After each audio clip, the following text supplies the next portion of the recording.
Hello Panel. Hello Jabberpot. Hello Nitrous Oxide. Hello Byron.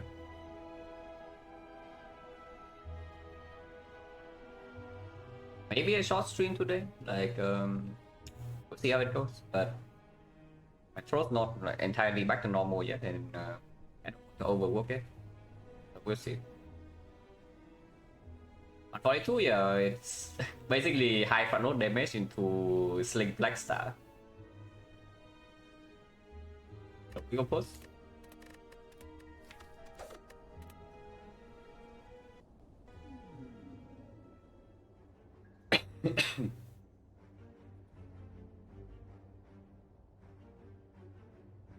My mic today still not perfect, but it's okay.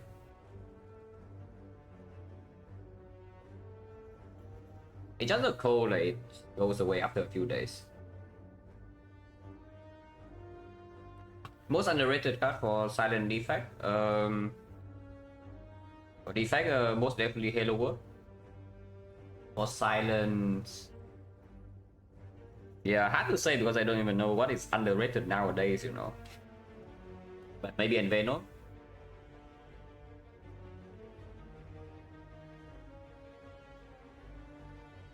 Because they're way because what is overrated or not also depends on who you watch or what you think and where you are at the where you currently are at the A20 knowledge. But yeah, here this is most definitely better than this in every single map. But we'll see if it's like a force, a very early elite in with a shop, then maybe we have 100 gold. Oh yeah, coincidence. Force early shop, force early elite into shop because if we take the rare card and we cannot fight the 4-6 elite here, you have a path that has one elite in the entire act. So it's one elite, 3 fires. Hello Captain Luzo. Hello retreat.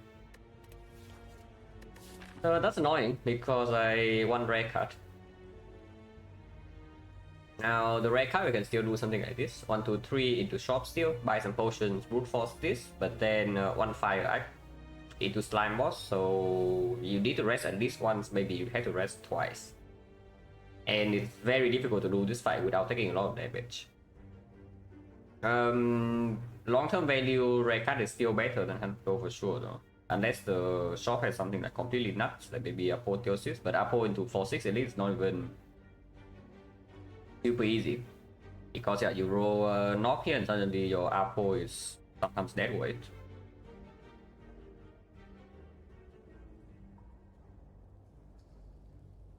Hello BS and Baker. Hello BF. But yeah, if I have to dodge in this act and we fight one elite, then I would like rare cut. But not a huge fan of this map. Because the entire maximum elite is for a map this difficult, yeah, maximum elite is only 2. Like unless you take this 4-6 burning elite, but then I don't even know. Like if you can go here, you probably like chilling. But maximum elite is 2. It's a very low value act. It is slime boss at the end.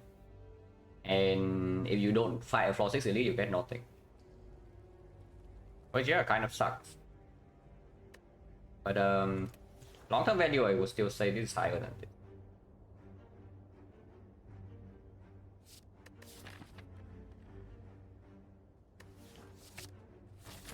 Oh yeah, we are not fighting this elite, I guess.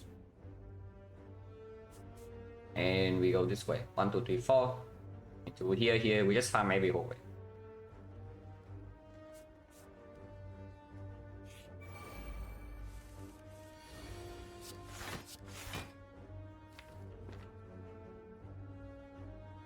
Let's for 1.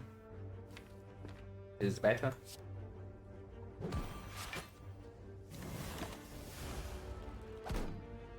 I can see burning. No, the only card that makes me go here is Alchemize. No Alchemize, this is not considerable.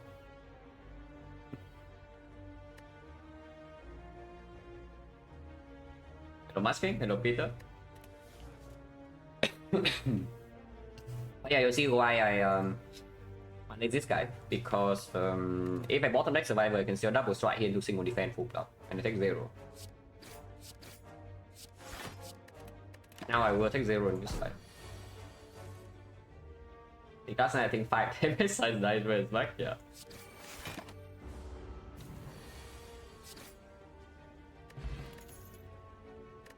I can spray what a garbage, but Malay deals a single target.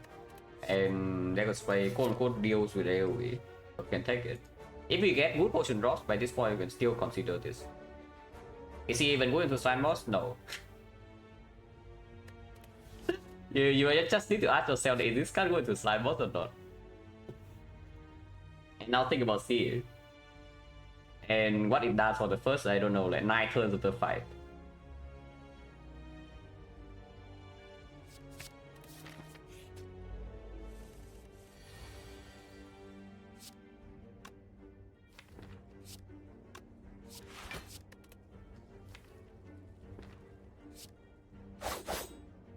I can take 2 here, but don't think I need to.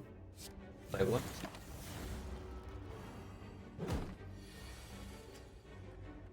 Apparently I do need to. You don't know, you know. Next turn, single strike here, neutralize here, double defense is full block. Because we Malay this for 1 before, so now weakness is very nice threshold. Look at this. It's 6. And 2 defense when fail is exactly 6. So I take 0 here.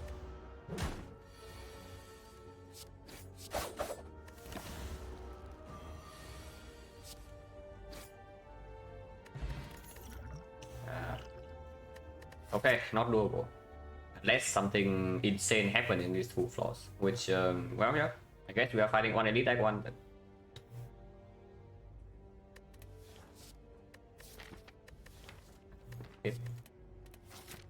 Oh, having to skip floor 2 on Silent is never a good thing.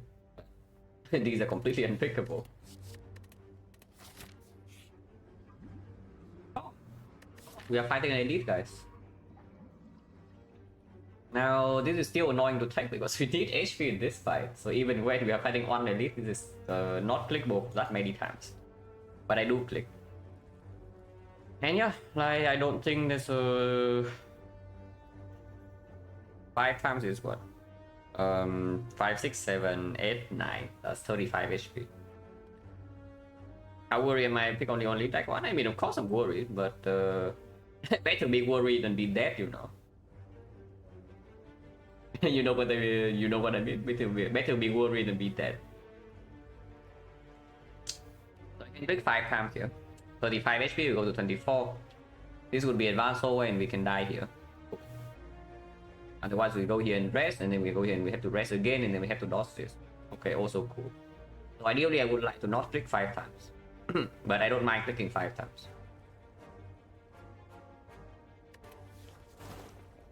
Okay. So at least we get something out of this act 1. And yeah, go here. And sometimes this drops, I don't know, Fireport, Terror. Yeah, this drops Fireport, Terror, and we just go here, easy.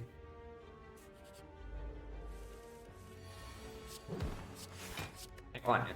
And we draw all of this next turn.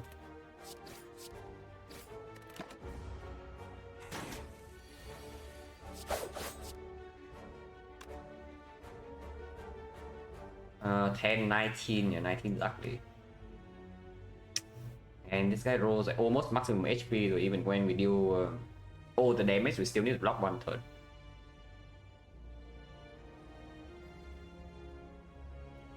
Hello, Dragon. Okay. The start is transform 100 gold max HP for rare card and boss squad. And I take the rare card. Boss is slime boss. Card will CE Malay's finale. And I have a Malay's. One time struggles. Last time we clicked what, like 5 times, right? Last time we actually clicked 5 times to Incense Burner. This time we click 1 time for the puzzle. 22, yeah, 22 is too much, right? Like minus 2 strength when he buffs for 5 per... Nonsense. because I need 3 energy in order to deal this 12 damage when he gets blocked. So yeah, we probably just accept a hit next turn. Place 1 energy in order to block what? Like 6. No, 5. Like 17, it goes down to 12. We hit my last 1. So it's a defense. I don't want to draw a defense. I mean, I do, but I don't. Sometimes I draw triple strike as usual, or sometimes I draw this and it still kills.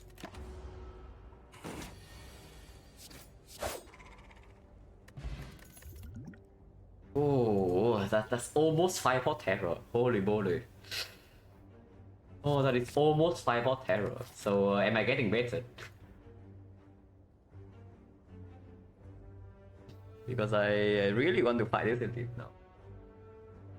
We just go to the shop, buy another North potion. And Sentry have memories on Dagger Spray, like a Bullion have Malay's Terror. The North we throw 2 potions. And we kill it. Yeah, I'm getting better. Let's fight this. That is also -1 upgrade and an early shop. So is that even a good thing? It probably is.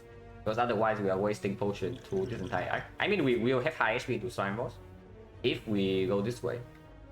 If we do not, if we go this way, yeah, 1 elite, ignore this shop, and we still don't have high HP to slime boss, we are probably going to die when we take this part, unless the elite is giving us something very good. Saga best fighter, then most likely yes. Like Terror Malays, if you don't bottom deck both of these, then even if the deck only has 1 attack added. And that's the thing, like our deck only has 1 attack added, so we bottom deck Terror against North and also plan. Right, the entire deck right now has 41 damage. And 41 plus the Dagger Spray is not quite enough. Plus another Memories and Dagger Spray is not quite enough to kill North, you know. So the shop needs to have a good potion and a good cut. And then we still play the act with no upgrades, yeah. Honestly, seems a little bit suspect to me, you know. If you just know this deck and you see that we have a 41 damage. Yeah, what about like, just upgrading Dagger Spray, upgrade Terror and go farm the whole way, upgrade Malays even. Because we spend all our resources and then we still take a big hit. And if we have to take a big hit against the North, then everything goes down the drain. Yeah. Suddenly you're forced to rest it. You're playing this Act 1 with low HP and no upgrades whatsoever, and sometimes you have to dodge. Seems terrible, honestly. Grizzly Bear, thank you very much for the sun, the 21 months. Yeah, a lot.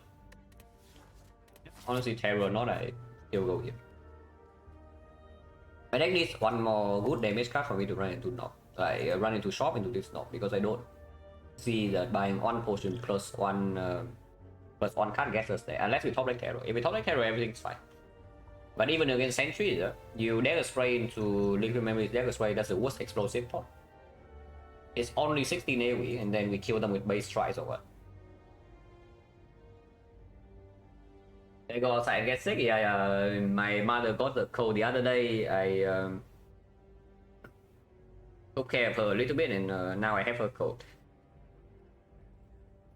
So that's cool.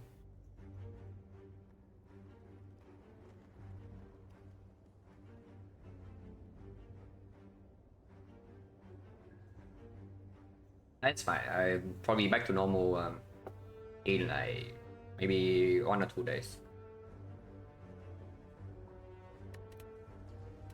Oh yeah, just go here. Because even Sentries is not safe. Sentries with use this potion, we're still taking something like 20. Another bad thing about Sentries. Hello Proven, thank you for the good luck. But yeah, another bad thing about Sentries we haven't even talked about is that right now our deck has 16 cards. Let's say we go to the shop and buy 1 card. And now we have 17. Yeah, what is 17 doing?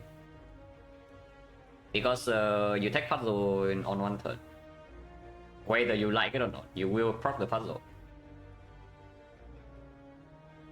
Yeah, you see what I mean, man. You shuffle out the 4 or 7 cards, even if you buy a card in the shop, because the puzzle betrays you, and then you get completely owned. Essentially, it's worth win. Do I go there? Yeah, if I only need so north, then maybe, but still win. Just because the map layout is really awkward and slime boss at the end. And puzzle style, yeah, puzzle is terrible. It is Exodium Wildlife, but okay combination in this. Still difficult though, considering that the pattern here is bad. Like this guy buffing on turn 1 is the worst pattern for sure.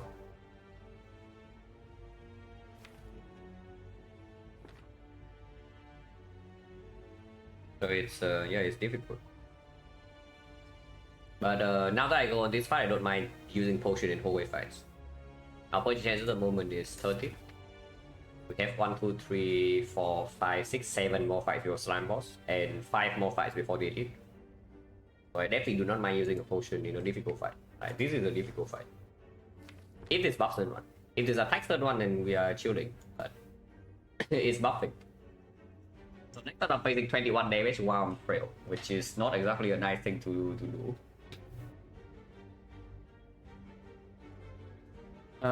Terror Malay Strike is probably it. Unless you tell me to Malay for 2, but that seems really weird. And I still think we kill this one first, because killing this is we are going to be vulnerable, and they hit almost as equally as hard. Like this thing still hits you for 10. So this thing is a 20, 20, hopefully we draw freaking Dagger Spray next turn. Oh yeah, another bad thing about them not attacking turn 1 is that turn 2 we are much weaker, but we also cannot take puzzle. Right? Arrow here, strike here, and then Malay Sinto here. But sometimes we have lethal here next turn.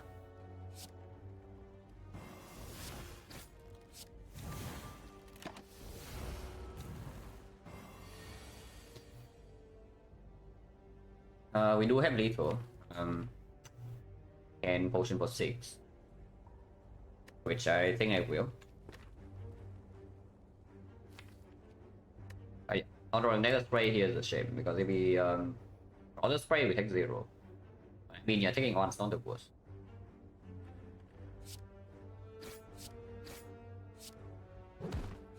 And yes, I will definitely use this for 6 when we are going into this part. We are not even fighting it. Hello, Shoe Snotter. Hello, Rush Ship.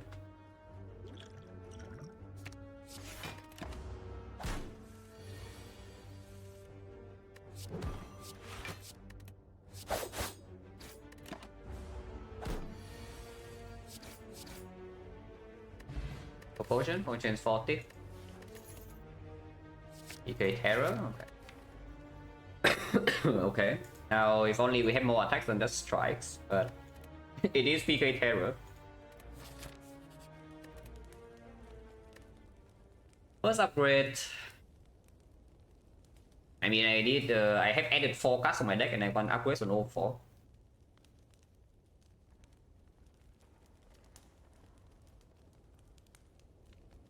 That's right, I don't know. We just fought Exodium Wildlife.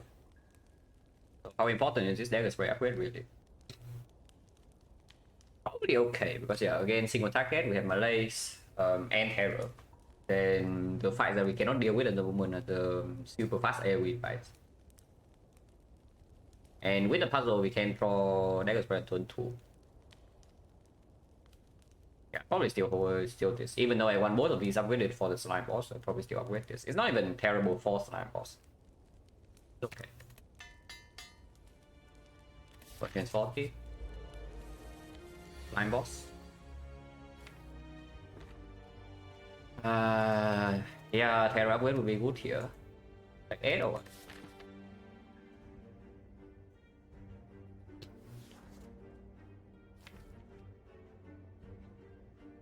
Terror is the thought, and then I just Malay this for 3. It goes to 15, 15 attacks me 11, and I'm still frail. That's not very good. Probably just do double defense Terror attack 8, and then next turn we draw EK. If he doesn't attack, we play it. If he attacks, then we draw this, we can still play this.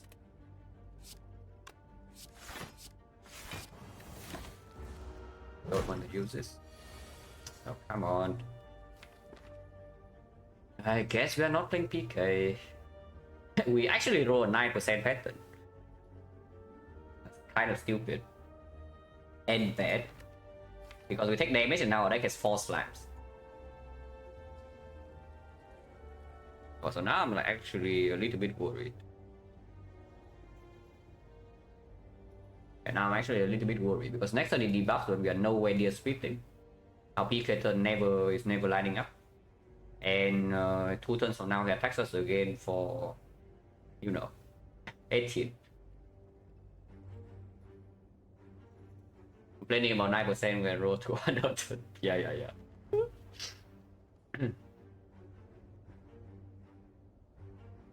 What survivor Malay for 2 then?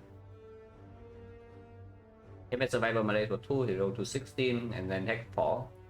But I have weakness 2 turns from now, so it drops 6. From Severs, I don't know about that. I don't think this is a good fight for Liquid Bronze even from this spot.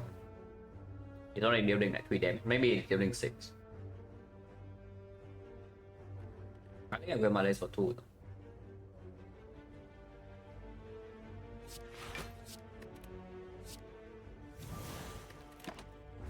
Because now I draw into my neutralize, it doesn't attack, but next turn is still weaker.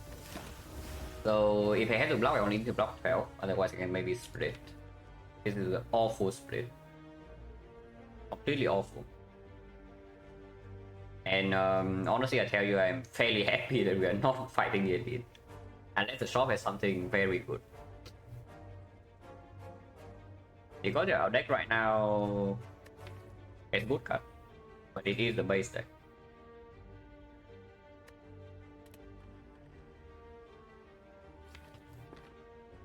The problem with not splitting here is that we still don't have a good split turn 2 turns from now at all, and we have 2 more slimes.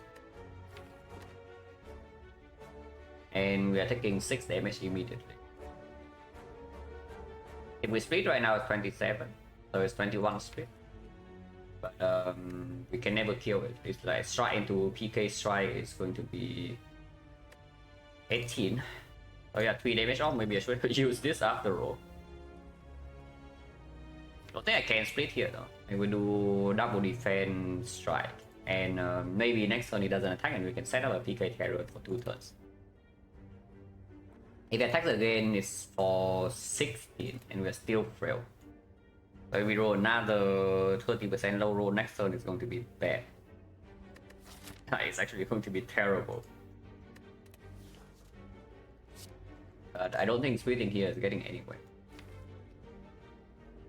Is it not? Splitting here, even if we have to take a big hit from the small slime, yeah, it's 10. So how bad is it really? 21, and then we take 10, but here we already take 6. And then we have to take another hit in next turn or 30% next turn. Or 2 turns from now. If we break a turn next turn, we set up a split. And if we split now, we get rid of 3 slimes in our deck. Like 3. 1 right now and 2 preemptively because he attacks and he adds 2 more. If then when he attacks again, we get another 2 slime. And then we actually never get a good split. I should split now. Just split. This line definitely takes damage, but the other line also definitely takes damage. So we just take damage and move on.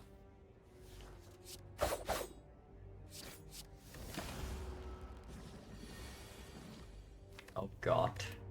Well, minus 17 coming next turn, guys. Yep. That's what happens when your deck has only base card and a bunch of slimes.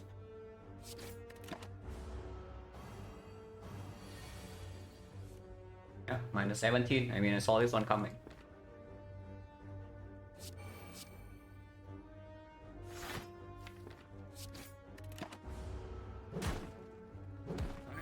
At least we are not fighting the elite.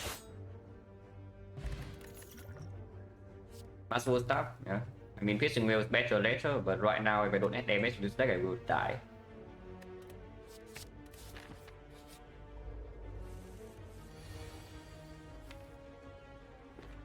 I would really prefer to save my upgrade pot because it's looking like we are entering slime boss with no upgrades in our deck.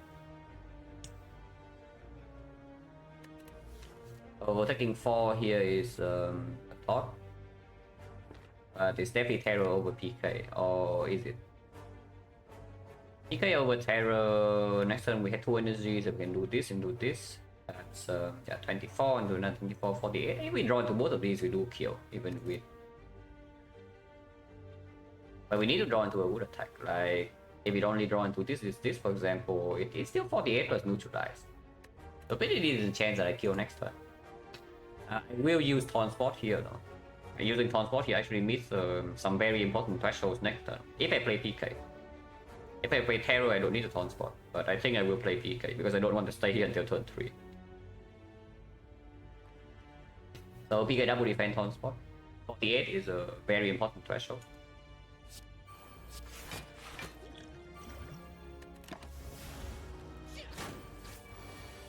Okay, if we draw like this and we don't need a Taunt Spot. Still, yeah, potion back. Potion is very low, right? 1, 2, 3, 4, 5, 6. We get 4 pots. So currently 20%.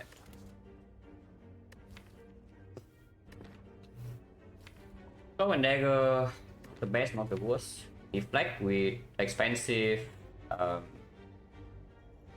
enough expensive, but not really. Dagger into advanced way here may be slightly stronger. Not the best thing, but into slime boss I would probably prefer to draw it over deflect. But yeah, deflect with puzzle and ring of the snake is probably going to outperform an act 2. Right now we are still dead to slime boss most of the time though. Slow never help in slime boss, like it's never getting upgraded, but it can be upgraded by it.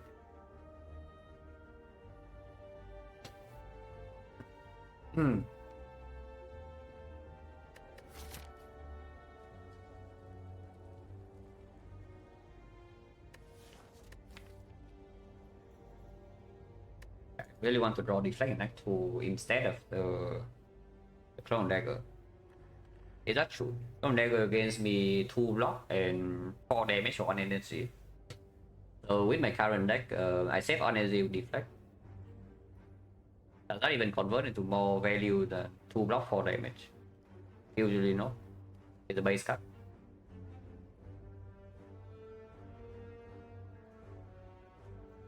But again, yeah, like if we line up if we need to line up a PK Terror turn in slime boss, then even if I just draw Clone Dagger unupgraded, that is still 12 damage. But the Deflect is doing nothing.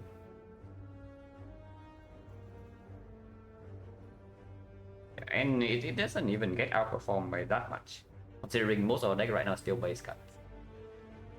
I just compare the difference between these two. 1 energy for 2 block and 4 damage.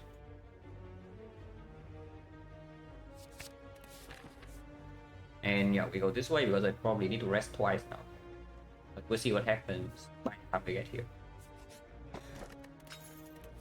Yeah, that's a good relic, but it doesn't have any current value. So that sucks. It sucks even more considering that if I see Scrap Ooze in these nodes, not Scrap Ooze, if I see Word of Wolf in these nodes, I will have to lose my gold. It's really bad.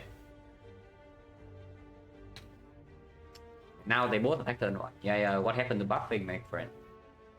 Yeah, what happened to buffing?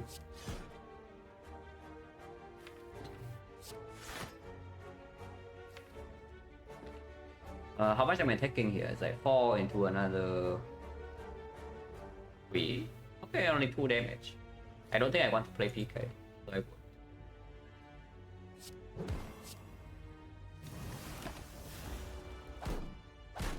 For 1 and still have 4 into 3, but sometimes I don't draw any lethal this turn.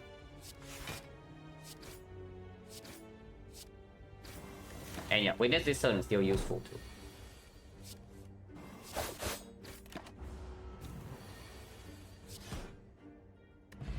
It's 30 and it's only attack. Second masterful stuff, no thanks. Or maybe you want to chop. Choke with Malays, choke with zero cost, choke with Clone Dagger, but choke does not get so much stronger with it. Is I only dead with my enemies? Probably yes. Rest. Yeah, I might need to rest twice.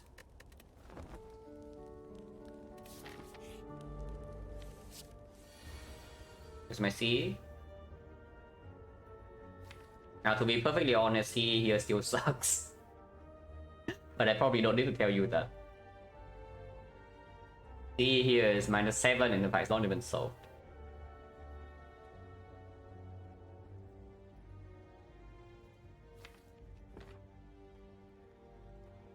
Oh yeah, this needs to die next one.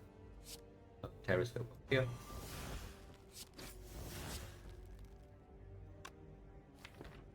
$18 is the clean medical spray or multiple stuff.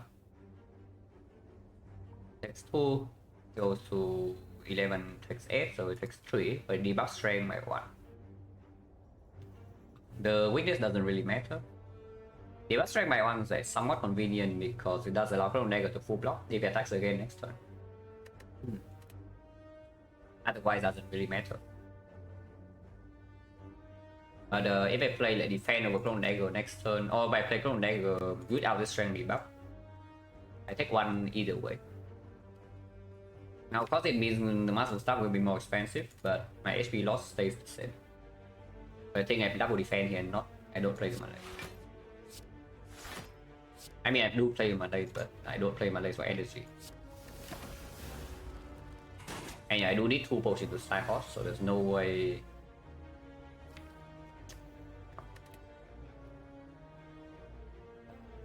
Okay, -1. And now my muscle stuff is 2 cost. If I could be good here.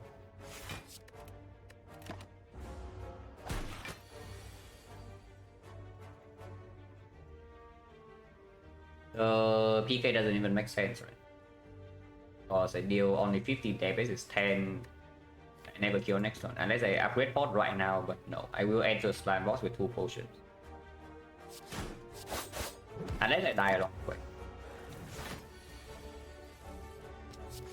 But yeah, nasty fight.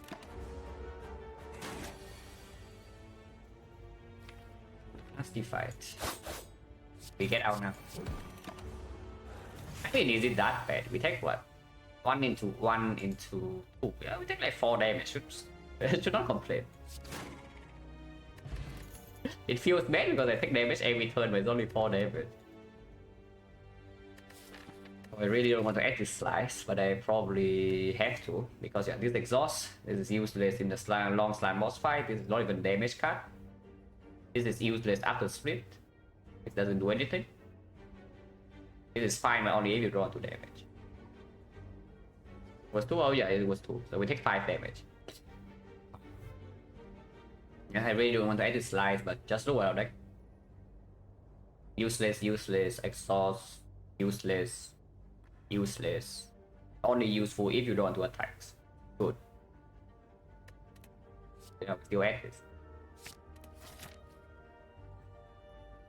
The guard is central, so can we fight this elite or not? Because I would really like to.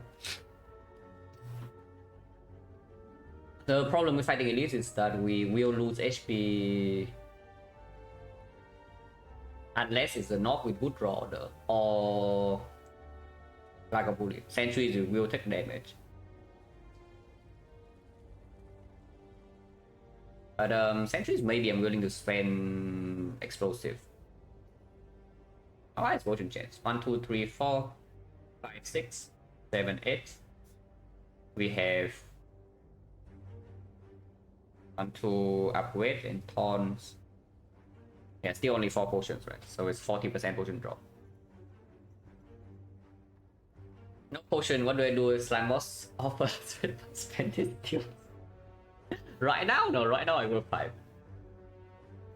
Yeah, right now I will 5.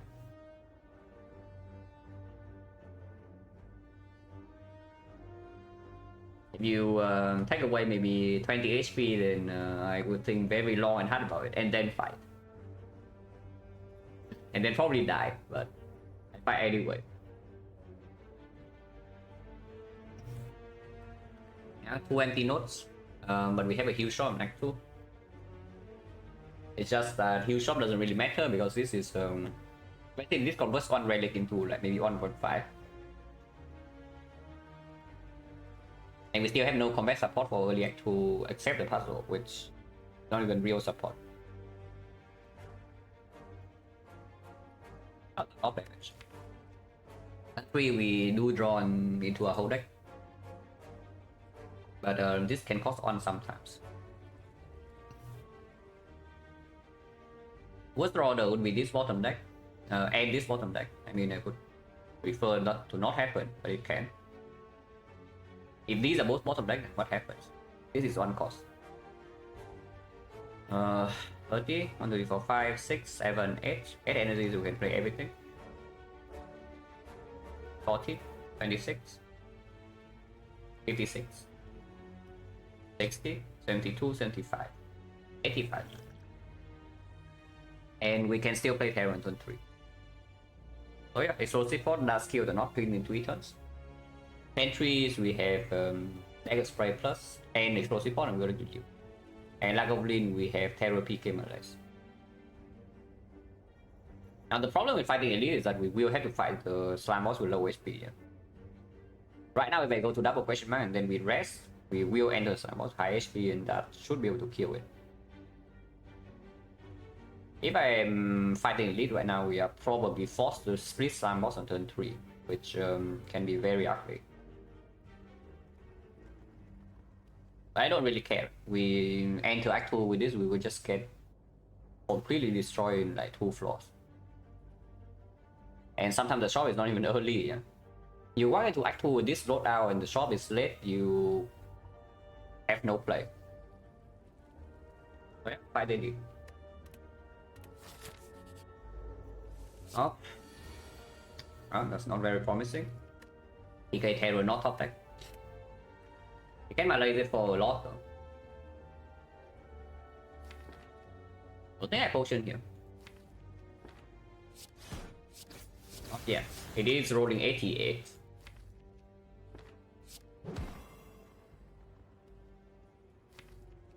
This is already guaranteed weakness on turn 3. I might need this 6 damage. I probably do. We already counted, right? Our whole deck is maybe 15 damage off. No PK, yeah. Exactly. But at least Terror turn 2, we draw bottom deck 1 card, so worst damage is this. It's 24.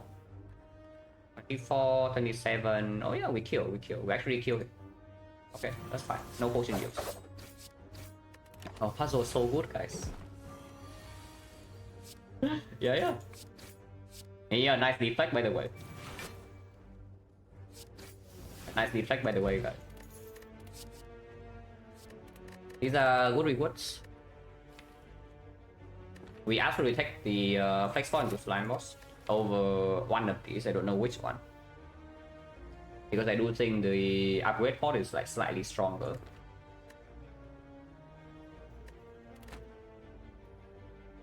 This is quite good as Slime Boss, but like, this has to be stronger.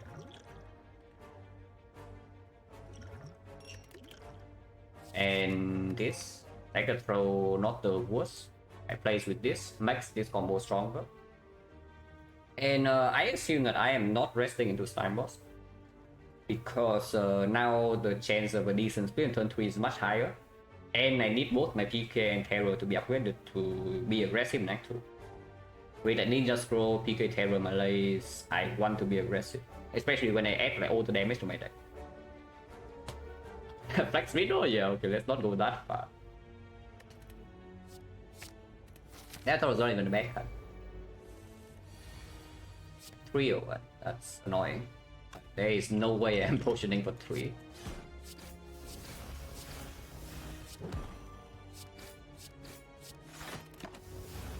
We play Slime Boss on 21, which, you know, can die.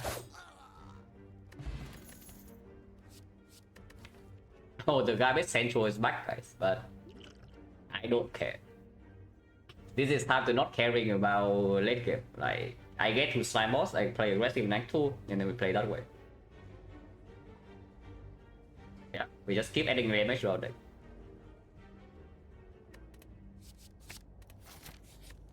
And I ask for the upgrade. And I think the upgrade is Definitely is one of the PK or Terror. So yeah, what is better? Now Terror is better into activities. PK is most definitely better into Slime Boss. Because can be redrawn, and with the puzzle and 21 HP we can take one hit. We probably cannot take 2 hits, but we can take 1 hit.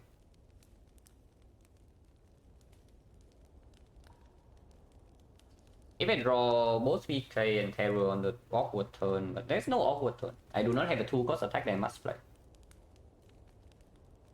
Yeah, so if I draw PK Terror, I just play both. And if I draw an awkward turn with energy cost, I can upgrade pot both and it goes to 0. Housing Active Elite? No, we are running into every Active Elite here. Yeah, we are actually just going to run into every Active Elite. Unless we are dying in hallway 5, of course. If that is the case, I upgrade Terror. I'm willing to spend 2 potions in the Slime Boss. I would prefer not to, but I'm willing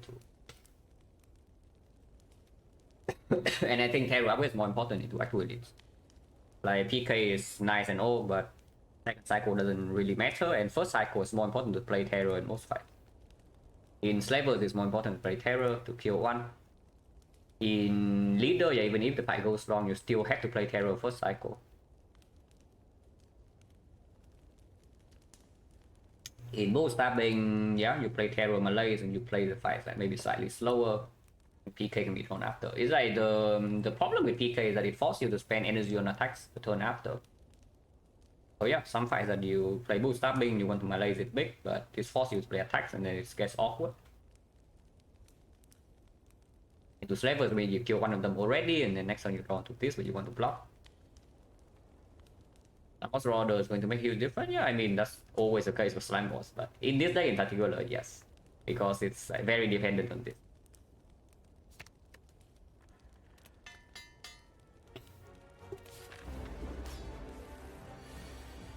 Well, that's not the best start.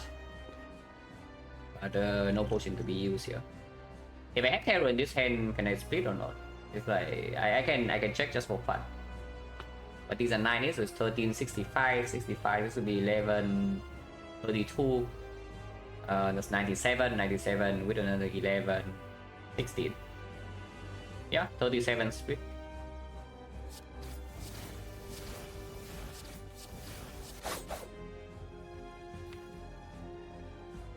But laser 2 here is a thought, because it means that if I don't neutralize next turn, but not on turn 3, he's going to have -2 strength, and then he attacks me for 36, being weakened is 27.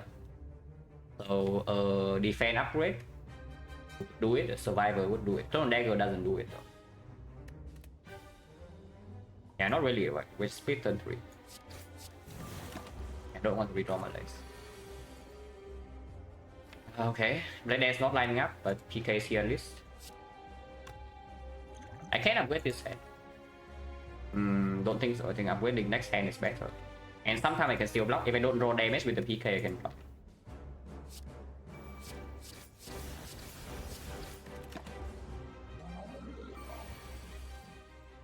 Come on.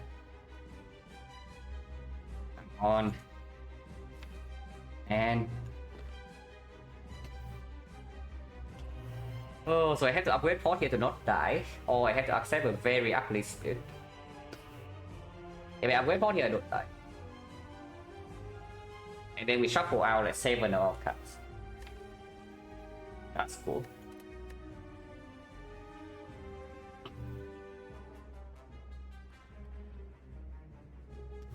If I accept this split, unplayable, right? Yeah, if I accept this split, it's just unplayable, so I don't think so. And now my muscle staff is costing expensive. So yeah, upgrade port this hand to not die. That's bad as well, because I cannot use my upgrade port to deal damage.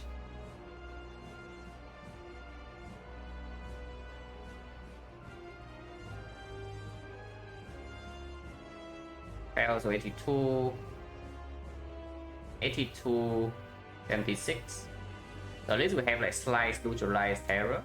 slice neutralize into terror and to upgrade defense. So I don't even upgrade these cards or what. It's even more annoying. We most likely will still have to split next turn because I don't accept 5 more slams and we shuffle out all the damage cards.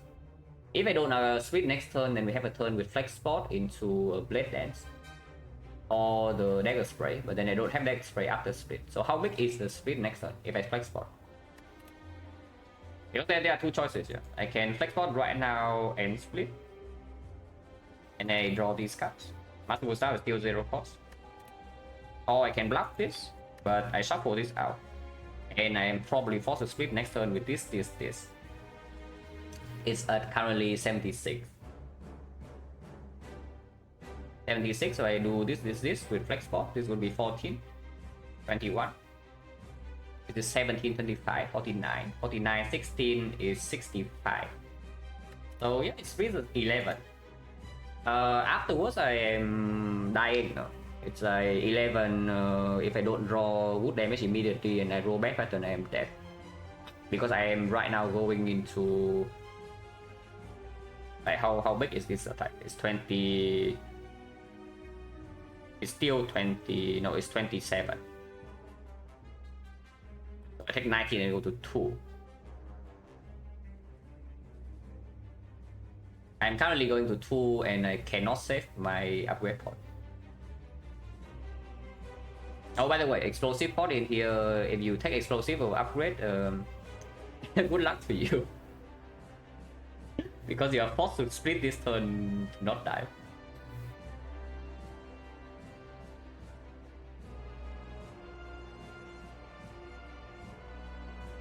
So it's the 11 split that I'm on 2 HP.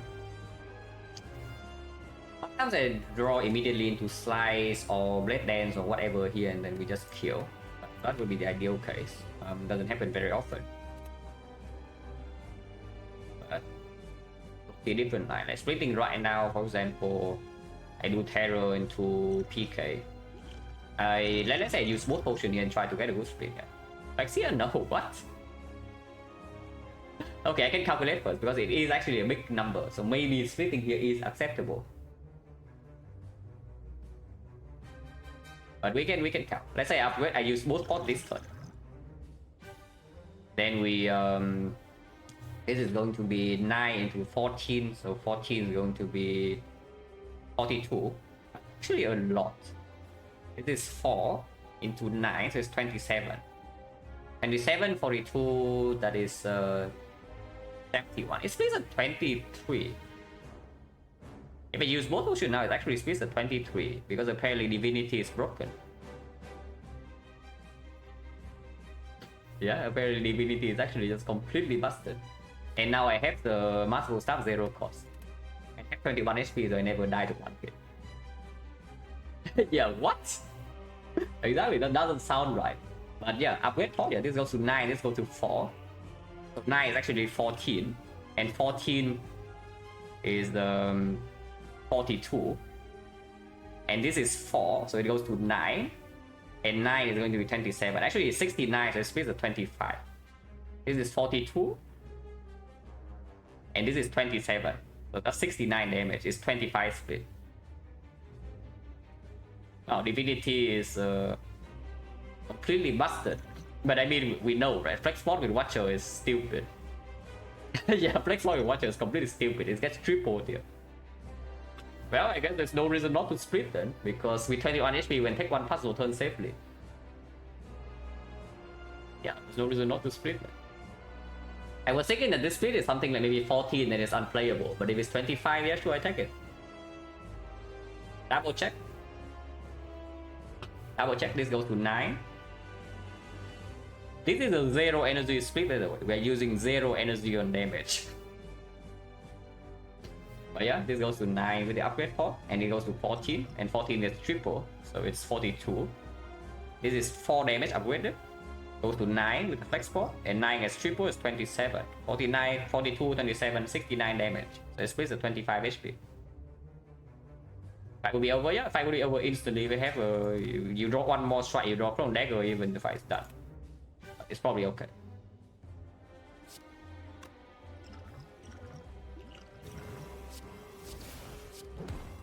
Wow, that's something.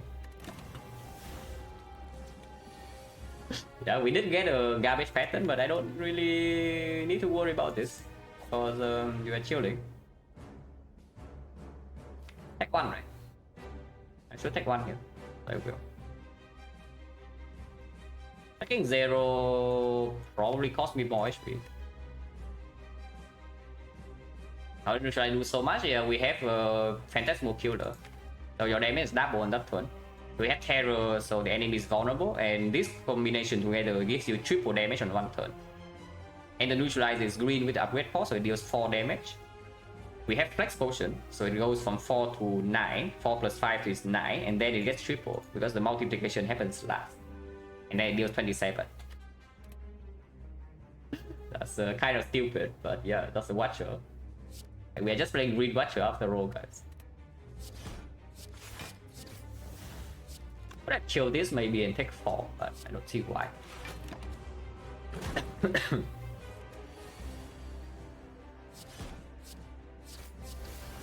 And we're actually just playing Green Watcher.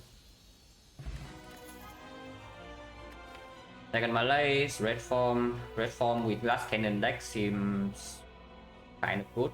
Red form with Masterful Staff is not amazing. Yeah, red form with Masterful Staff is absolutely not an amazing thing to do, but don't really care. It can be a curse. 3 to 9 with plus Divinity and get Divinity X die, yeah. Second Malays means that against both stabbing we have no issue. Against Slaver we have no issue, but against the leader sometimes we have issues. We are very rich at the moment, but no potion early act 2. Red form quote unquote force is an upgrade, but the upgrade probably saves more HP than 18 anyway. Even if we have to play act 2 with very low HP. And it immediately opens up some apparitions, some mirror in the shop.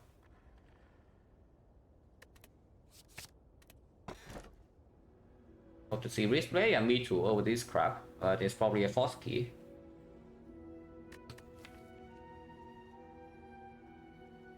Now this is going to be fun. Our deck has no card draw. Let's do this, yeah. Our deck only has damage, no card draw. We have no removes. And now we get a curse. So that's fun. But this deck definitely wants energy.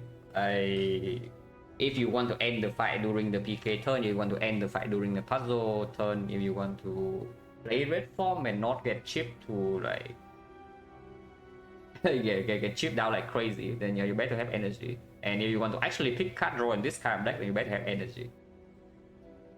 Unless you tell me it's this, but because yeah, this with the Ninja Scroll also means that Endless Agony you draw on turn 1, it's fine, you don't overdraw.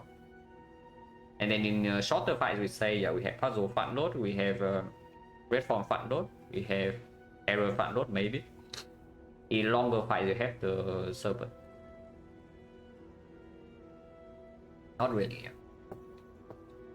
Take the key. Oh, where's the shop? Collector? Yeah, that's not Spark Joy. Game is probably the best fight. No fire. The only shop in the act is here. Unless you take 0 Elite Act 2. So our red form is not going to be great. We have no outer protection by the way. So if we see outer, in this map I probably take the decay, and that is terrible because you know if we take decay it kills my puzzle sometimes. LMG, this deck looks annoying. Yeah, what is even more annoying is our deck. Not sure. Yeah, sure, yeah, probably. So 0 fire the entire act until the very end, and the passing initial falls are completely forced. 1 advance away, 2 advance away, 2 advance away, 1 elite, and then 1 question mark. You can get to maybe safety fire here, but then you still need to red form to be green. Also, this chest is not even a thing. Sometimes you can open chest and go here, but still you are forced into elites and you have no red form upgrade. The option to get upgrades in this act is like maybe here, into open the chest, and then you can remove the curse here. You have a heal shop. And it's taking 0 elite act 2. But in exchange you get maybe 3 upgrades.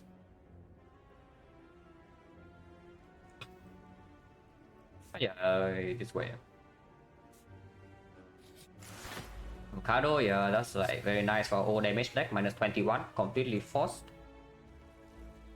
Yeah, I mean, I can't say I don't see this one coming.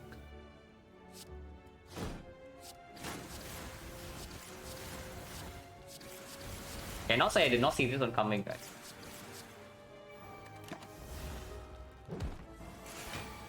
Here's flex? True.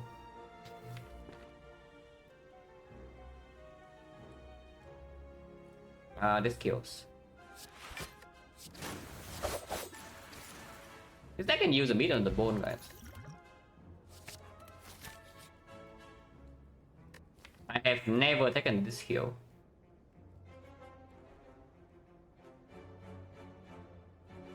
Until today, question mark?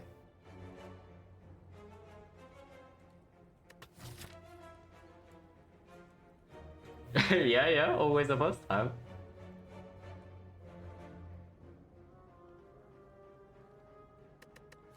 Because it's true. It's like the cards right now, if we break on turn 1, it still doesn't change anything. And our main problem is that we break turn 1, like very hard at the moment. If I make it to the shop, I can do a lot of things. So this is definitely losing a lot of value. But if I can just make it here, I can do a lot of things. And sometimes it still falls an outer here, yeah, and then we get old.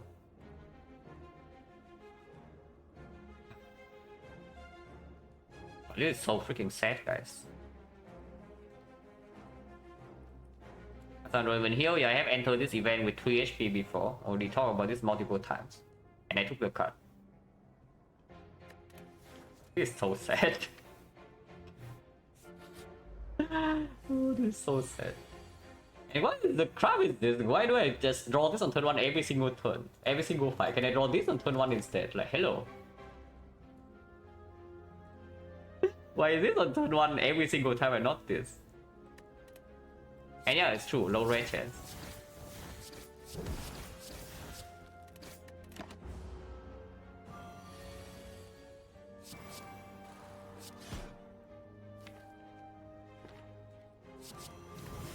But I'm multi his next, so I don't need to red for. Of course not. But I can take 1 and get out, or I can wait.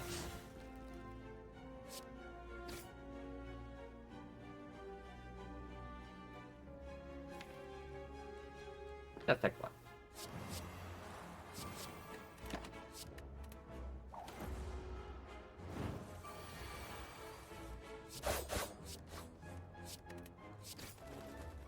There's a reform only 2 turns. No potion, 1 chance 40. If one endless agony is so bad. But yeah, second red dance not complete nonsense, Dicky strike complete nonsense, second agony complete nonsense. We skip. Accuracy in the shot I don't care. Like exactly the same thing with this red dance.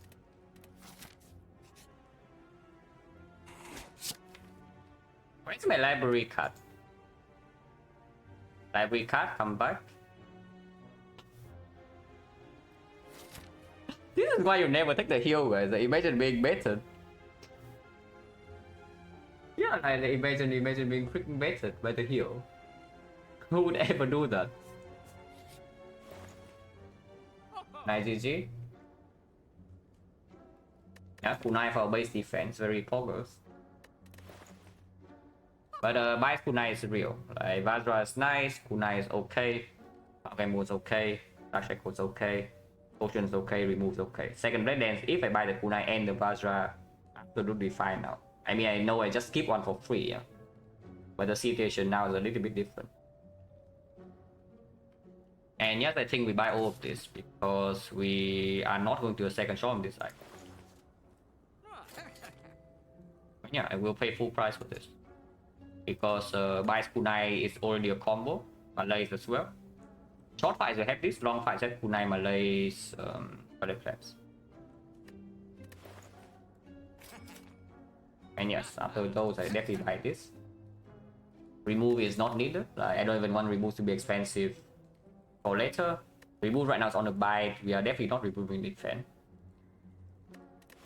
You can buy a potion chance is 40, but I think with bites and these cards are going to be okay for now. But that's a good shot.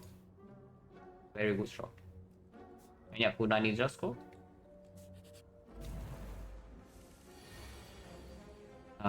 We can buy to full, so HP loss in here is not super relevant. We are not even losing that much HP. Are we even losing HP here? We are not. Why did I discard the bite? Stupid. Yeah, I'm stupid, that's why. Honestly, I might still take puzzle.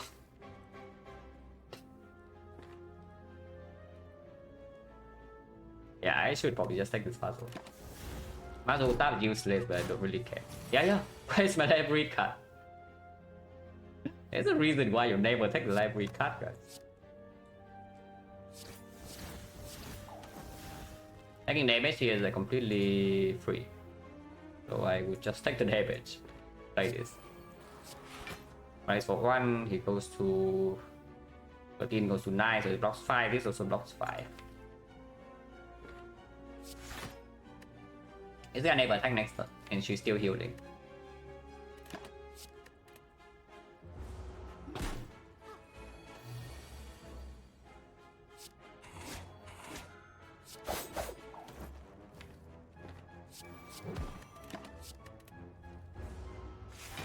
But you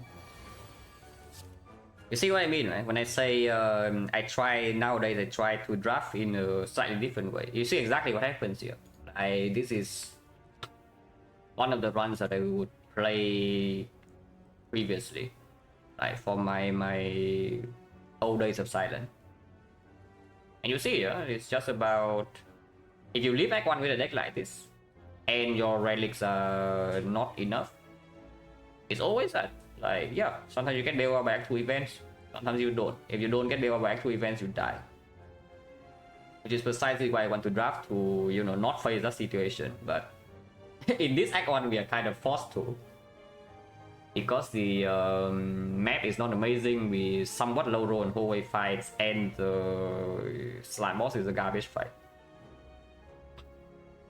And I don't really want to play these type of runs like too many times, because at some point you will not get bailed out by Act 2 events and then you will die. At some point you will just fail to get bailed out by Act 2 events. Now in this run we are getting bailed out. There's no problem here.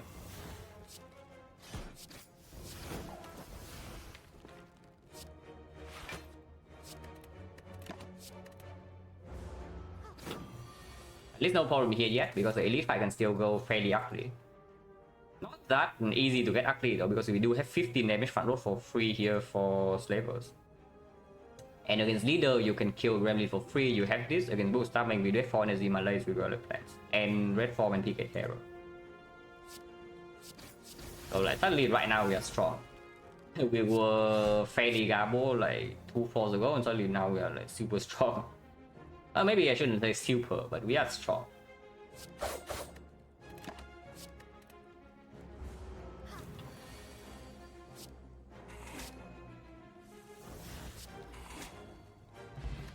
Deploy a fairly worthless finisher of the gods with Violet Plants, with Vajra, with PK, with Double Blade Dance, with Ninja Photon 1.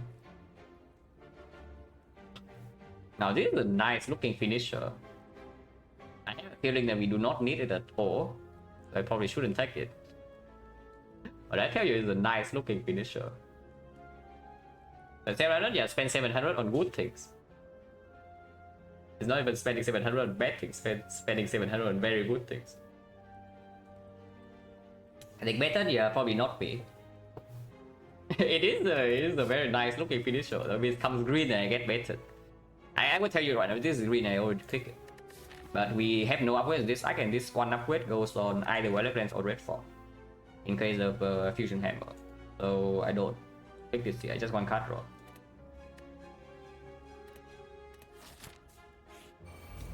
Full stabbing. Return 1. Take 2 is fine. Yeah, I will take 2. We do have Dark Shackles, but like...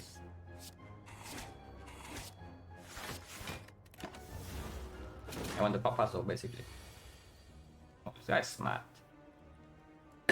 Yeah, this guy is fairly smart. We take like quite a bit of damage here still, but we can maybe buy ourselves back up. And safety option is possible here. Yeah. That's too smart.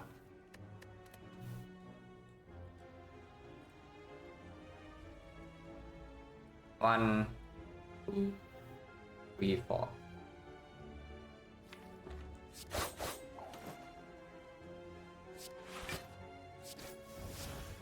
I do play this over this. And I'm gonna kill here. We do. So we just kill him. Yeah. We have Malaysia against Bull Stabbing, some people say. We have Dark Shackle against Bull Stabbing, some people also say. I just see that we are killing it right now without either. It's dead, right? Yeah, it's dead. Glory, yeah, that's fine. It's kind of cringe, not gonna lie.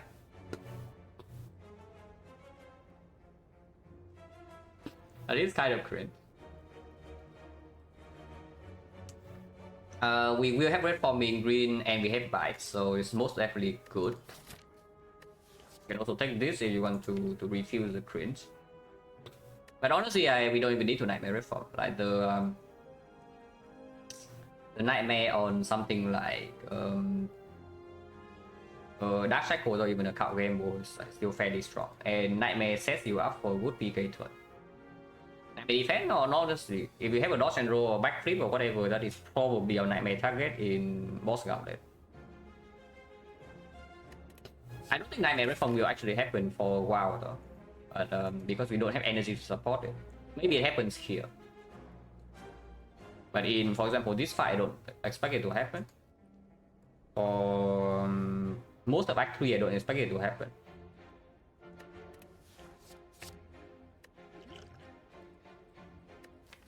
Your boss sucks, man. Sweet boss sucks. Go run back. Oh, never mind. Sweet boss does nothing.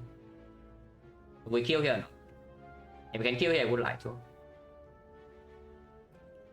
Let's start with this first.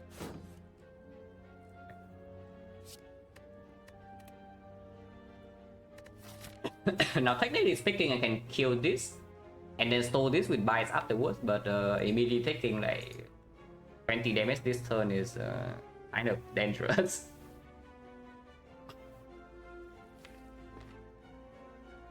I mean, we are still taking 20 damage either way. And it's like MLA is here, you go 15 and we take 1, so we take 16. The other line, I kill this and then we just dump the Malays here and then what? We get 2 good night stack and then I Malay this for 2. So he goes to 19 and 19 witness 1 plus 2 is 21 damage. So we take 5 more, but this guy is staying here and then we can store with our bites good night. What plans? And he is Malay for 2. Oh yeah, we are killing the mushroom first, yeah. Because next turn I can still never die. Even if I take 21 right here. I can still never die next turn. And then afterwards we have valid plans, we have some block.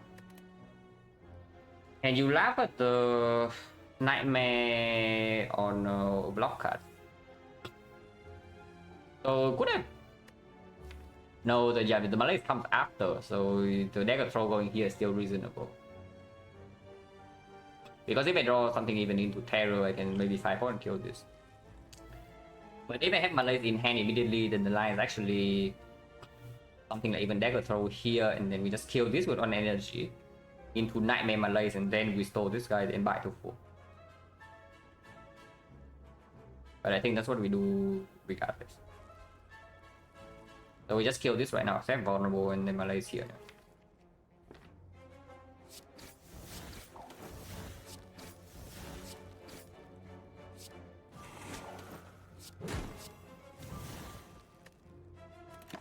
Ow.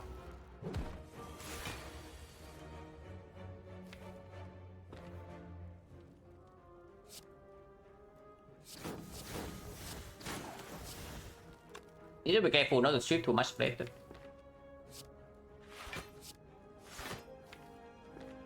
Turn still frail, not vulnerable, he's still weakened. Don't want to buy, don't want to gamble. Come on. Nasty pattern. We roll the 20%. But have to take another hit. And we are frail again. Like taking the hit is not a problem, but being frail is annoying. And this doesn't even get into total read range because it's already weakened, so it doesn't block the full 9. And we draw no block this turn. Kind of, yeah, kind of annoying. And we cannot play Terror either, yeah. If I play Terror, my buys are dealing 12 each, I can never stack to die. I want to stack at least 2 more. Die 2 more times. This is going for meeting a little bit hard, but Elephant is easy in play now, so I hope that we can deal with this. Because if I cannot buy it back here, we are in big trouble after taking this initial line. We can melee the block card though. We actually will melee, we will actually nightmare something like Survivor or even Clone Dagger when we get the chance to. I don't want to redraw this, even though it's like a nice stack.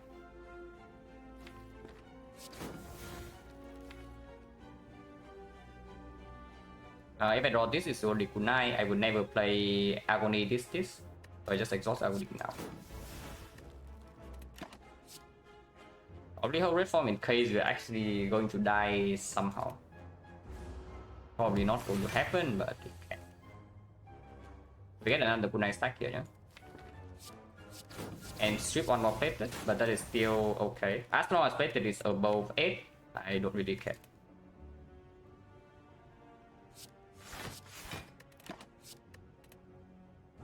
So now we slowly... What the hell, man? Yeah, Peter out there complaining about 1 out of 1,300. But this is only a 4%, yeah, and it can keep going.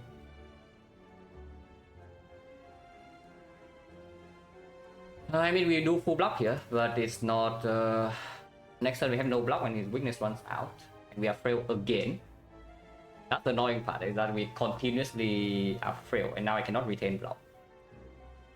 I should take 1 here, right? I really should take this 1. And I think I will. Because if I don't take this 1, I have no block in my head, and next turn I can actually die. And yeah, Matsusa is only useless, so I don't really care too much.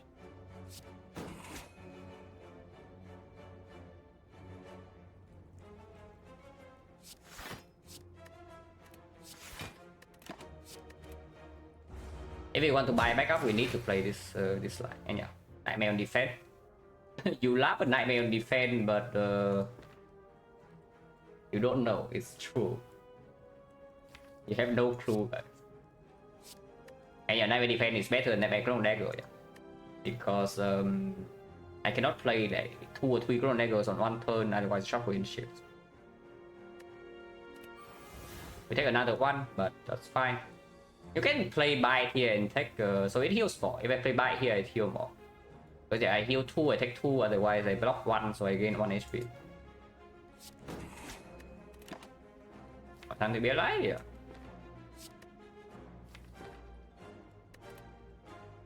Sorry. So we just stay here until we bite to 4, basically, at this point. Not a good draw because yeah, we don't really draw 2 this. But next time we are not going to be frail. We don't need much more dexterity than 4. We can get 1 more with this Blade Dance, but we can get 2 more. I think 2 more dexterity is... We can get up to 4 more, and we're still fine.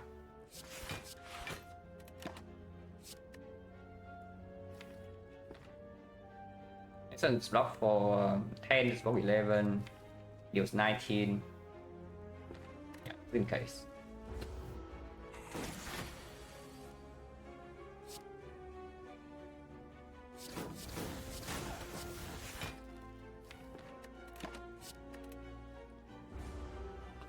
And I mean, we are staying here until we are full HP.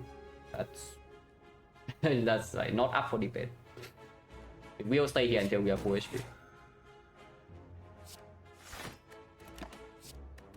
And like with the weapon is not too difficult. And this is also why like buy XecnaR is pretty decent combo. It's convenient to with the Malay too because it means that one defense is just full block.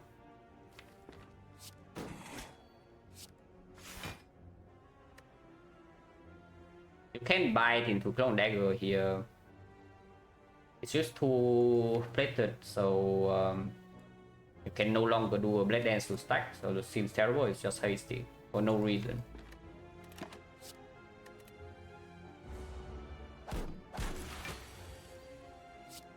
Yes, just hasty for like no good reason whatsoever. We just play by one at a time. We are completely safe. I can stack one more though. The next dexterity is the last one, yeah. Because after I strip another plated, like double shift, we'll strip plated now. The next dexterity is the last one we can get, but we don't need for. And our block consistency is good enough because of the Nightmare Defect.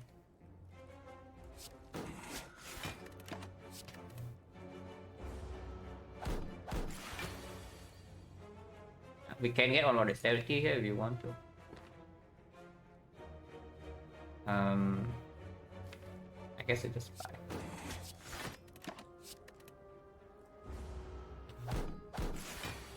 So your former buys? No, what? We are buying until we are full. We literally are just saying until we are full HP.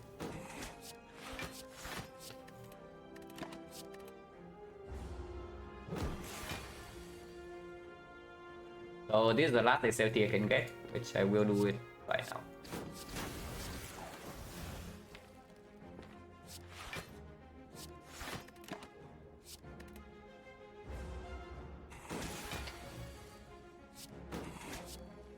I wasn't take one yet, so I would.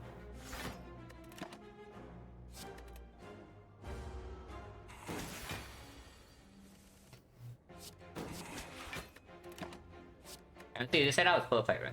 Right, the buy does not get reduced plated, and on defense full block.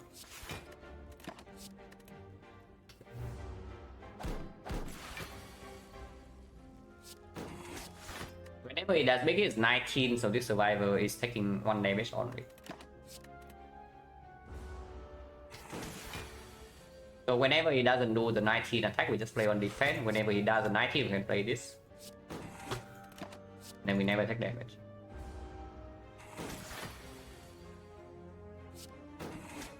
Well, sometimes we break, I guess.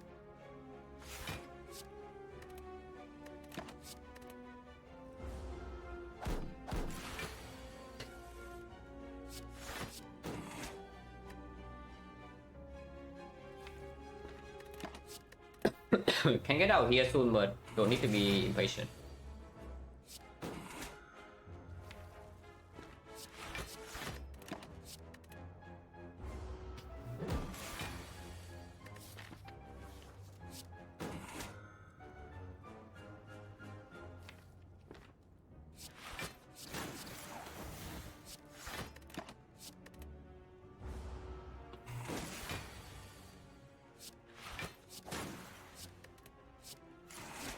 We have full HP. It's going to be stunned soon.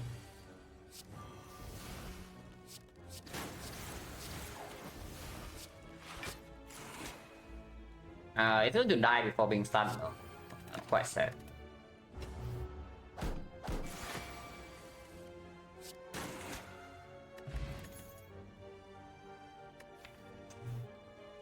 I mean, that's better than finisher. Yeah, if it's green, I guess I take. Yeah, that's just better than finisher. Rich play, thank you very much for some of the diamonds. Appreciate a lot. No chest, so no thanks. But the elite is not out of the way though. So actually it's force pathing with the curse key. Yeah? Opening chest right now does mean I can go here and remove the curse. Remove still 75. but I cannot do anything else, and this is a small chest.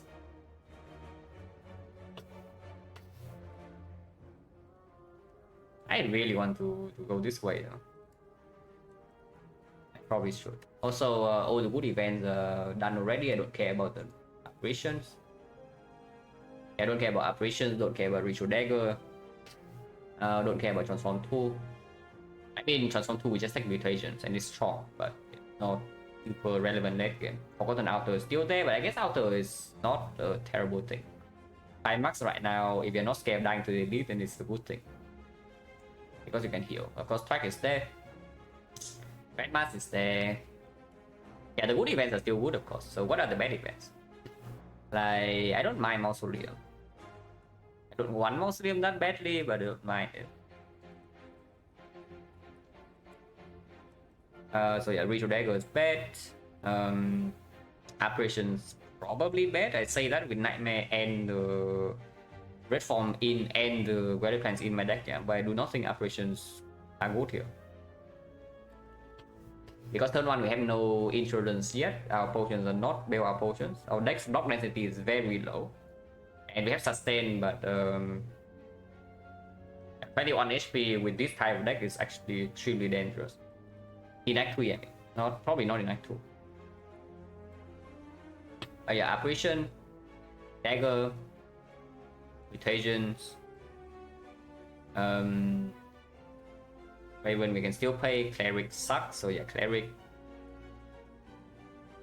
Mausoleum. Outer. Yeah, events are not very good. We go to fights, we get card draw because yeah, I would like to add maybe like 5 back creeps to this deck. Let's go this way. I mean, you can fight more elites, but I want the Reform upgrade, and then I want maybe PK upgrade as well. I want both of these upgrades before the collector. So let's just go here and fight. But I don't care about this, yeah. We already saw the good event.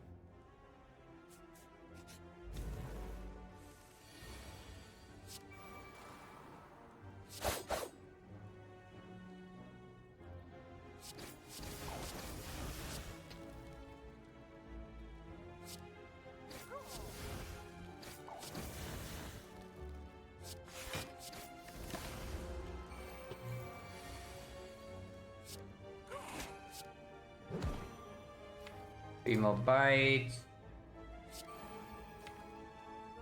Oh yeah, take this one.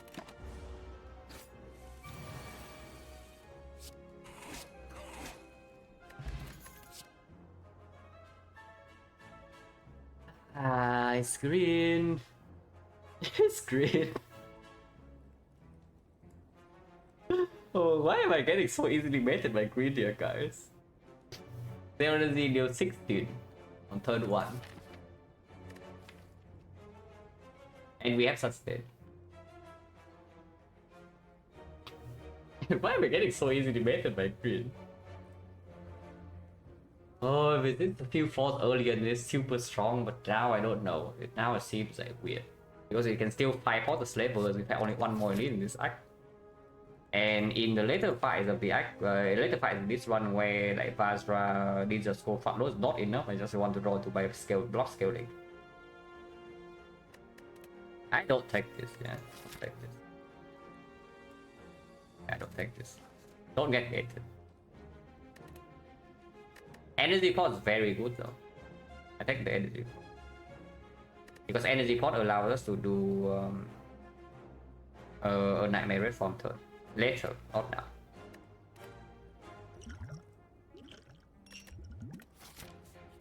What upgrade?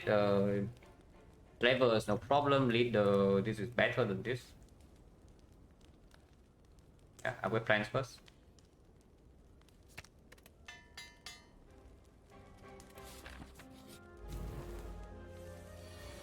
That's my backstab.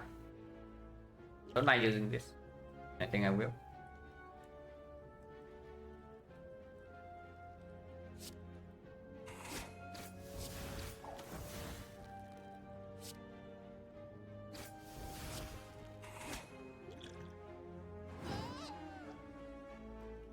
Taking 1, so no reason to do this.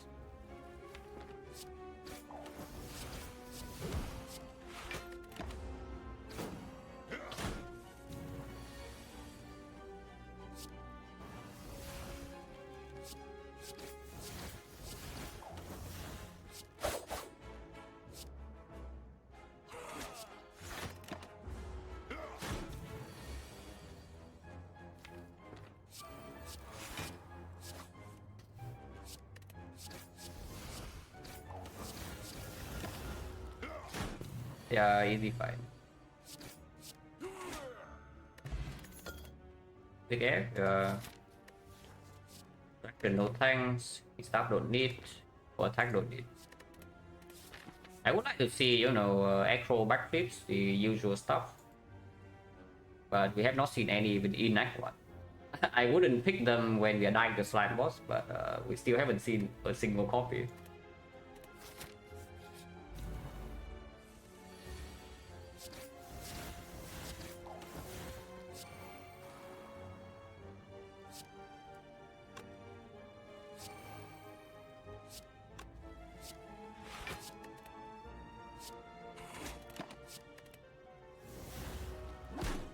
Upgrade? No, Weapon is already quick. We upgrade Red Form. You can upgrade Malay since then, but I think Red Form upgrade still outperforms.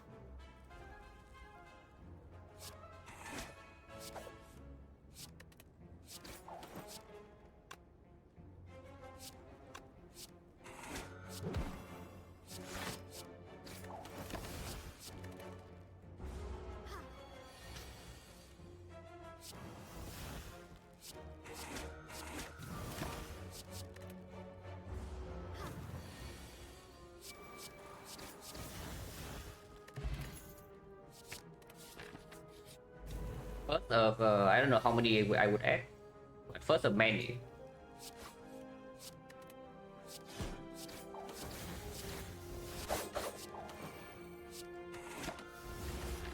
Slightly annoying right before collector, but sometimes you lose HP here randomly. So we are fine now.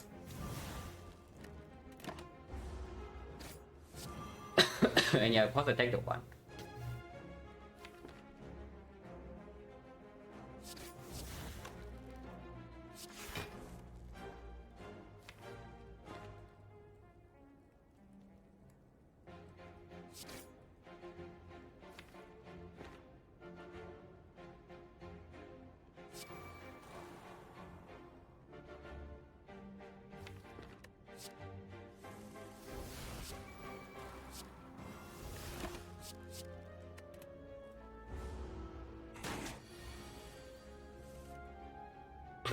Do I like only smooth stone or only smooth clockwork? Do only smooth clockwork better? Souvenir. Souvenir more.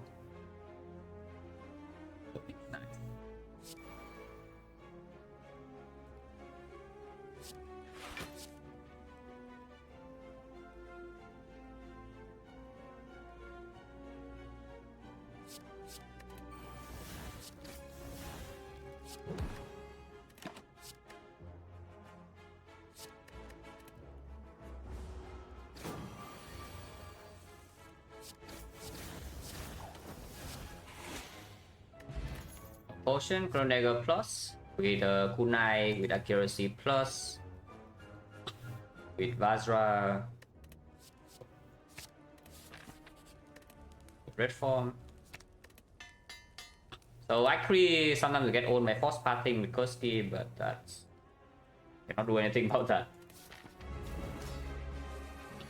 But sometimes this fight also kills us. I don't think it's very likely that can happen.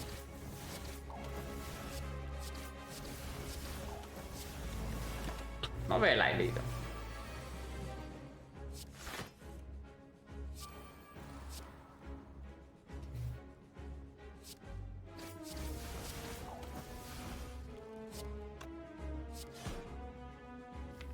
Could have taken one, probably should have. But we can play this fight a lot.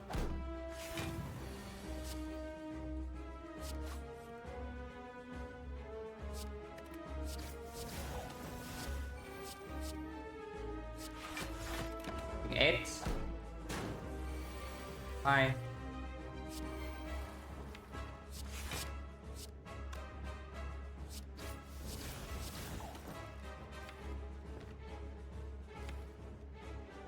We have 900 for me 1-2 and that ends the fight instantly.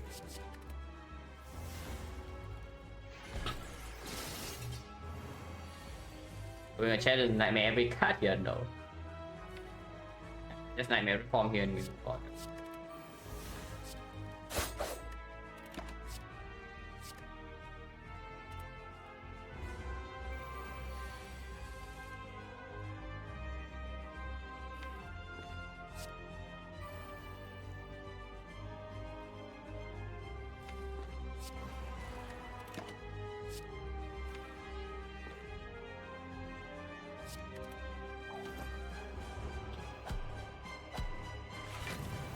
Underappreciated card to Nightmare Signatures, and this signature is a good one. Panat's a good one too, but I don't know whether it's underappreciated or not. It's like really strong. What else?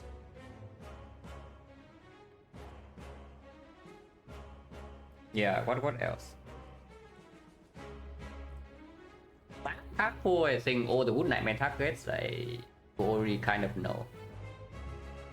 Yeah, the Defect Plus is like nice, but it's not that appreciated. You know, you see it, you spot it immediately.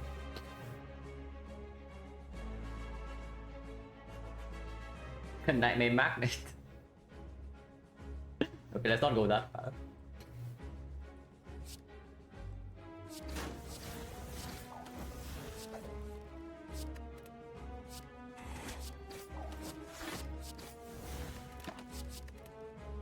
This fight is very easy.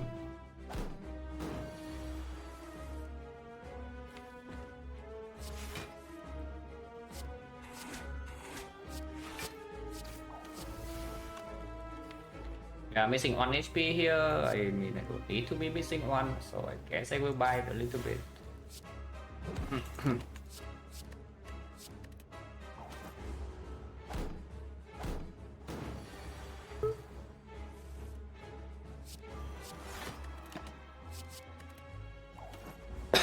We can kill her at any point in time.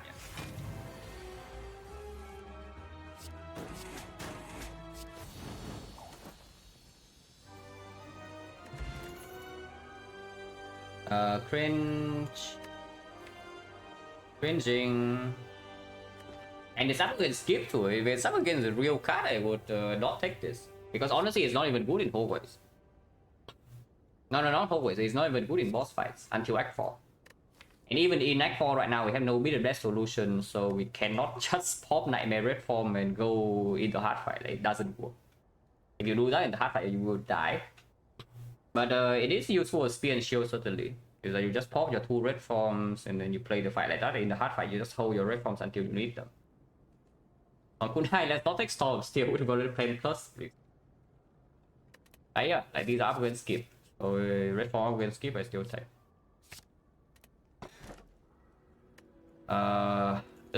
Yeah. That's pretty disgusting. Tight time, guys. I essentially a skip, but maybe not for long because we do have this. This is unpickable. This is almost unpickable, even though we have like Nightmare Red Form. But in the hard fight, we cannot play this Red Form that early. Sometimes we can. If we improve our damage output enough, maybe we can. But yeah, 42 HP, no be the best solution. We will die. And if we want to block without the red form, yeah, Tori happens, and if Tori happens, you need to know when is a multi-hit. Time Eater is also one of the most annoying fight for this deck currently. Unless we get to Nightmare, like the Malay or something. By the counter Dome, yeah, no, Dome is bad exactly in 2 fights, and I don't. Those are the 2 fights that buys do not save you. Yeah, skip. Okay, it's not a skip because we do have the Cow Gamble and the Deck Control and the Survivor. And with Toxic Egg, we do pick like Acro Plus, Repair Plus, and things like that. But it's essentially a skip. Okay, we are stuck with the Curse with Curse Key. That's fun. Yeah, no shot other chests. But I mean, I know there's just a chance that we get screwed over by Curse Key regardless. No reason whatsoever to go to question mark, and there are a lot of reasons to go to fight, so we take 5 fights here. Just like every single hallway in Act 3. I want to see cards with the Toxic Egg, I want to see cards with the Kite, I want to see more block cards because block density in this deck right now is complete crap.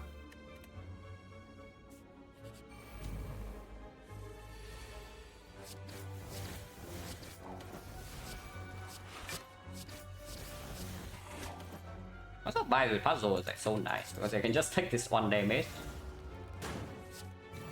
and then we draw a full hand.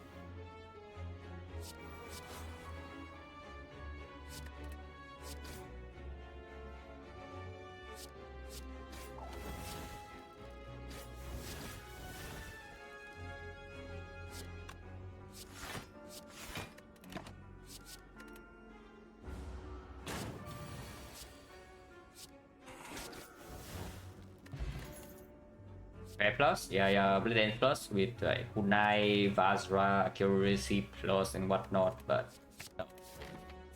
Especially with the curse we are forced to take. I need to have a solution for like pain or normality immediately.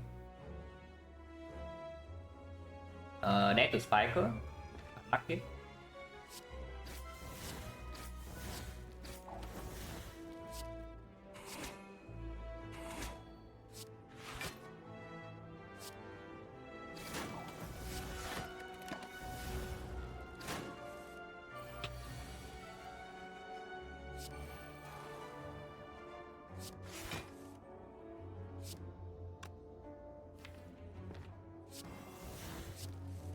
And DK Terror to go in with red form turn, so like you're fine.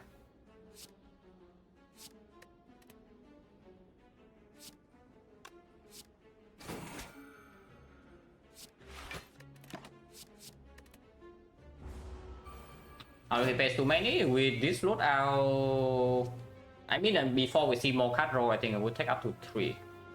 But if you have like Acro plus Backflip plus, then you just take all of them.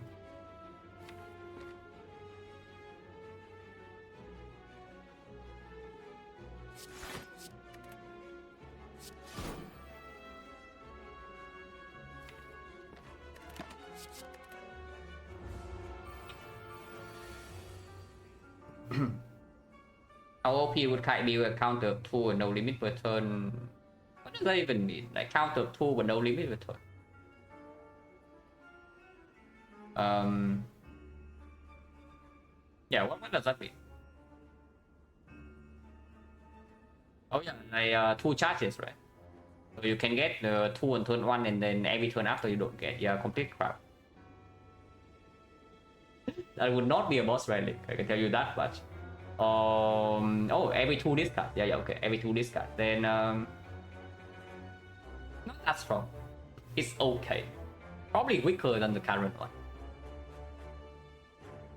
I would assume it's weaker for the current one. I mean, it's stronger when you are OP. And that's like useless. If it's only stronger when your deck is already having a ton of draw, then it doesn't really matter that much.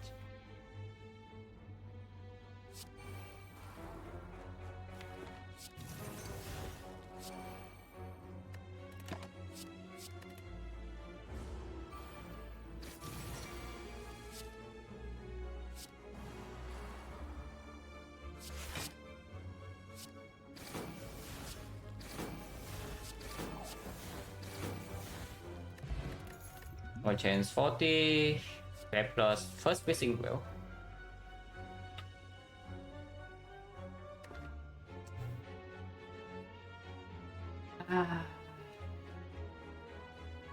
Prepare plus downside time to hard something else. Yeah. Prepare plus reduce your hand size.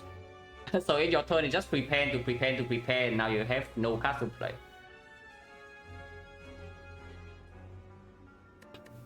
First missing will. We have a Malay and the Tori and the Nightmare. But we also have Dark Shackles too.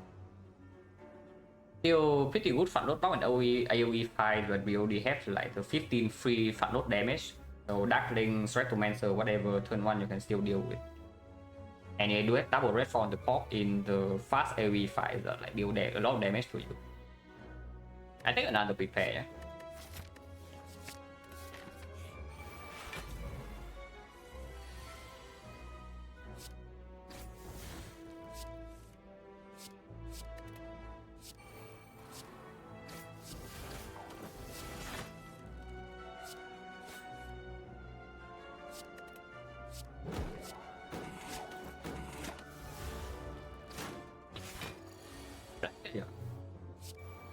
Not that opening reflex is so important, but yes.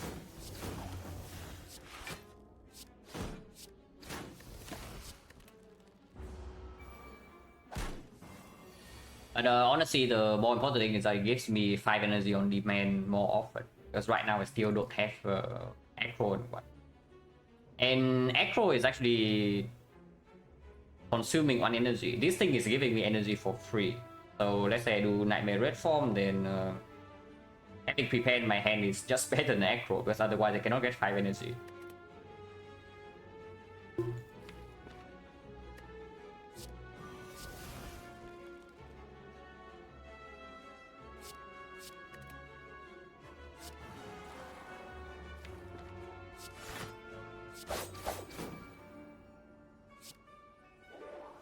know why I did that. That's cool.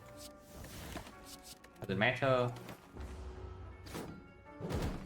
At the top manager, just we have to think about it. Like it's close, close. Maybe you need to carefully consider all the factors. So this is what they're going to game board now and shuffle this crap. I mean, I'm still intangible, so I guess I can just kill it. If I don't want to buy.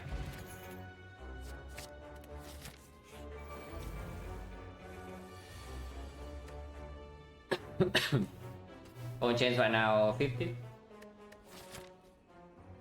And I mean, that's why you take 5 fights. Yeah. I would still add many backflips. Egg going in, of course. If you see a good card with toxic egg, then it goes in. Always.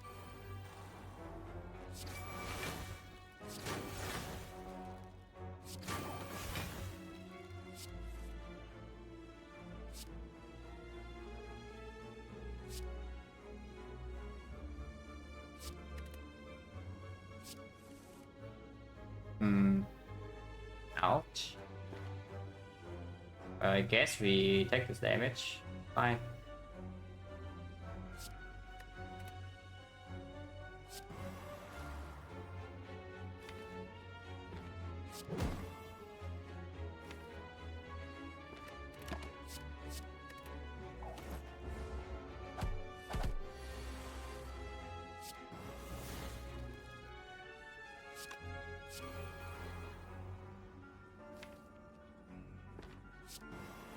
I don't know if that's good or not. Probably, maybe it isn't. It probably isn't. I already did it, so it's too late.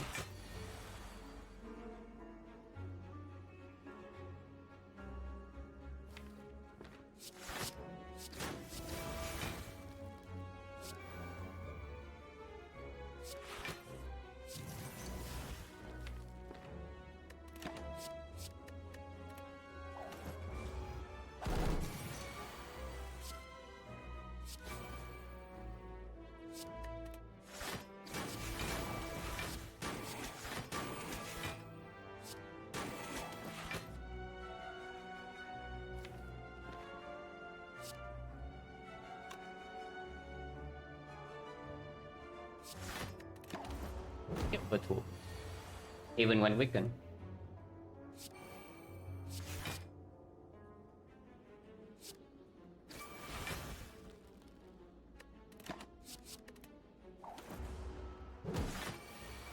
Because the PK is good.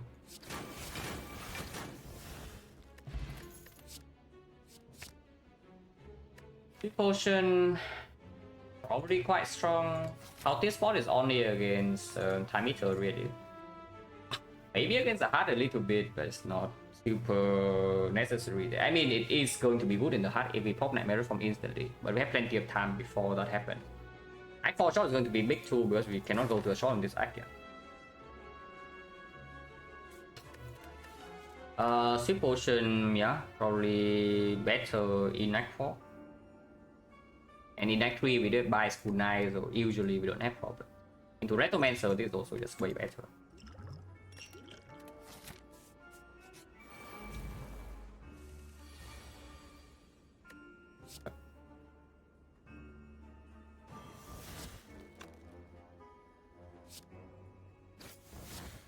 Yeah, Jersey draw and whatnot, but take care.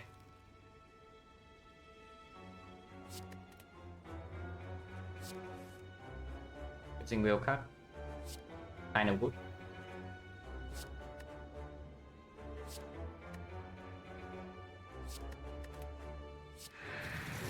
Kind of good. I still take one though. So I don't know why. I guess yeah.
Off lắm.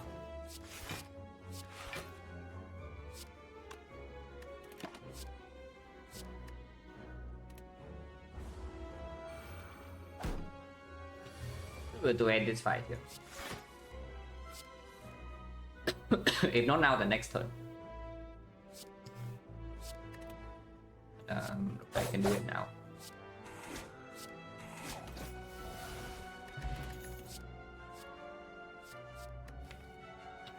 And Venom is slightly interesting because we don't really have good artifact strip at all in this deck. We don't have weak chain either, yeah. So I would like a leg sweep or maybe sucker punch at some point, but it's up against the backflip plus. Kind of good. Our job is okay too for just for the heart, but with PK Terror and the accuracy plus, I don't think it's needed. You can just play 100 damage shit, 100 damage Blade Dance. Max HP Raptor. Accuracy is top deck.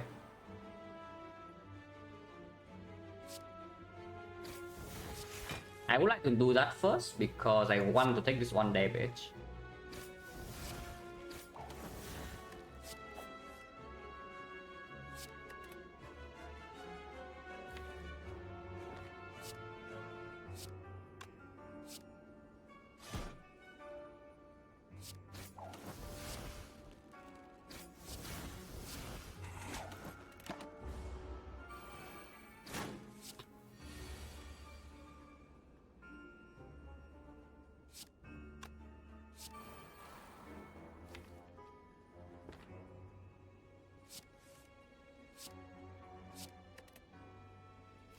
And the chill's fine.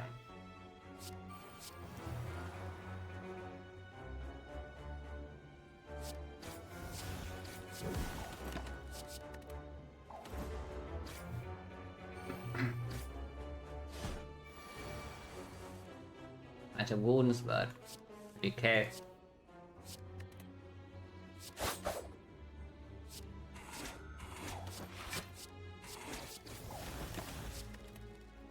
Yeah, one Blade Dance right now is 100 damage with PK Terror.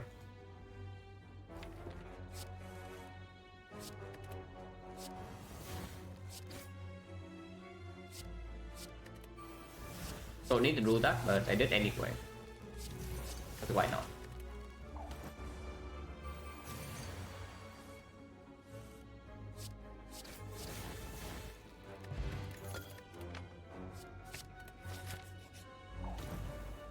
Rewards are broken or what? I remember the last Act 3 we went through on Silent.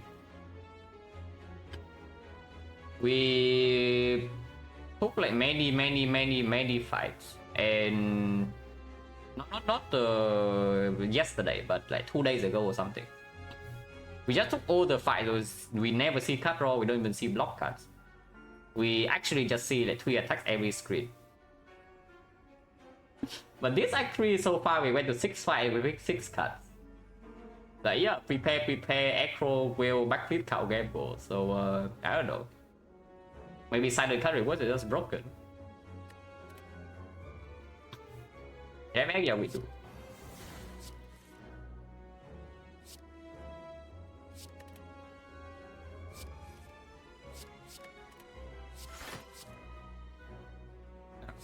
The cringe but be safe.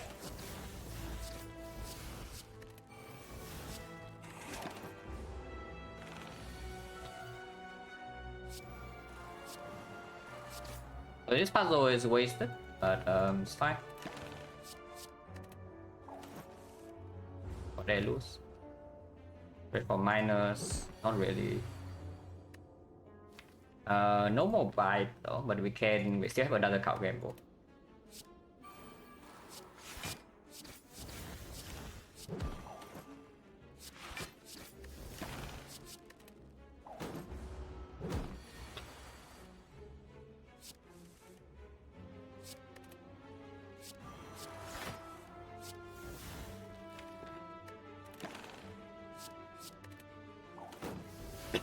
So we just buy it and get out.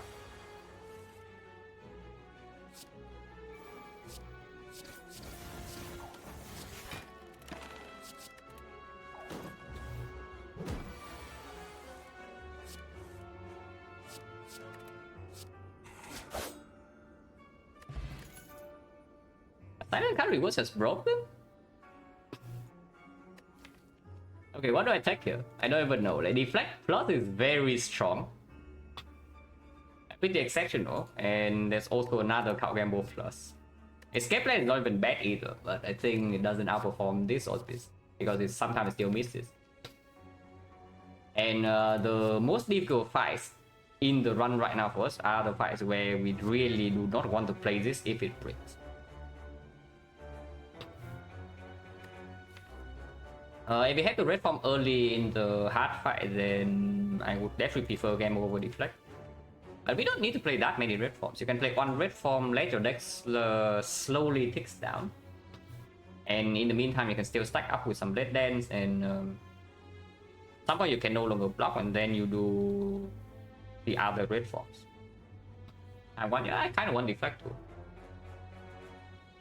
5 energy, but it's fake 5 energy. Most of the turns we still have only 4. I want Deflect. I mean, skill cards go in skill character, yeah, only if you actually see the skill. We have what? 1, 2, 3 upgrades. Red form upgrade is one of them. Nightmare upgrade I would assume is the other one. Not Mind Resting, Card Gamble upgrade is the third one. Honestly, neutral upgrade can be one of them too. PK upgrade too. First upgrade is probably still just red form. And hopefully the curse is not, you know, cringe. Regret. Okay, that's the bad one, but we can deal with it. Yeah, that's a bad one, we can deal with it. So we just need to play actually boss scout late with regret in our deck, and then we can remove it and rank 4, and then maybe we chill. Let opener would be nice.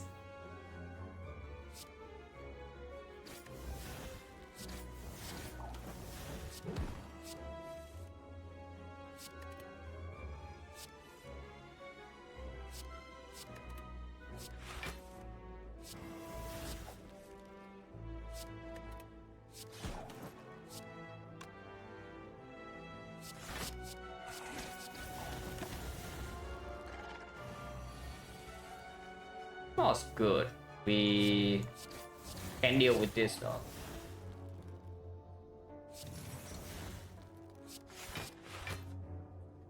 Yeah, puzzle into regret the combo of the gods, but that's also why we added all the prepares that we can discard it. And yeah, I intentionally take one here because I want to draw into my stuff.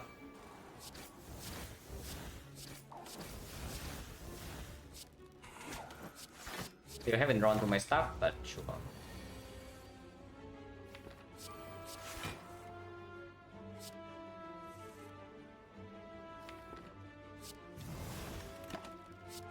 It never attacks.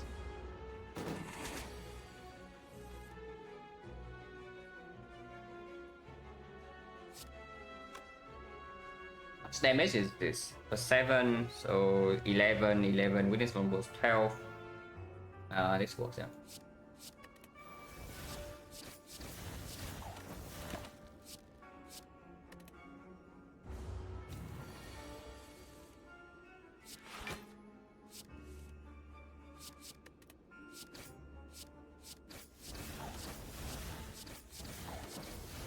You can also just nightmare accuracy in the hard fight, for example.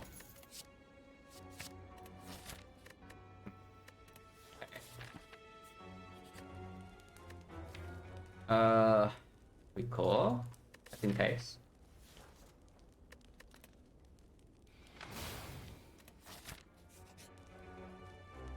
Nothing can go wrong here. Nothing.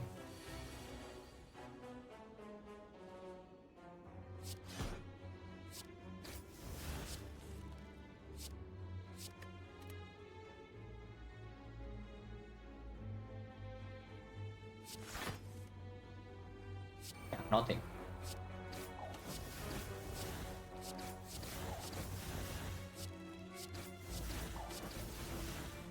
Can take 1, can take 0, and play 22 more damage, which I probably will just do. Kunai GG, I mean, this run is like kind of a roller coaster. That's what it is. But it's right now it's strong. Right now it's like very strong.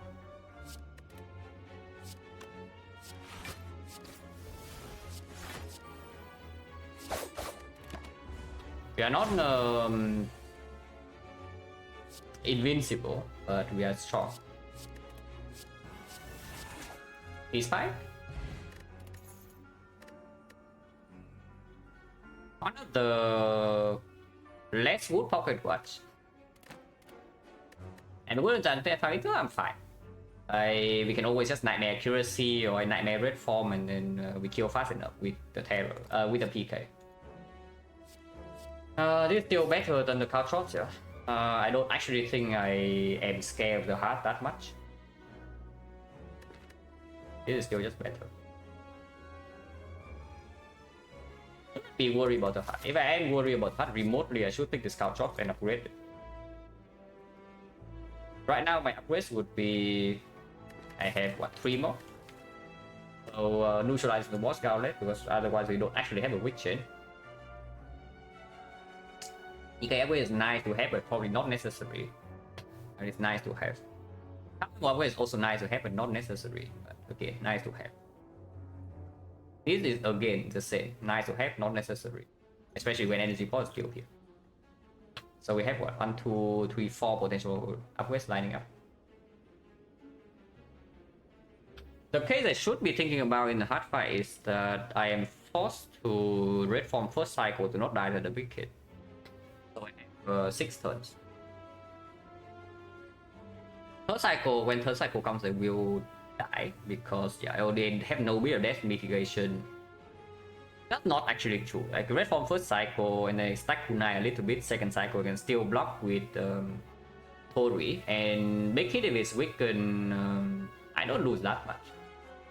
It's like I start with on dexterity, I kunai up to maybe like 2 or 3, and then I play red form turn 2. So -1, -2, -3, maybe -4, but I also gain maybe 2 or 3 back. So I am still positive dexterity into the big hit. And the multi-hit, I can just Tori or Piercing Wheel Malaise. So I don't need to play the second red form that fast, even if I'm forced to play the first one.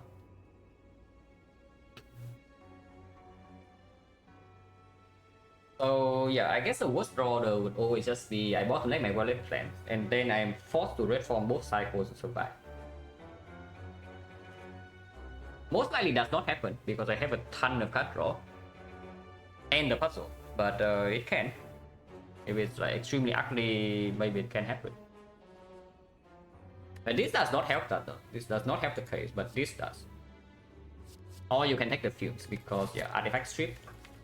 Pretty okay into Donan Deca, pretty okay into Time Eater. Not getting upgraded ever, but it is artifact strip for the heart in order to actually play Dark Shackle Spacing Wheel. Right now we do not strip artifact ever. Like Terror, I want to play before the artifact. Sometimes we cannot even do that, yeah. And if we fail to deploy Terror, we actually are in big trouble. Malay can be used to strip artifact, I suppose, but that would not be very nice. This is okay. But again, yeah, one layer here. Afterwards, we have nothing. We actually cannot strip artifact in the hard fight.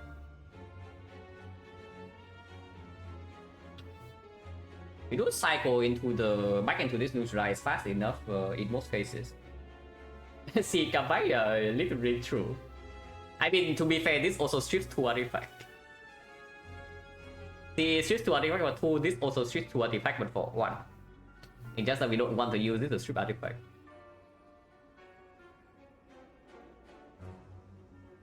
Yeah, not able to strip artifact in the hard fight is actually a bit of a problem. Because we already take chip damage from bit of death like fairly often. And we only have on remove on the regret, yeah, so we cannot remove the mass stuff. We will have 1 curse and 5 bites. And like a bunch of garbage attacks. And yeah, sometimes I want to take pocket watch, so the prepare if it's drawn on the blind hand, I don't even want to play it. And Manometer and Fuse is literally true. I think actually take this Fuse minus though. It seems stupid, but I think it's good. Yeah, seems pretty stupid, but I think it's what we did out of these 3 cuts. And yeah, next floor I see bouncing past plus. Upgrade on I don't care about this upgrade. Most important upgrades in this spot, honestly, if I make upgrade on neutralize, I want it to be next floor. EK upgrade honestly is not super needed. You can also just take the pocket watch. I think pocket watch on the PK turn is a good thing, yeah, because it makes sure the turn after we have a actually big turn. So energy upgrade on PK plays less. Let's just upgrade Nightmare. I think my 3 upgrades is going to be Nightmare, Cow Gamble, and Neutralize if I don't see a weakness source. Like these 3. But where do I upgrade the Neutralize or not depends on the next card reward. So I upgrade this first. Don't care with the Film's upgrade.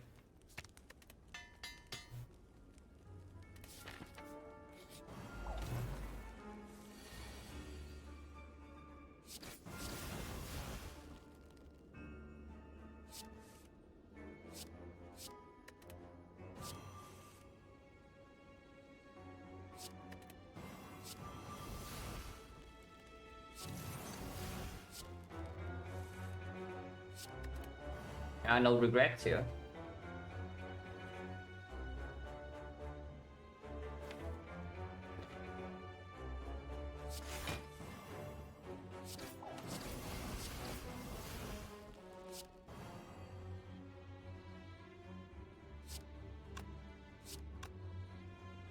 This is what? 9? Okay, I can play this.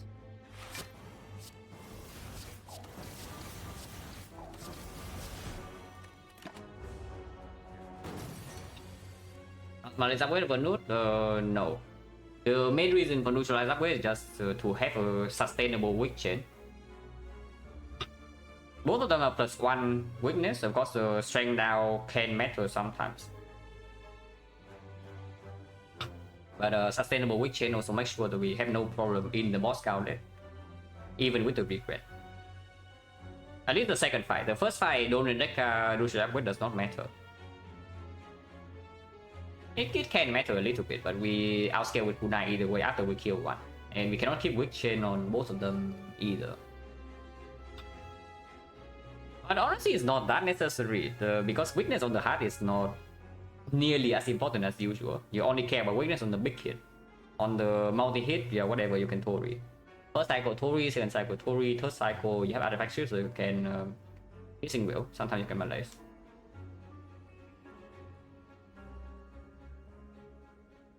Hello, Atlas.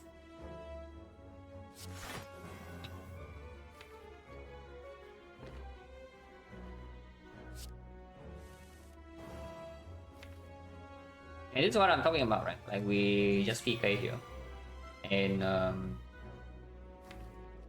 take the pocket watch. We also get the puzzle to withdraw the full 10 here.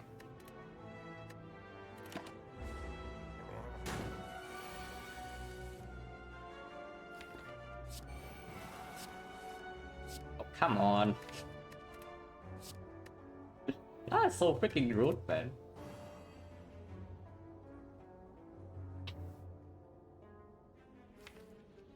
That's actually kind of annoying. I mean, I guess we are going to be fine. We can just play red form and buy it afterwards. But that's kind of annoying. Because I was planning on Nightmare, the Blade Dance just kill it next turn. With accuracy Blade Dance this turn, the Nightmare Blade Dance is just going to die. Well, I cannot do that now. I can still Nightmare accuracy, but next turn I do need to block a little bit.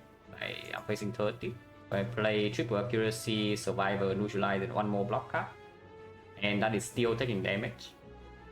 Taking that 9, then afterwards I waste my PK turn and don't get anything super good out of it.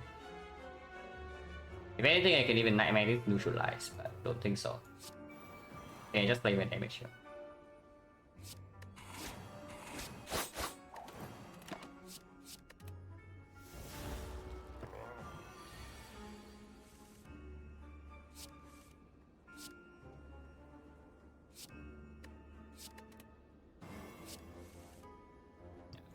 Red form.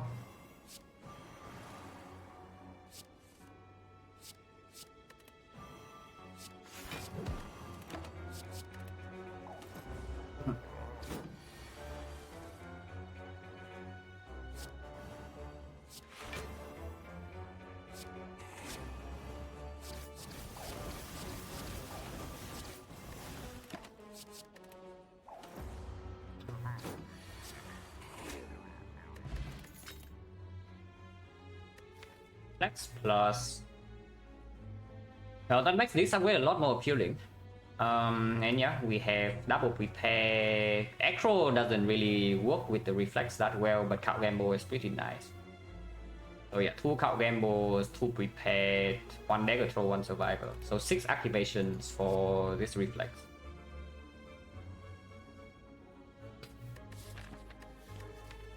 Which, yeah, I guess it's good enough. It can break me early turns though. But it is a card draw that doesn't require me to play cards. So it's nice when I want to take Pocket Watch. And yeah, we have 2 more upgrades. Do I need this upgrade? Like, Awakened One I don't care, yeah. So this upgrade is only for Time Eater. But Time Eater...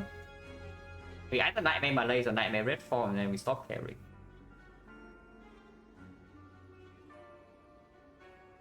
And that's also not a huge issue. Oh, by the way, you think this is a shift deck, but we see 1 Catalyst plus in the Act 4 shop, yeah, and then we can pivot instantly.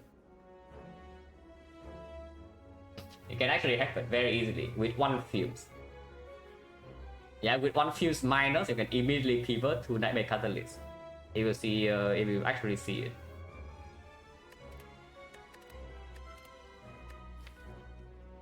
Yeah, because Spear and Shield, I also want to take either Puzzle or Pocket Watch. So adding another prepare is not actually like super good. This improves my damage output by quite a lot too. Cycle quite fast, why not breaking Pocket Watch?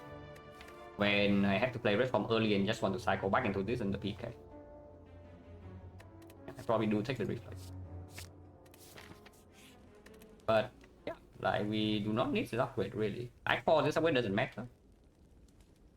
Act 3 boss collect Golden Decker doesn't matter. Awakened One doesn't matter. We have Kunai Wallet Plan, so Awakened One is completely dead.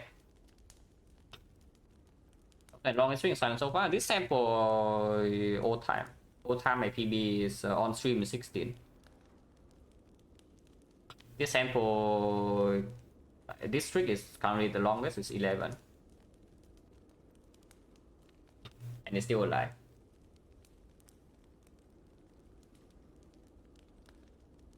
Yeah, I don't need this to be green. With the reflex now, I think I just want to upgrade Gamble. My 4 upgrade is debatable. Honestly, can be this, can be this, can be this, can even be this. Never resting. But yeah, Count Gamble upgrade has to be the strongest in the Act 3 boss outlet. Time meter as well, if we had to rush damage, this upgrade is pretty important.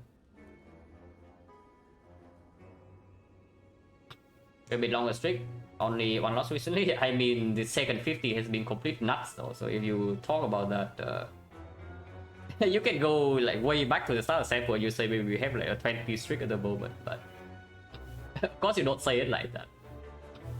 But the current second 50, I think we are like 13 wins and 5 loss. That's kind of sick.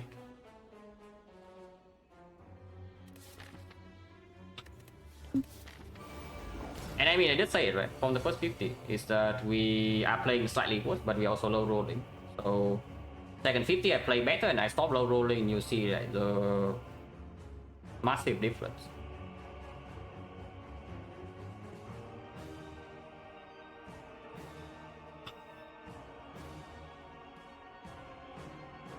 Nightmare accuracy and then buy this thing up is certainly one of the lines we can take.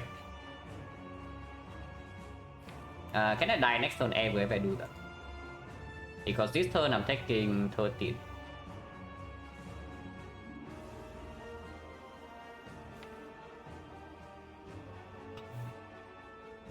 Nightmare Terror is a fun line. Nightmare Terror is a fun. Last week I learned low rolls? Nah, yesterday was like super high roll. Maybe the ones before that were a little bit low, but yesterday was a mega high roll.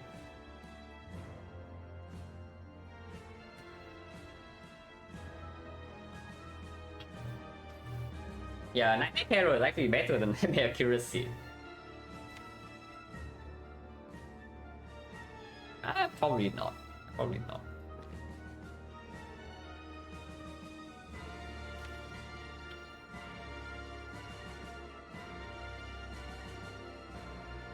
Efficiency cost me 3 energy next turn. Nightmare Terror is like 0.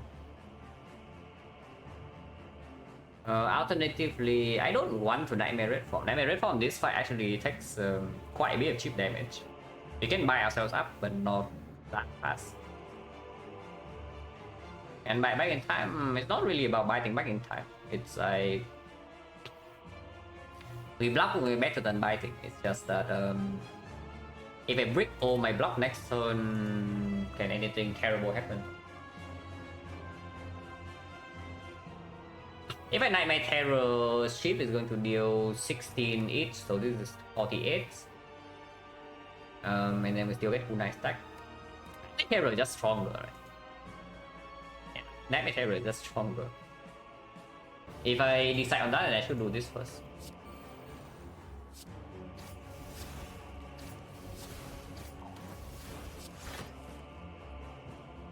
Take 13. Energy pot? No! We are using no potion actually boss gauntlet here. Come on guys, we have bites could die. Of course we don't. Next time we draw to shackle away, we can also block with that. Because we strip all our defect here.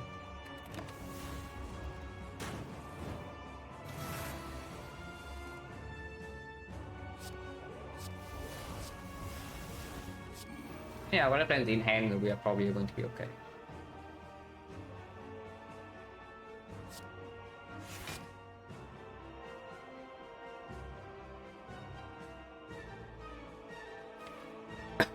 Still taking a big hit this turn, but I don't think we actually care that much. Yeah, Kunai stack is probably more important. Also blocks 4.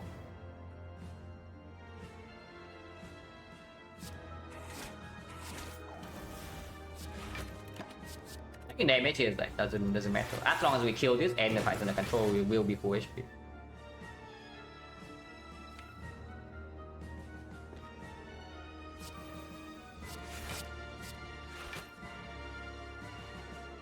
It looks a bit scary though, because we are taking like 8 damage again. We are taking 30 damage again here, so we go to 8. But I can just hold like Blade Dance and Ship. And next turn we have this is 96. No, holding Blade Dance and Ship is stupid. Yeah, let's hold Blade Dance Gamble. No, Blade Dance Red Fog. In case they need to Red Fog. I sure hope that do it.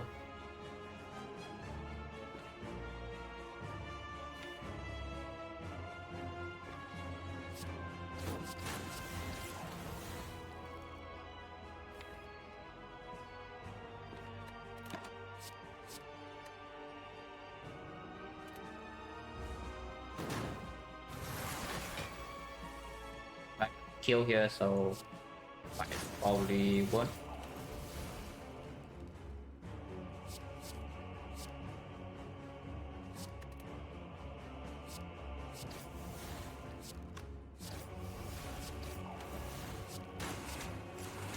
As long as they don't completely break next turn, which can happen.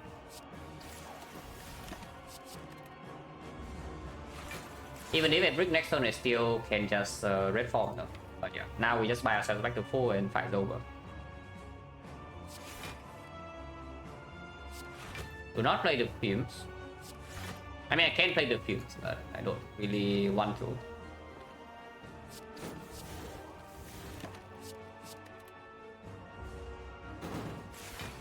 Need to be slightly careful with regret, but that should not be a huge issue.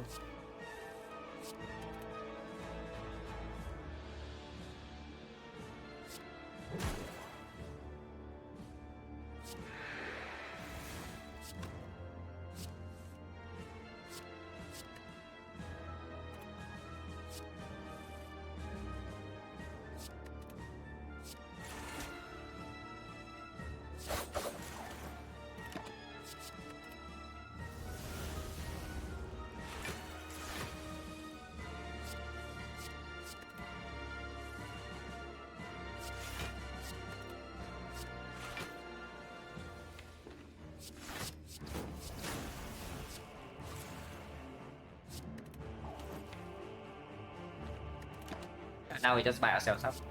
And with 9 dexterity, Violent Fence, we never take damage. I see a Draco.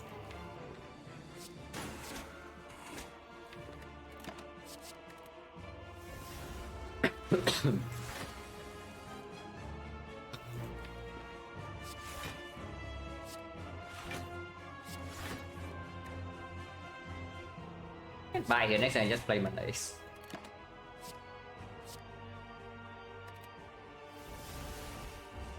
I don't buy whole buy of defend, but sure.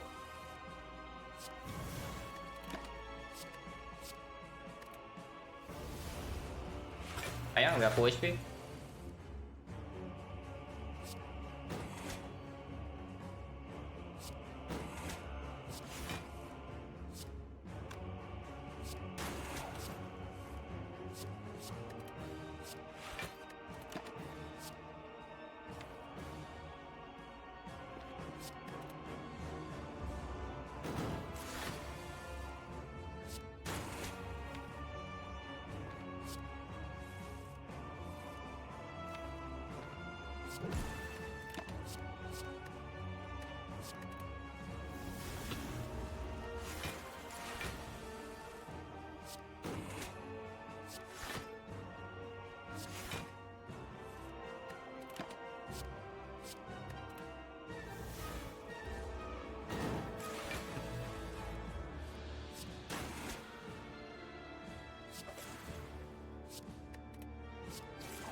I need one more buy so I can kill him soon.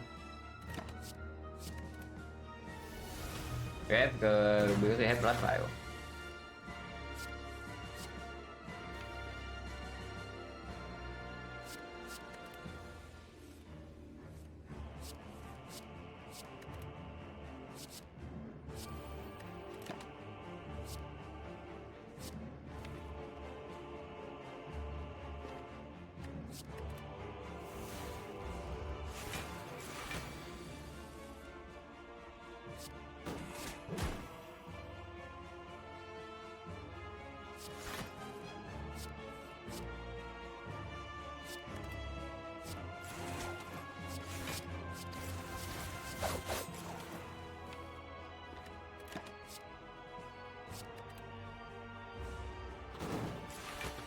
A weapon one would be a lot more relaxing. I think we can deal with both, but I would definitely prefer Awaken one. We do a red? No, we just saw a second one from the boss reboot.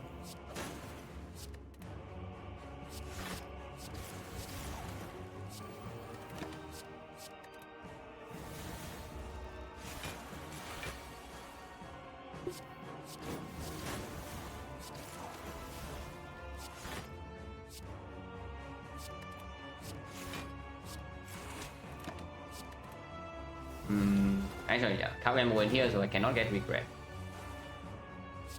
No matter how hard I try. Alright, relaxing fight. Not completely free yet, but it can be free fairly soon. You can deal with both, but this fight is a lot easier to play.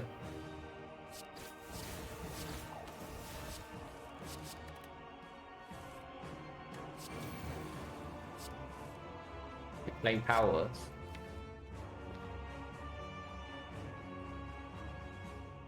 I should be playing this accuracy. I'm fairly certain I should be playing this accuracy, so I will.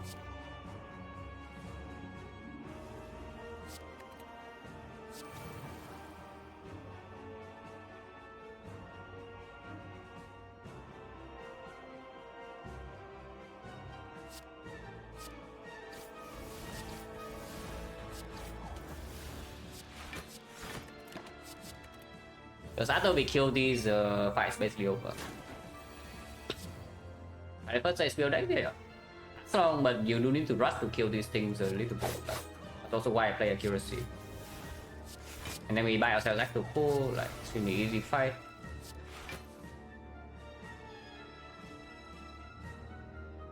This is better than playing defense, so I play that.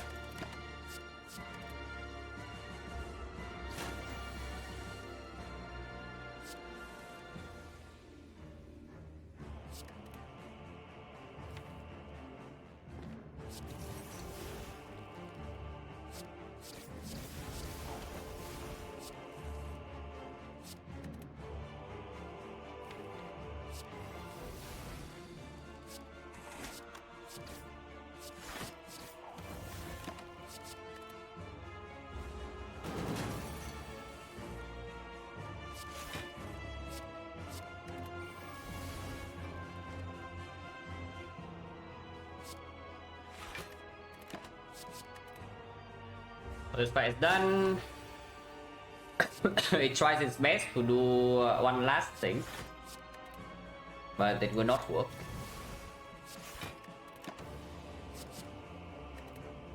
Yeah, when he's still multiplying, I don't care.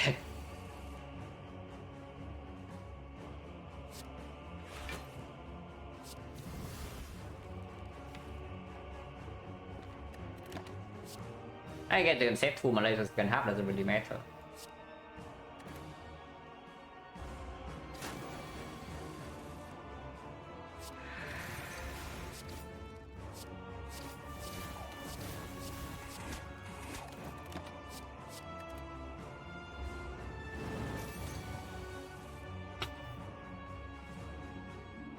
Nice saving the run don't have up damage. I mean it's good. I mean I bought this for full price, so it better be good, but it's fine.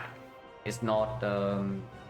If you take this away, we would have a much harder time, but we wouldn't like just straight up lose the run immediately or anything. But it makes our life a lot easier, specifically in the boss gauntlet. Like this thing is your inserter. It deals with like 3 bosses for you, and then you can do whatever the hell you want in that call.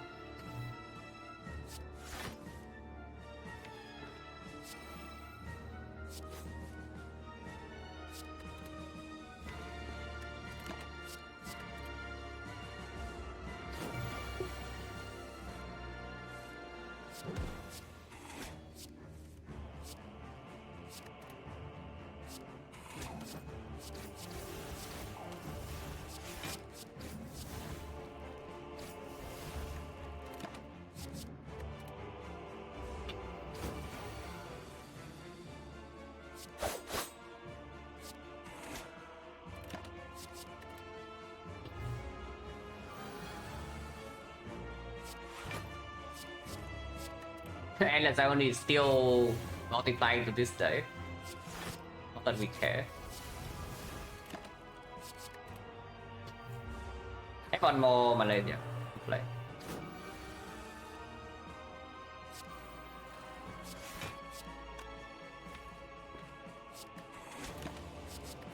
I want to Malaysia with Boy. I mean I can, but I don't want to.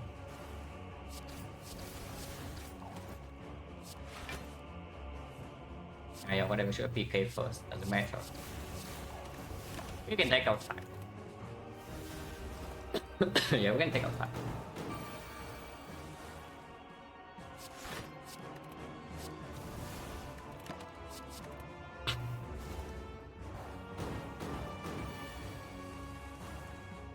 Ouch.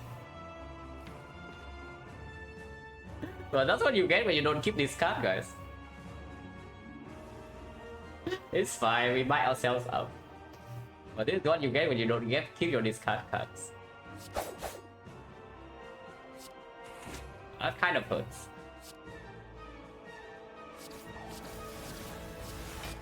-6. Ow.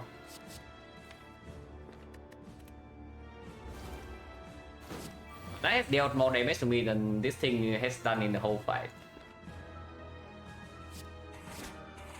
I mean, that's not true, but it's kind of true.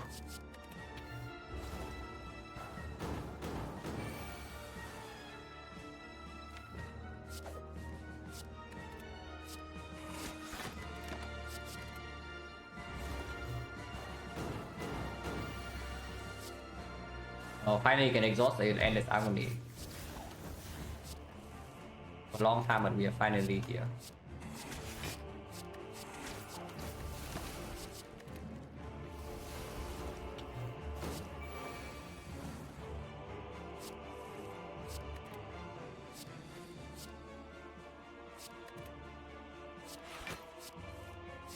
My PK.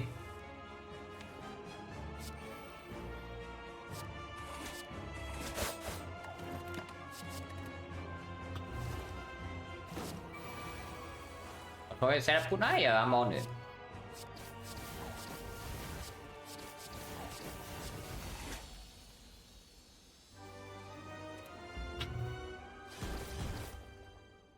Okay, big shock.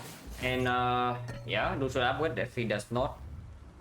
Yeah, I shouldn't say definitely does not matter. It can matter. It does. Is it really something I want to do? We don't need extra damage, man. I'm getting a fuse right now, just extra damage in the heart, which we actually don't need. Yeah, it's just malaise or neutralize.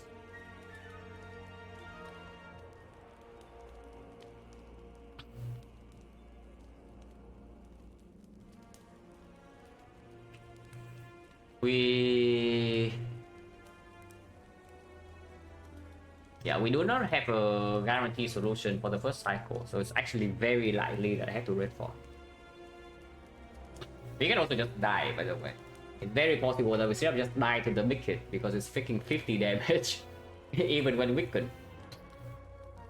And we cannot deal with that.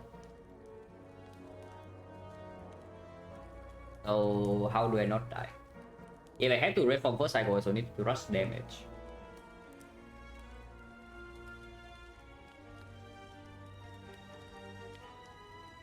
This is tough.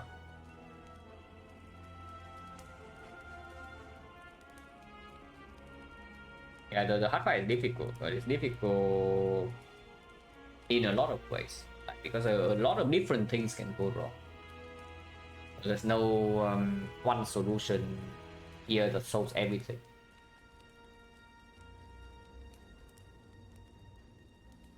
Why not it's just Blade Dance upgrade? Because Blade Dance upgrade also can outperform its Spear and Shield.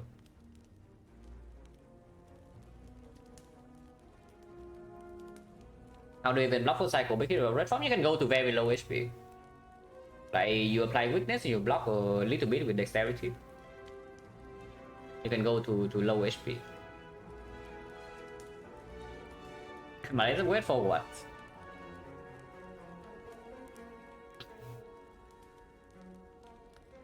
Maybe it is actually just Blade Dance upgrade because the Spear and Shield, a lot of times you also snap play red form. And if you play red form on side, then yeah, damage does need to be somewhat fast.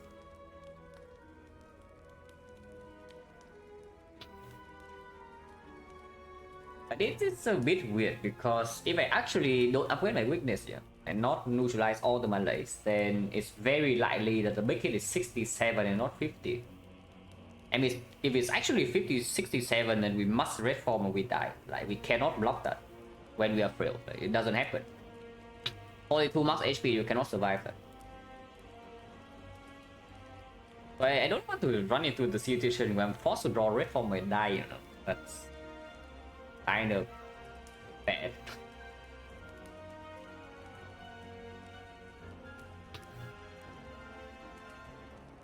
The malaise upgrade only makes sense if it's like we run into a situation where we have a lot of things to play on turn 1 and then you still need to malaise for like 2. So the one hand I can see that happening is that turn 1 we have red form and malaise in hand. So I play the red form turn 1 without other plans because I don't want to die first cycle. And then I malaise for 2 to block the 1 times 50, to block the 15 hit, the multi hit. One scenario that can happen, but then if I do that, the second cycle does not have weakness, so I will be forced to play the second red form most of the time. The neutralize upgrade can mean that if I draw it on turn 2 or turn 3, and if I draw it on turn 1 and turn 2 is a big hit, it can apply weakness. If you draw it on turn 2 and it's a multi-hit where I block with will or malaise, then it still applies weakness for turn 3, but if it's malaise then it's already weakened. It does make blocking second cycle easier though, if I cannot spend my will, my shackle, but I have one malaise, Tori, one will and one shackle. So if it has no artifact, I most likely full block multi-hit without weakness. If that is the case, then neutralize is not super important to upgrade. But it does mean that I also need to hold the neutralize in my hand if I want weakness for the big hit. And I cannot prep it one turn before. Which also kind of sucks.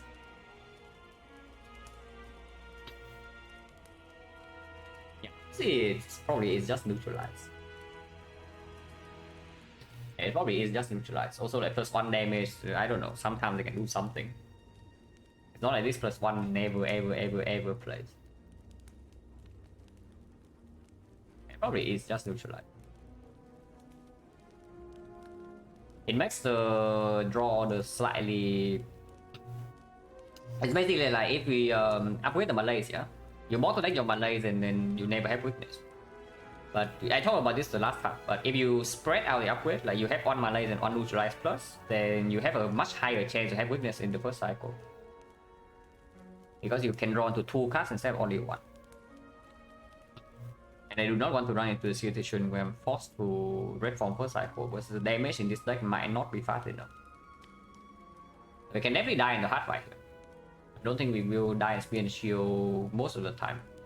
Because we can take pocket rush and particle, so and we play red form, the fight is definitely most likely over.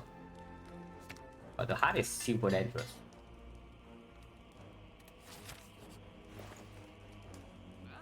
Slightly less dangerous if I mirror my red form. I don't think I will mirror my red form though, because mirroring red form basically says that yes, my clan will be red forming immediately, and I do not need 3 of them. Like 2 is enough, because otherwise you die to beat either way. Your nightmare? No, I mirror my Violet Plan plus. I think that's actually very clear. I think this mirror is exceptionally clear on my Violet plans. So mirror, remove, and then afterwards I can still do deflect. I can do concentrate. Concentrate does play. I can do dash echo plus.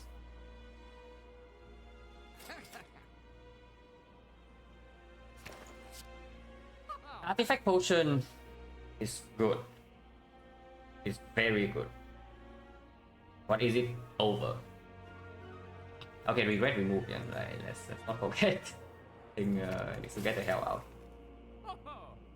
And I can still buy these, or I can buy concentrate over something. Locking Gone? Yeah, not just Locking Gone.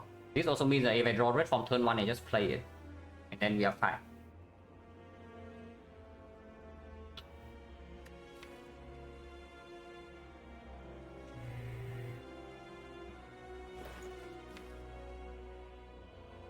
Upscale, we are breaking spear and shield.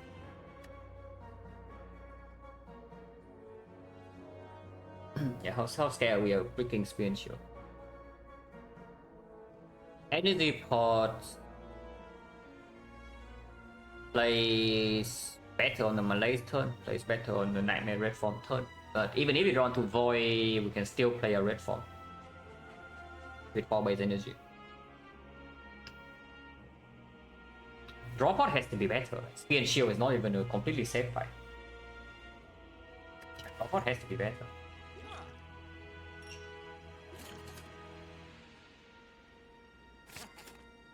So it's between these two. Concentrate versus Shackle Plus. Shackle Plus is something that can also block the big hit. I was mirror and mirror Violet Plan Plus.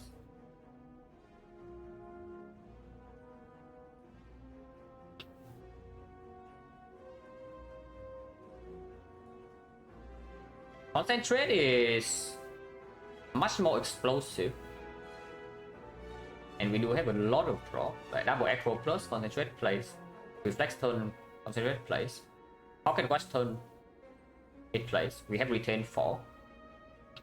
Puzzle turn it plays.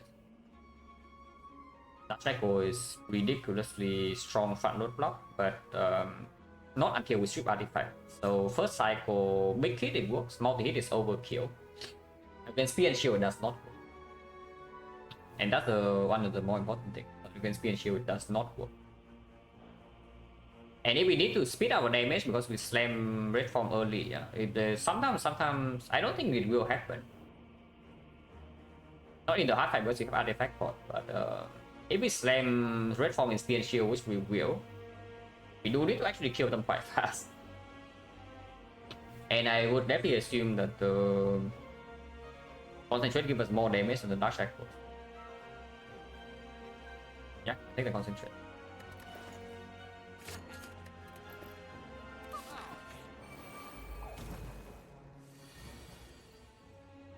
Yeah, slamming red from turn 1 here. Like, there's no way I do not play this red form. So now we are on a quote-unquote timer. So I can take over Rush this turn to draw the full 10, or I can break the Pocket Watch, deal a little bit of damage, get one full 9 stack, not redraw ship, but I'll draw only 8.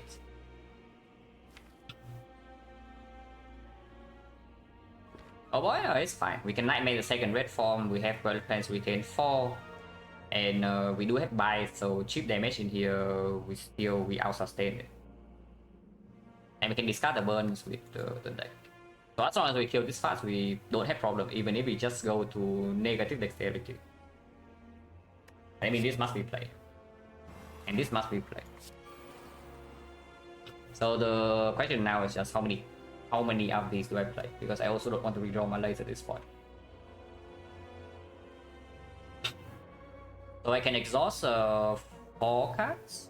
3 cards? Yeah, exhaust 4 cards at the cost of 2 draws. And also dealing a bunch of damage. Turn 1 die turn 2? No, of course with red form. Like, red forming turn 1 here is extremely clear, because otherwise you still also take like 30 damage. If you're actually taking such a big amount of damage, then of course you red form. And I think I will play all of these.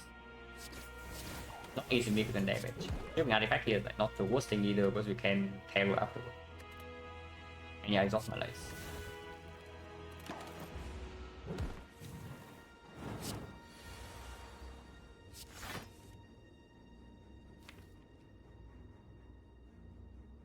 All my dances, but I think it will still take Pocket Watch.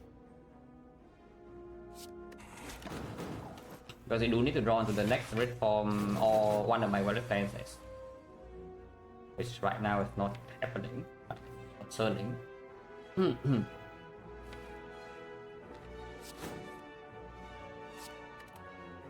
yeah, that is a bit relevant mirror, by the way.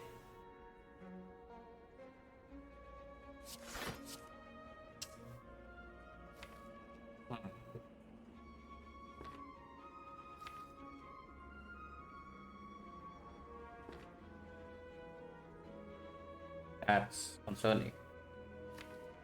But we don't draw these top deck, and we also bottom deck over draw.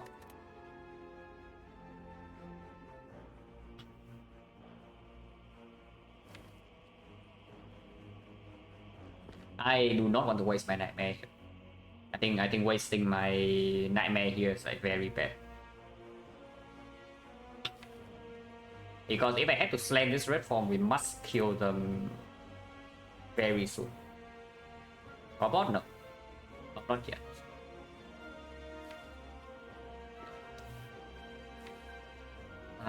No artifact strip in the deck here, so redraw terror is fairly useless. We have retain 4. I don't actually want to draw this too often.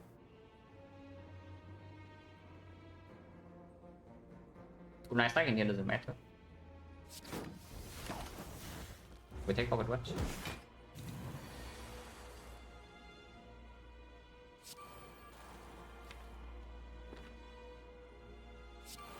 Next turn, most likely I need to play the second red form, but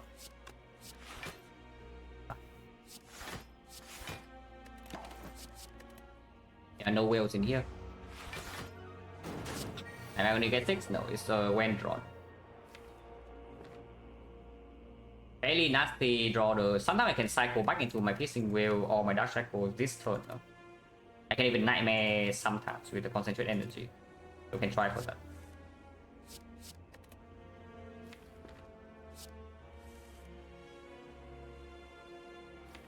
Shuffling out the concentrate.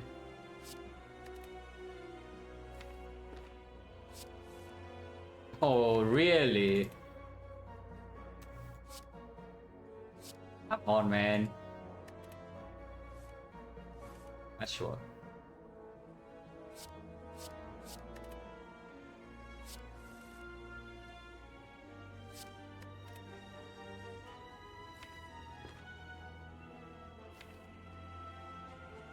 If it's like this, then I guess we do just play our red pawn.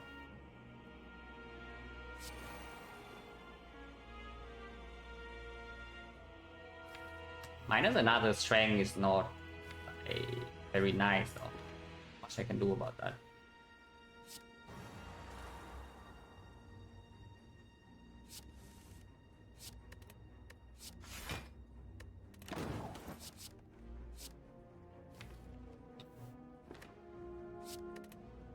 Dangerous fight.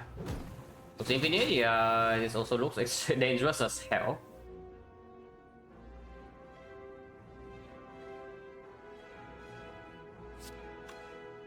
You can still block this, but we cannot block this. So now I'm thinking maybe we want to kill this.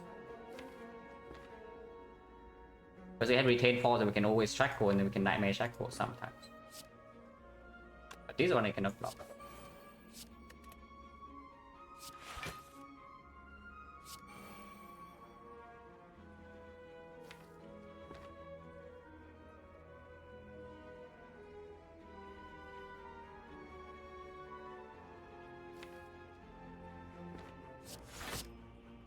I cannot kill this stuff.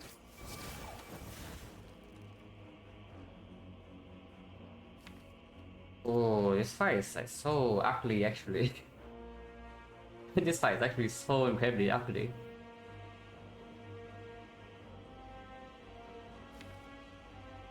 But I guess we can take a hit from here.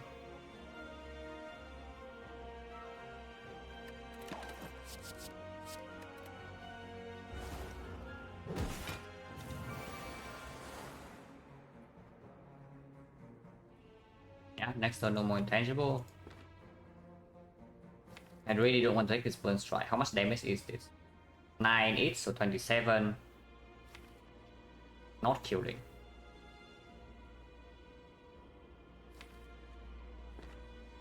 I don't have shackle to block this next turn.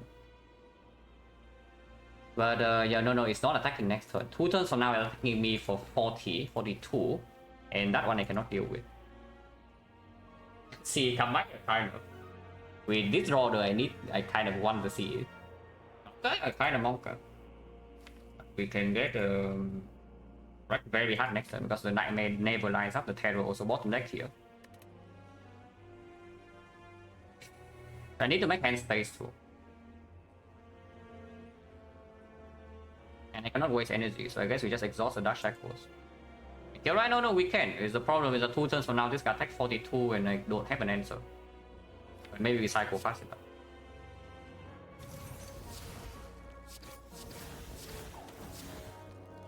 This thing is already dead. That's not a concern, but... We do have terror on this at the very least, so that can be something.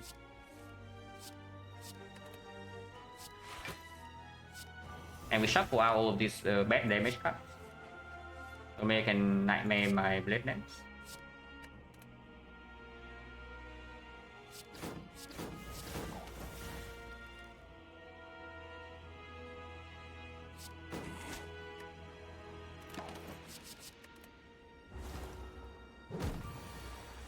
So next time we need to kill him, otherwise big trouble. It hits me for 42, we do have weakness. Dexterity is going to be -6, we can get it to -5.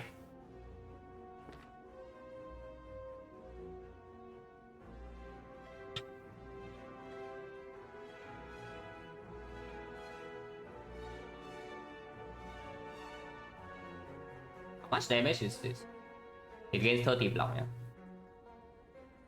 -2, so it's 8 each. 8 is going to be 12 each, so it's still 36. Yeah, no, it's killing, no problem.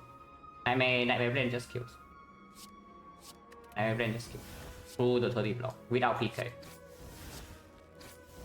We're fine. Yeah, we're fine. No need to be worried, guys. We're fine.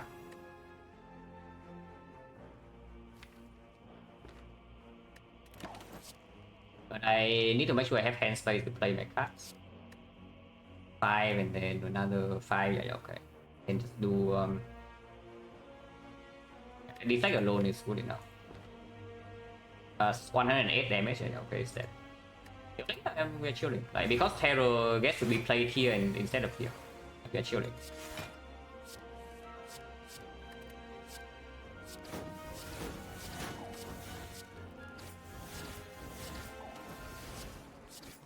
Oh, spooky.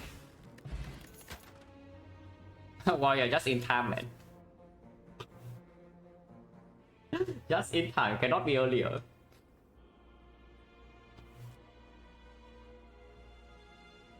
One potion now, and it might still be good enough.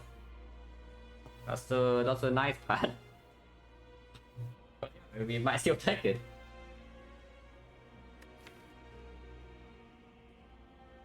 It gives me another nightmare target if the nightmare bricks.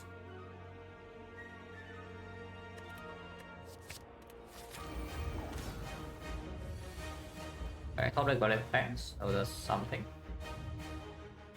And we had the piece in the first cycle.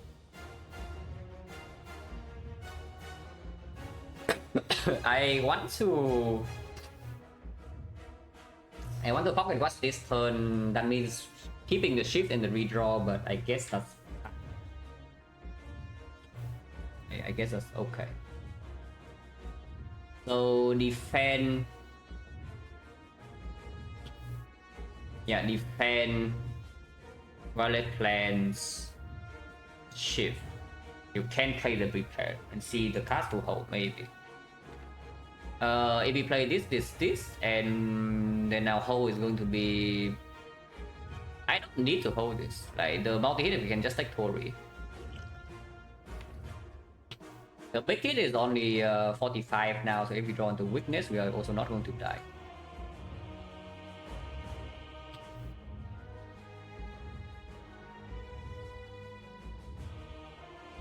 I can keep Survivor instead because yeah, it's a little bit of block next turn. Even when Frail with 6 block, so it's 4, but then we can play 2 other cards before Oracle outcome happens.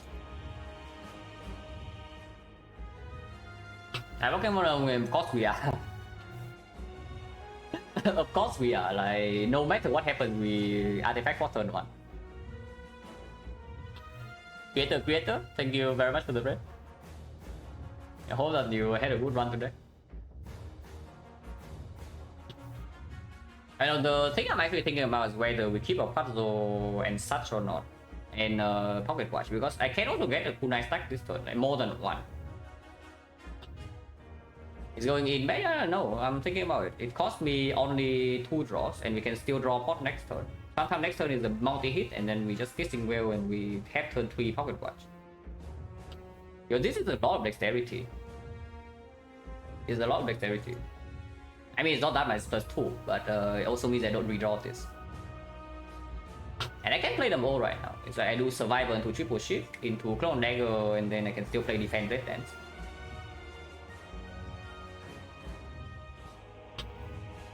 Also fully playing? Yeah. We can drop also next turn by playing 1 card. So that might actually be what I do, because I draw a pot also sometimes awkward.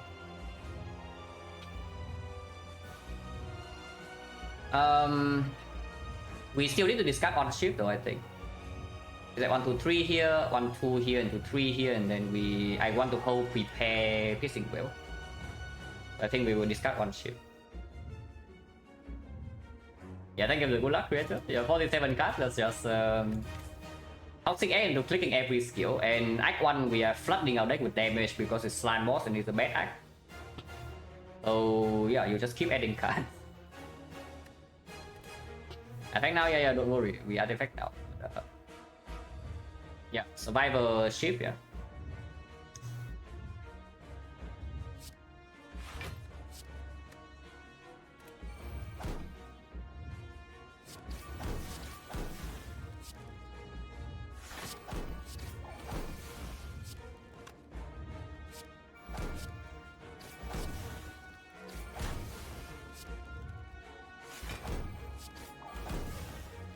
I can puzzle now.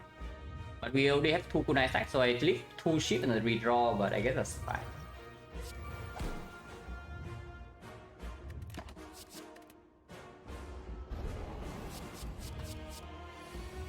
Take it first.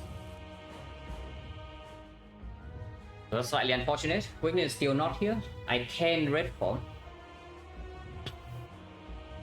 So we lost the 50-50 and the weakness is not here yet, yeah.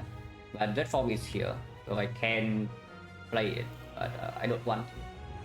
I prefer to not having to play red form this turn. If I defend and to prepare, I can still play red form even if I draw into void. Or we can prepare first and then drop the puzzle. But yeah, prepare first. Right now my hand has 7. My hand is going to have 6. My hand is going to have 8. 8, discard 2 is 6 and 6 is 9, so puzzle is not playing. Puzzle first, yeah, how? Play fishing whale or what? Because if prepare, discard the reflect, they overdraw.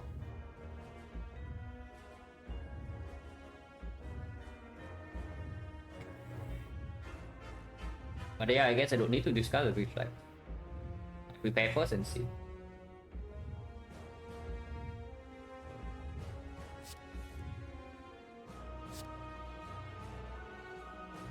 Yeah, if I discard this, the puzzle only draws 1 card.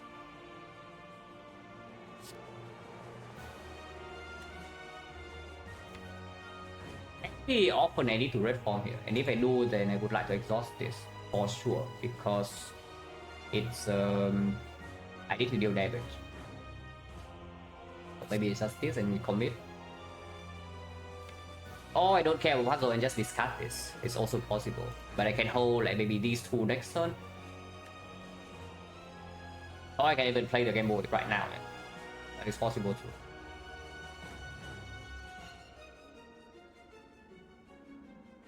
One card puzzle.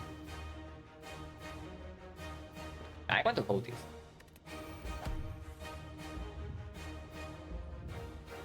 Okay, big question. How low are we playing this fight? Because I can take 29 here. I can choose to take 29 damage here and keep my red form. Which I think is what I'm going to do. Yeah, we just play. Honestly, I can even alchemize first. We alchemize the power pot into after invasion, and then we chill.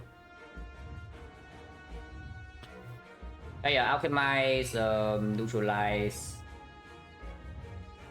Take 27. Take 27, 31. So we go to 9 HP.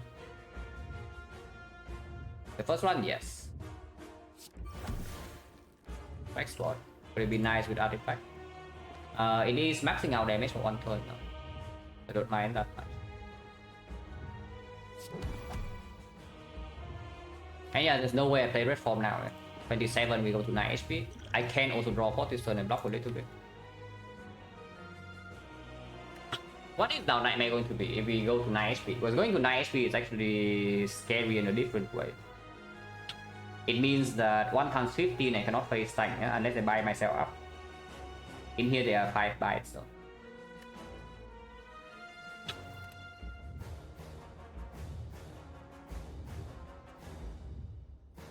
Manufacturer is not here yet, Terror is not here, Cube is not here. I want to draw 4 now. If I get Nightmare Reform, I just go immediately. Actually, no, that's stupid. Terror is not here yet, Accuracy is not here yet, PK is not here. Nightmare Reform now will die fairly often.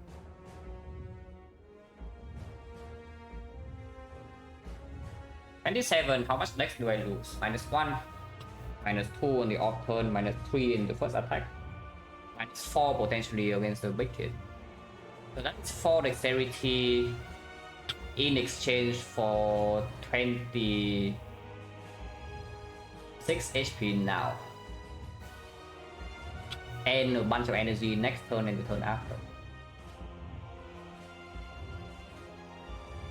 So I draw 4 now and see.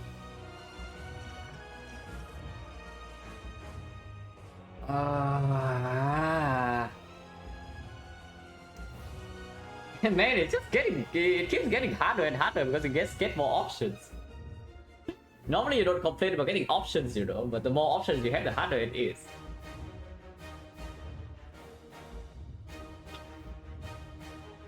But it's not what cringe time, like we have no bit of that solution here. You're going to die or what?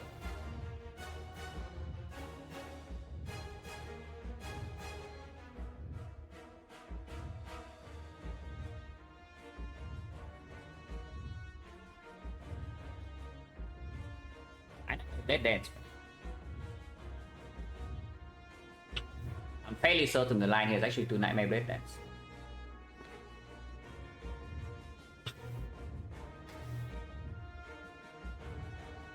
Now the problem with this Nightmare Blade Dance line is that next turn, even though I'm intangible, I still need to block one bit of that. It's not easy. And yes, with this turn, I think I play the red form.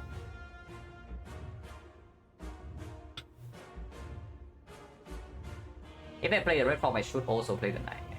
But my red form, no. I think Nightmare red form, then just keep it around is okay. We don't need to play red form so fast. It's true. It's just that I really want to Nightmare my damage.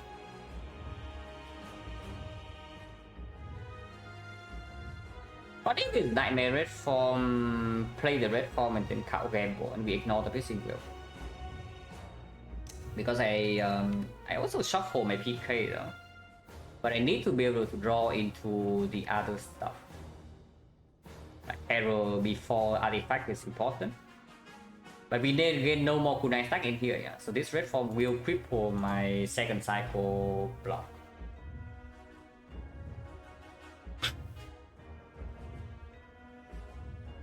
The problem with the Nightmare Blade Dance stack is that I play the red form into Nightmare Blade Dance. This turn I take 0, yeah? So I take 2 damage from Beat of Death. I go to 34. Next turn I play triple. Let's say I don't draw block card. I still need to play Will for to block 9. And then I play triple Blade Dance. That loses for 13. So I lose 15. I go to 21. And if I don't draw into the red form in 2 turns, I might die second cycle. I do gain back my dexterity though, so the Nightmare Blade Dance line actually gives me enough dexterity to block the second cycle. It's just, I break my pocket watch, and I have no insurance for second cycle. Which is, you know, dangerous as hell. I think PK also doesn't work, yeah. Yeah, right here I just see 2 things. We either Nightmare red form or we Nightmare what about Nightmare count gamble?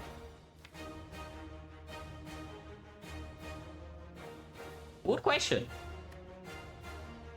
Yeah, good question. What about Nightmare count gamble? Is it Nightmare count gamble just completely nuts? No, it's true. Nightmare count gamble is just the best thing here. Like, what have I been saying?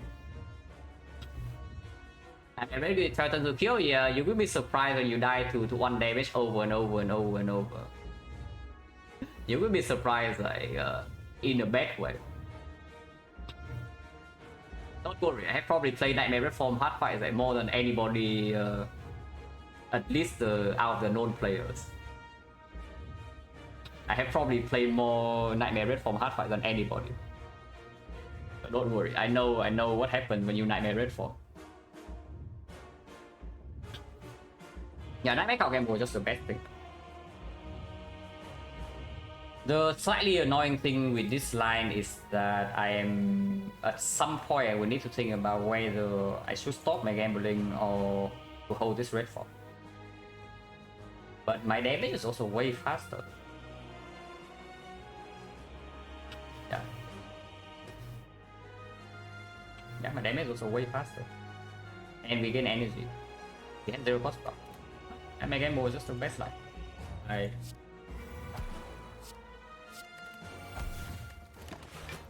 Oh, I retain maybe these 2. I don't care about PK. Maybe I do care about PK. I don't mind using Dark Cycle all the Malays next turn either. Weakness second cycle is good. We are not going to If possible, I do not want to play the Malays. I do not want to play the second red form in second cycle because you can still block with dexterity for a while. So maybe it is this. At most attack like 9 damage per speed of death next turn. I do kind of want to play PK.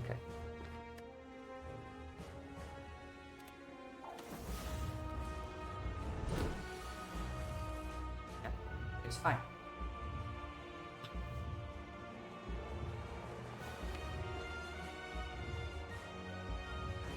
Fumes wants to be played. So maybe we just don't play PK up to like Fumes Malays for 3 and then count gamble this hand. That will apply weakness for the entire next cycle. I do not gain dexterity this turn, but next turn I can do something about that. I have Pocket Watch.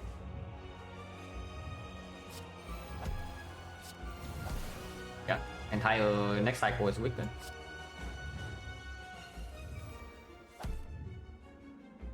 Not so bad. Accuracy, terror, and take 2 more.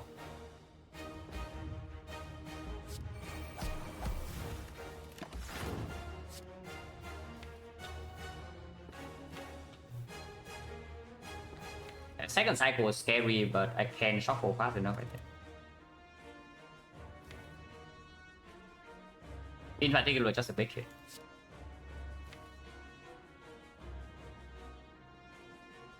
Can I shuffle fast enough? Maybe I am forced to red form next cycle as well with this, because I draw only +2 with the back flip into another +4 with this, so it's only +6, and with the Pocket Watch it's another +3. So if I don't Pocket Rush next turn, I draw only 16 in total. I don't get back into my card gamble. Honestly, auto lose? Yeah, I hope not, because I did play it. In fact, we are probably even playing another red form next cycle, because I don't see that we can cycle fast enough here. Because yeah, this +2, this +2, this +4, so that's +8. So it's 13, and yeah, it just doesn't happen.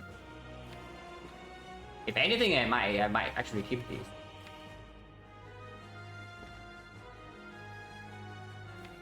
No, I should keep this. This is important. But terrifying fight, obviously.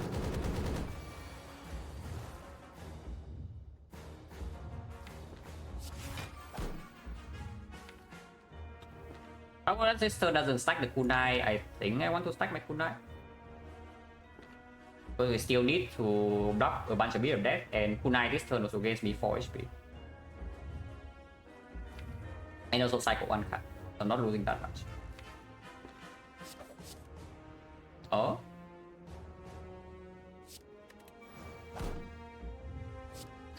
Oh, dexterity. That's good. Bunch of HP. Wait, no. Oh, I saw the problem immediately, so now I'm dead. Yeah, I saw the problem immediately after playing the line, because I don't have red form yet. I mean, I'm not dead this turn, but that was bad. Yeah, I saw the thing immediately after I played it, but it's too late. I played too fast. So now I go to the single digit HP or what? And we still have to red form next turn. I'm going to prevent, I just take Pocket Watch. No, if I take Pocket Watch, this turn is guaranteed red form. And then we just cycle with triple gamble. Well, too late now. I just play my block card and then we red form next turn. Actually, no, yeah, I have Tori. Right, okay, never mind. Pause alarm. Oh, that was bad though. That was bad, because if this is a big hit, like we, I guess we are fine. It's a big hit, but somehow I break my block cards as well. Yeah, like imagine I draw like this over 2 block cards. Like we're actually just going to die. Oh, that was a terrible line though. Like not taking the Pocket Watch, because I just completely forgot that yeah, red form's not even guaranteed. But that was a terrible line. I mean, we are okay, but holy crap. So pocket rush time or what?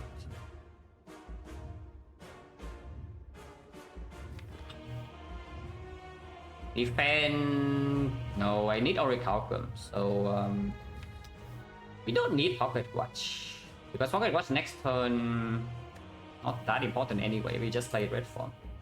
We might not need to play red form next turn. We still have +1 dexterity. And it's only 30 something damage, so we can still take the hit. As long the longer we delay the second red form, the better. Yeah. The problem with this is just that we retain 4 and 4 card gambos in my deck, and we need to play card gamble to cycle the deck. I don't know how long we can actually keep the red form in hand while not killing our damage output. Or 7, yeah, blame Slime Boss. Like, this is the deck after Act 1, so we just need to keep adding cards. No removes. 0 removes, and this is our deck after Act 1. No card draw, no removes. So even after we add so much consistency options in here, we still don't have enough.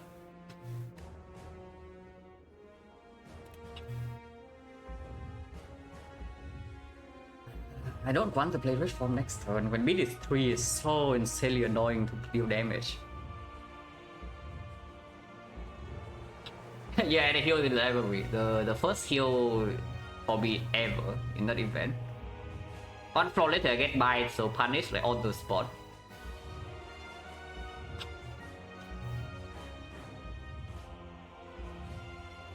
If I don't play red form, then I take a bunch of damage next turn. This side would be what? Like throw dagger, bite, shift, violet plan. Yeah, we block 6, so we lose 12 to 21. Maybe next turn I have 8, 8, 6, which is enough to not die if the echo draws into block cards. I still have one Piercing Wheel and one Shackle, right? Yeah, I do. Agony is gone. Okay, Agony is gone. Okay. One dagger attacks Violet Plans and we take this fall. And sometimes I can block with our red form next turn. Not that likely, but we do have 7 energy, 6 energy to block. And we do heal 2 here. Like this 2 heal is not insignificant.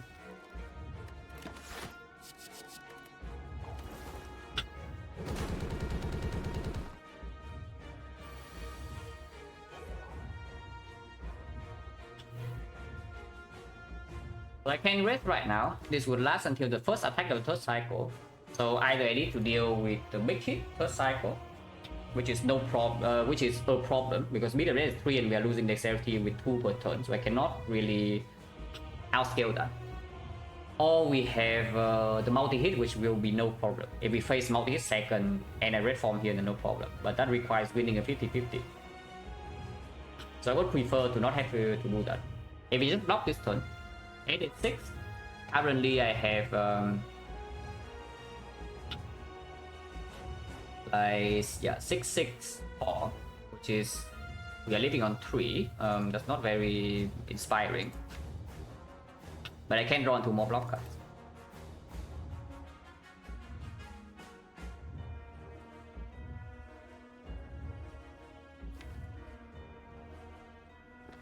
I can always start my turn with something that double deflect into like maybe Echo though. Hand has 9, so hand has 7, so I can play the Echo. If I don't want to reflect, I can still concentrate it. So I can start the turn with it. Yeah, okay. Looks fine. It looks like we can block without the red form then. It would be excellent.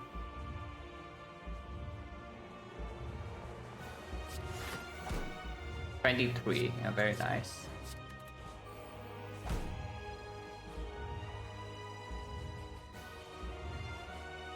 One, 2, 3, 4.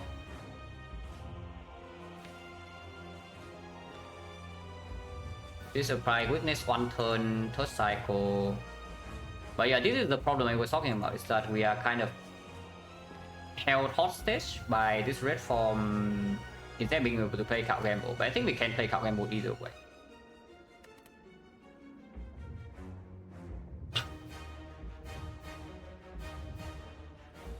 I can always play this.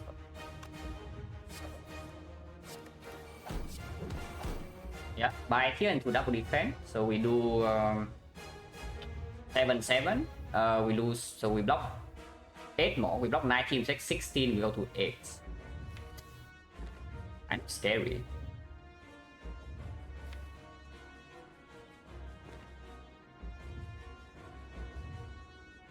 Kind of scary. Prepare now and see, maybe.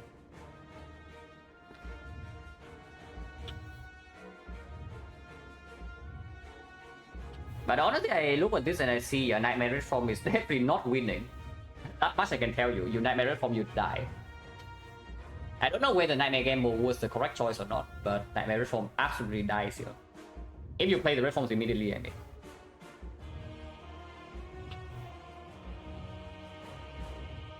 Because even with this dexterity speed, we still have a lot of problems locking this bit of that.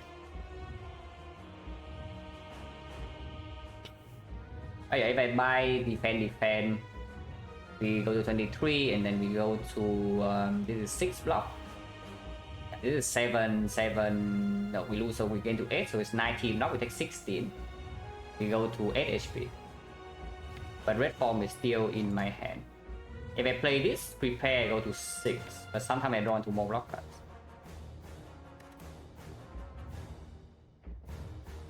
I don't need to hold 2 card gambles ever, so this can go. On the second wheel, we have 1 wheel, 1 shackle, so 2 multi-hits you can still block.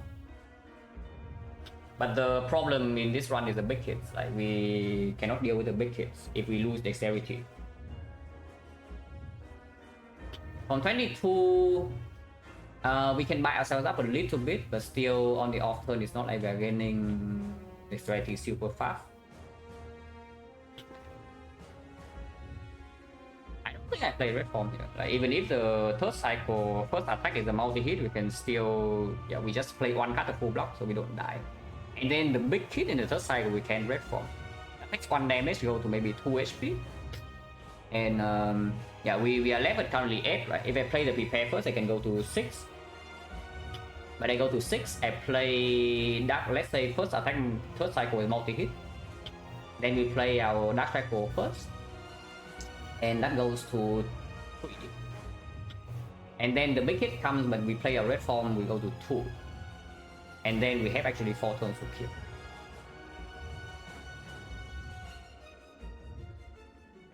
Sometimes we have more than 4 turns, but not, we don't have that much time. Because the yeah, the medium death is 3 and we will not have dexterity by that point.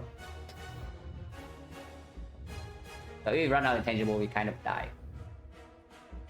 Especially if I go to 2 HP. But the same goes if I play red form right now. If I play red form right now, like, fight is kind of doomed. The fight is actually kind of doomed.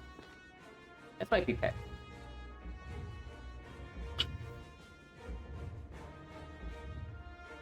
So again, into Tori with Shackle, right now, no. Right now, even if I double defense Shackle, I don't think we get into Tori. We only block 17. Yeah, definitely not. Definitely prepare. Okay, I guess we are going to 6. Unless they tell me to Acro, but Acro right now doesn't draw into anything good. Yeah, we are going to 6. We hold these 4.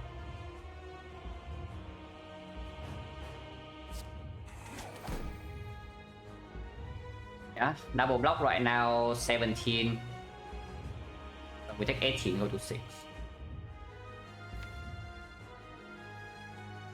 The problem with this, of course, is I need to start the next turn with a block card, but we have a few and we can also sometimes start with buys.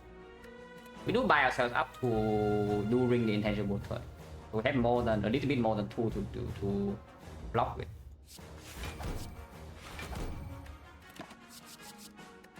Okay, we go to 6. Okay, can stack some kunai this turn before beat is 3.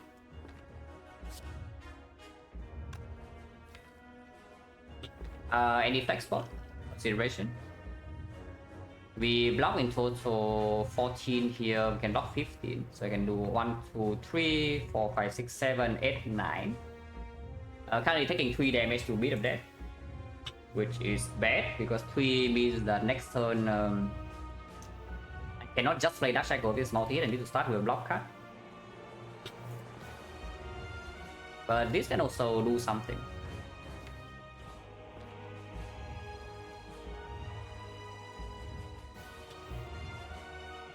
This is 16 per shield. Currently we deal 96, so yes, flex spot is reasonable. Losing 2 more going to 1 is very bad, so I don't know whether I'm allowed to play prepare or not.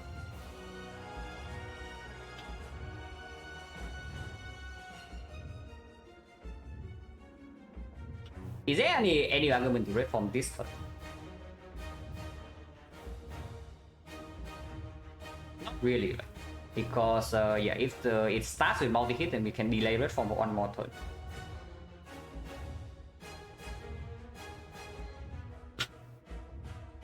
Yeah, this is only 7 and then 8, so we are taking 3.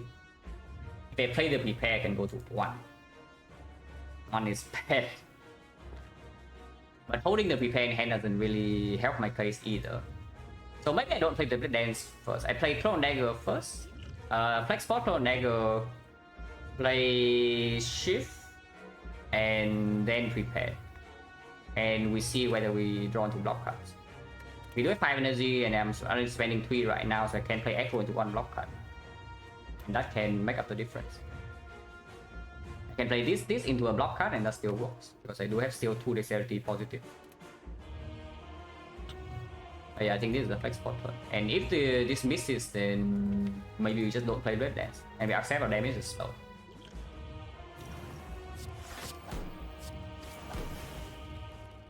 I can play this now, huh? Nice. This doesn't happen, we just Dark Cycles. 4 cycle, this is still enough to full block with 1 energy, so I can just cycle next turn. I hold these 2 in order to have more energy flexibility.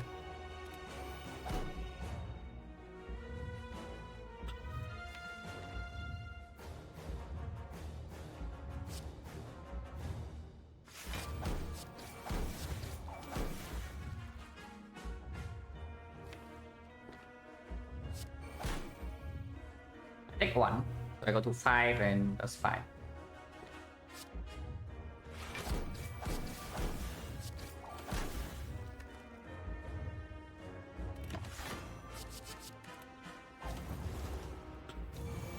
Okay, first, that's a good thing for us, I think. So defense shackle, last turn, and next turn with red form.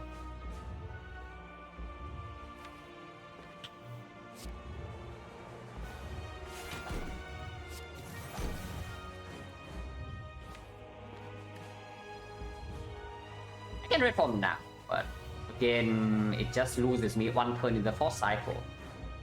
And yeah, any turn I can buy myself with the Death 3 right now is invaluable.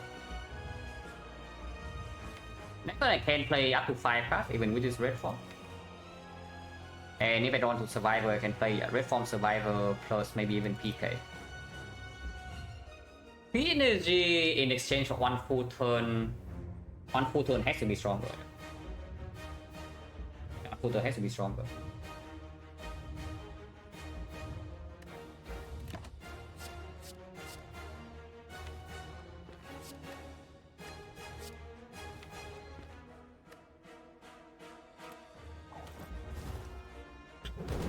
It's a red force. But yeah, Survivor is drawn. And already it doesn't matter, I still retain 4. Because these cards cycle faster afterwards.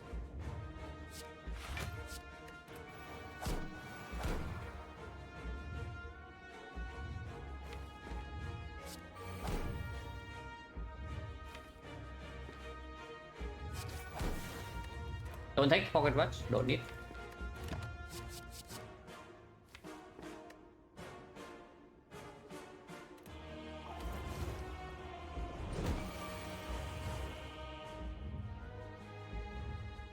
Let's take some damage. I do not want to shuffle out my red dance at this spot, so let's take some damage. And it's okay to take damage. Now I can backflip.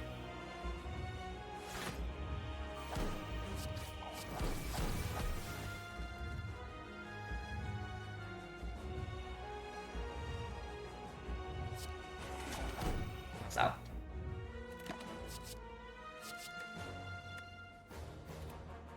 If it's multi-hit, we do need to draw the wheel now. Actually, that's not true. We do not need. We can still block this. Yeah, because we can still block with bites, and kunai stack does happen here. I prefer to draw into my my wheel now though. Next turn, if we lost a 50-50, like we lost the 50-50, this is losing the 50-50, so we kind of need to kill it next turn.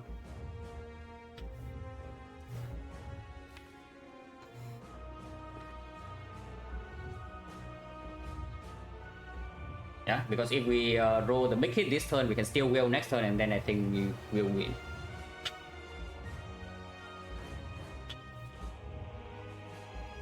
Yeah, losing a 50-50 is bad because I also still need to block at least 9. And our damage, like PK is not down. There's no certain things yet. Because the shield is only 16 each, so right now we're dealing 80. We can deal maximum like 200 this turn. We probably are going to die here then, huh? Because of this lost 50-50. Because maximum I can deal like 200 damage. And then it goes to like 85 poison, so I need to deal still 80 damage next turn.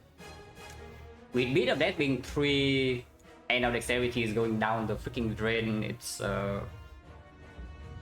very tough. So aggro must happen, game move must happen. I don't know whether this blade dance can be played or not.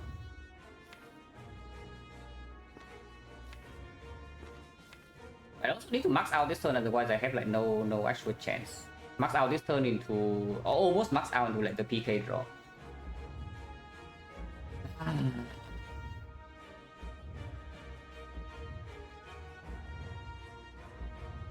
And that is with the artifact pot blocking vulnerable first cycle. Yeah.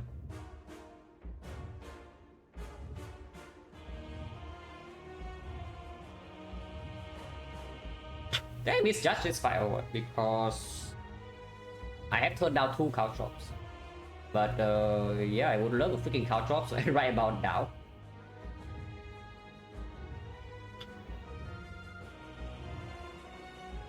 Yeah, even the line here. Only 5 energy and there's a concentrate. I think we need to kind of go crazy without cycling. Like, so we can start the turn with Deflect. And then gamble something. Gamble 1, 2, 3, 4, 5, 6, 7.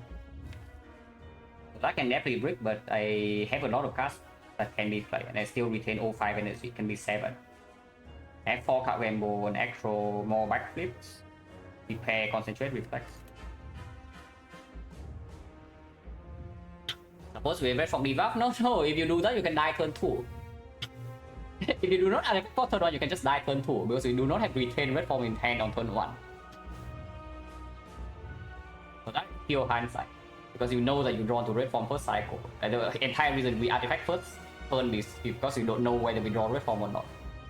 Because if I do draw to red form first cycle, then of course I save up my artifact for red form, because blocking vulnerable is useless.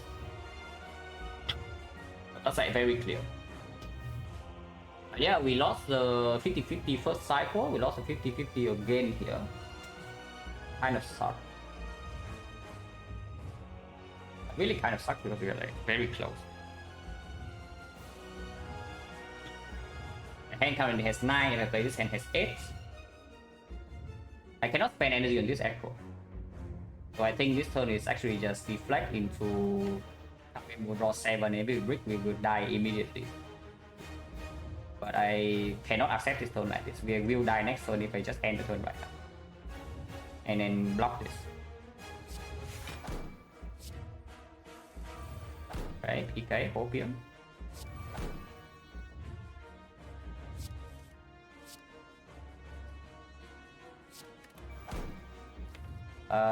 Discard Memo Bricks and die. Memo Bricks, I die. Oh, come on, don't do that. This is T2, but it's reduced by 1. Then I gamble for only 2 cards. And I actually lose to Beat of Death now.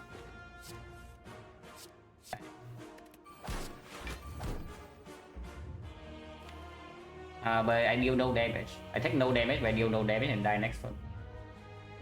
With this line. Because my concentrate and reflex doesn't happen. But I still have to play this. If I don't play this, I die immediately. Well, I guess we are going to die next turn, guys. To the mid 3.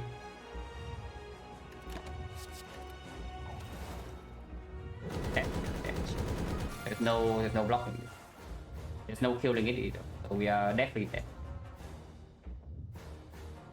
And yeah, you see what happens in this fight. Like, do you want to nightmare your red form? Yeah, tell me how your nightmare on red form line would go, guys.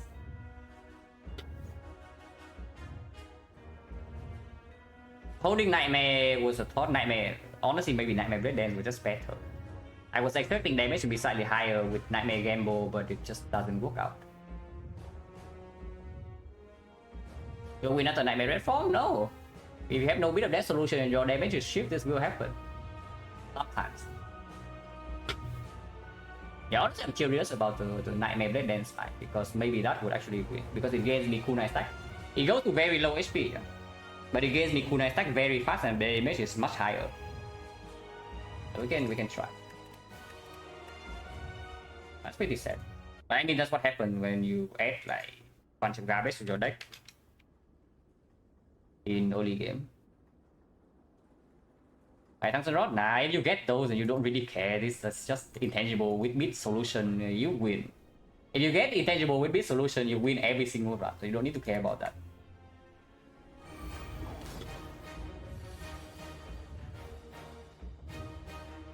But yeah, this is survival, maybe not on the ship. Survival defense, maybe. Why did I drop out immediately? Didn't do that the first time. Like here, I can take puzzle. Just take puzzle like this. Yeah, why didn't I do that? Can anyone tell me why I did not do that? Because this line wins the fight on the spot. Don't have lots of slime boss? No, it's me. Because you look at this line. It wins the fight on the spot and it makes a lot of sense. Like, why on earth do I not do this? Why do I care about playing this blade dance? Why do I care about playing this blade dance? Because my puzzle is wasted. Because yeah, this line wins the fight immediately. Look at this. We have red form in hand, so now it's just intangible with red form. We block the red form debuff. First cycle, we never take damage. We deal damage for free.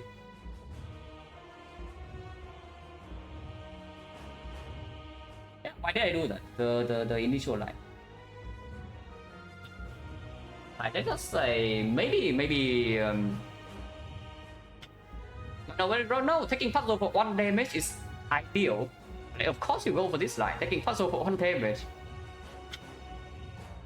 Like, why on earth will you not take your puzzle for 1 damage and you draw 3? Because after this turn you can never take puzzle for 3 safely without committing energy on something you don't want to.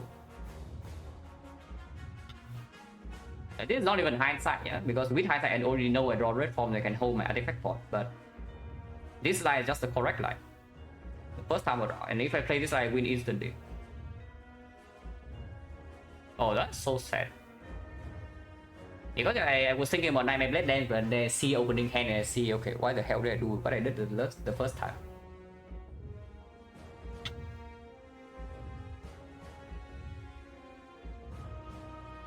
Oh yeah, I guess I don't know.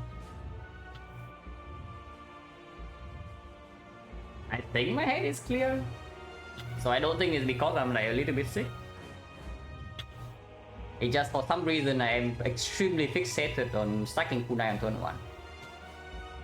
Which is stupid, because yeah, okay, sure, you block intangible, you block vulnerable, and you gain maybe 3 dexterity, yeah, okay, big freaking deal. Your weakness is not in hand yet. Yeah, you don't have weakness in hand. You are still frail. So 45, even if you draw to weakness, still 33, and then how do you block that? You don't. Like 3 dexterity, like who freaking cares? The 5 now we are dead, and I replay the fight and I find a winning line turn 1 immediately, without hindsight. I just completely missed this line the first time for whatever reason. But yeah, when I replay the fight, I look at turn 1 hand and I see it immediately. So it's just, yeah, tunnel vision sometimes does some pretty weird things to you. But yeah, Q Rubix, thank you very much for the 100 bits. Oh, that kind of sucks, because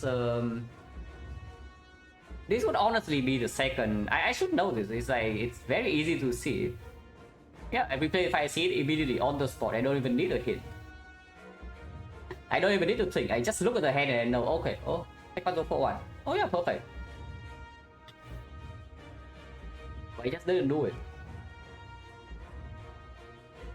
Something interesting. Yeah, well, if I stop deck even, we just draw, we just win on the spot. And I guess we can play the fight out, but not going to be that interesting. We just read from first cycle, second cycle is weakened, we block with dexterity, still have this in hand, still have this unplayed. Yeah, this is the second hard fight in this second 50 that I just straight up throw, because I don't play the quote-unquote obvious line. I mean, I know it's a line to play, but I didn't play it. I play previous line. No, the previous line does not take puzzle, and I must keep this physical in hand, so I cannot I cannot draw more cards. And if I don't draw more cards, I don't want to waste my puzzle. Yeah, I don't know whether red form's in my hand or not on turn 2. So you, of course, you ancient potion turn 1. So the difference the puzzle makes in here is that I see my red form is in my hand and I can retain it. So I just red form, I know that red form is in my hand. So you don't need to block vulnerable. Like, it's not too complicated to understand. Line number 1, I never even see this red form before turn 2. So I cannot save my ancient potion. But this line I see red form on turn 1 in my hand, so this potion is completely trivial to save. Yeah, sucks for it to happen this way, but you know, sometimes you throw. Sometimes you just throw a run.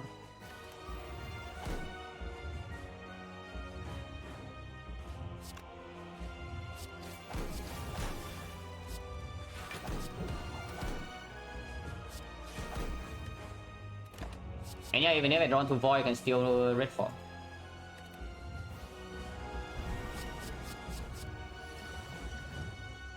Wow, Paul. Amazing line.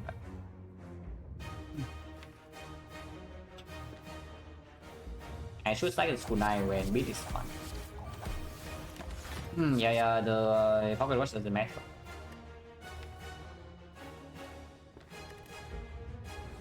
PK doesn't matter either.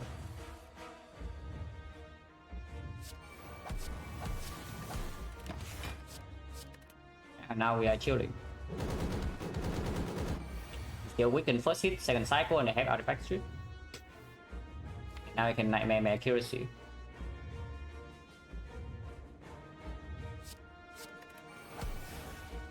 And if I nightmare my accuracy, we never have issue.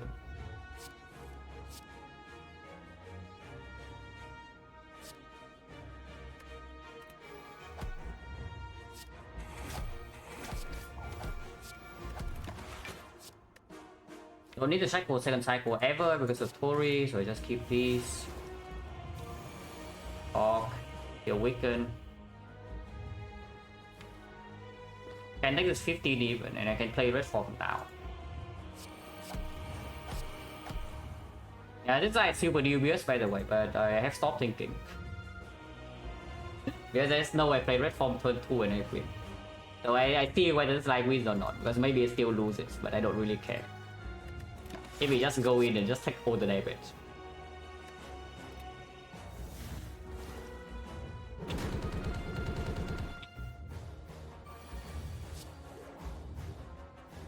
Yeah, probably not, right? Just look at how much I block here.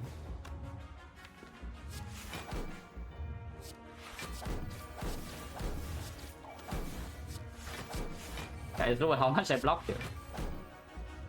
Isn't it so easy to block this?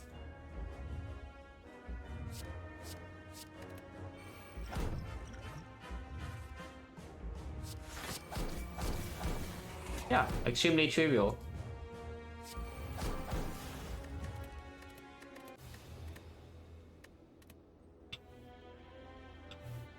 That kind of sucks. Because it's like 2 losses, this second 50 is throwing the hard fire too. If you throw in the hard fire, it's always bad, right? And the throw happens on turn 1, yeah? The line is like super obvious, but when you tunnel vision into something, then the obvious thing is not so obvious. Spewing, yeah, I'm not really spewing, it's just I didn't really even take my time to think about the second, the another line.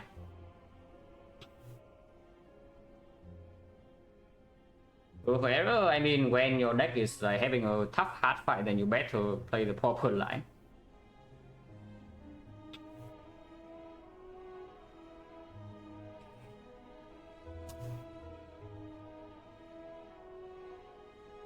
Now it was a line to mirror red form then by ancient pot, but that line is even. That line is basically saying, yeah, okay, you need to draw red form first cycle. And there's no backup plan. I don't mind mirror violet plans, but mirror violet plans is faster damage as well. Hello Pava, yeah, I just threw a fairly trivial hard fight. I mean, okay, not trivial. It's trivial with the proper line. It's trivial with it draw if you take the correct line on turn 1. And you just need to play 1 card. You play 1 card correctly, you draw with the puzzle on turn 1 and you win the fight on the spot. But I didn't do that. I was basically just stacking my kunai and I was being scared of like this thing overdrawing and maybe I don't want to draw turn 1 or like whatever crap. Just some nonsense. Because I see, okay, 2 dexterity in my hand and 1 2 dexterity. What the hell is that? It's fine, once in a while you throw. Pretty sad though, because I've been playing like pretty well recently.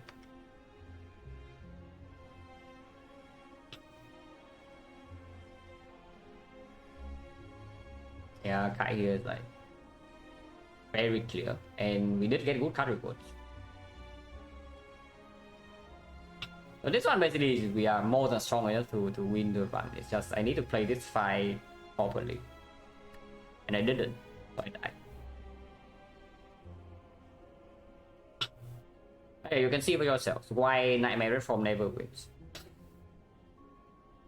But the actual lines are way simpler than that. Pretty crazy, right? You misplay turn 1 of the hard fight, you just lose. I mean, we can win with if we win the 50-50. Yeah, if I win the 50-50 third cycle, I can get bailed out. I will get bailed out actually. I'm fairly certain when we get to the fourth cycle and it was at 280 and I win the 50-50, then we would actually win the fight. But if you make such a bad misplay turn 1, maybe it should be punished, you know. You make such a freaking terrible misplay turn 1, you should be punished. The Nightmare From? Yeah, it happens. Like, did we ever Nightmare the Red Form? In this run, ever. A single time. I think we did it once in... When did we do it? I think we only did it once in this entire run. Like, it's not here, it's not here. It's here, right? Yeah, yeah. This is the only fight where I think Nightmare Reform happened. I thought we never did it. Because doing this fight is just losing. And this fight is way too fast and we bottom deck our red plans. So it didn't line up.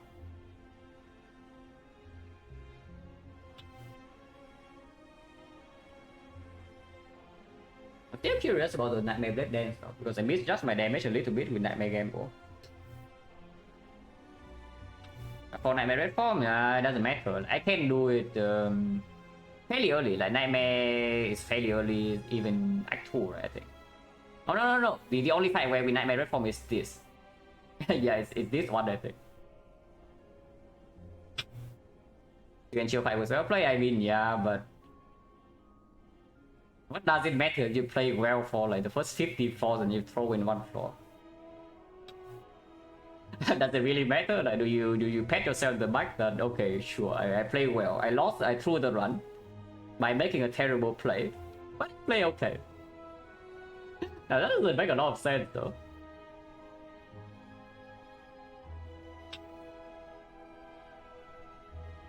Like very crazy, right? You will see like the turn on line, like how big of difference it makes. Just to take this on turn 1 here.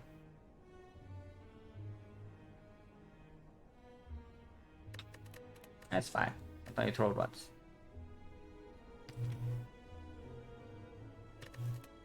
Wait. That's but not what I meant to do. Yeah, I meant to change character, not change profile. Okay, now my game's lagging. But device, no, don't worry. Like, I don't need positive vibes that much. Whenever this happens many times. This is not my first time throwing a run. But just need to deal with it. It sucks.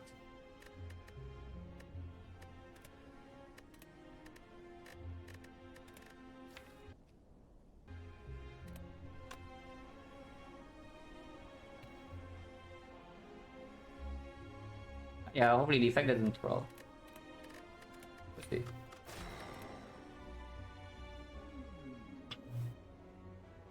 $100 gold, probably fairly clear, unless the map has like no shop. But it does have a shop, so we just take the gold because yeah, don't want to play random rare. This is yeah, interesting.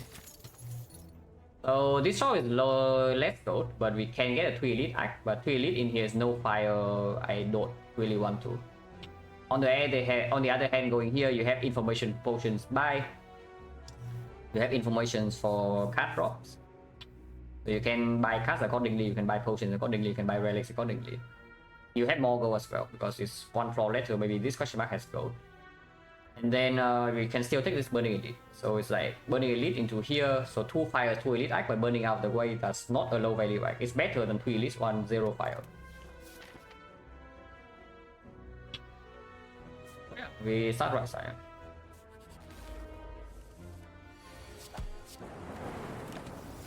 This is probably taking 1 then. Yeah, when I see dual cards on turn 1 not zap and we are losing, we are wasting 1 energy, it's either 1 damage or 2 damage. Capacitor barely pick, yes. Actively negative, yeah. Good timing. Yeah, actively negative because you cannot evoke this, and evoking this is your some of your damage early game, like quite a bit.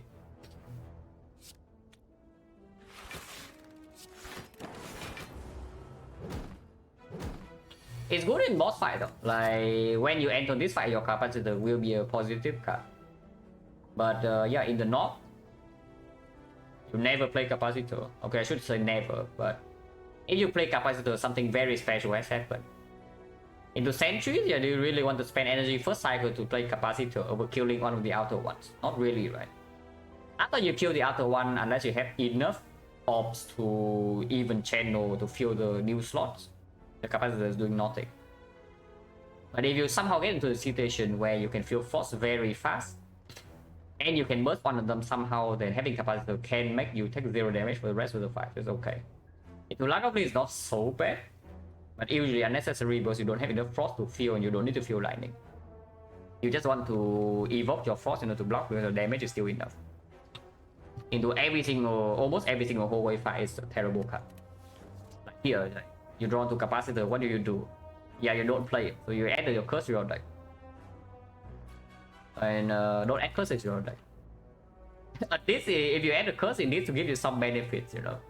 Like 150 gold, maybe a relic, maybe something else. But here you add a curse to your deck that's still going to be a curse in deck 2.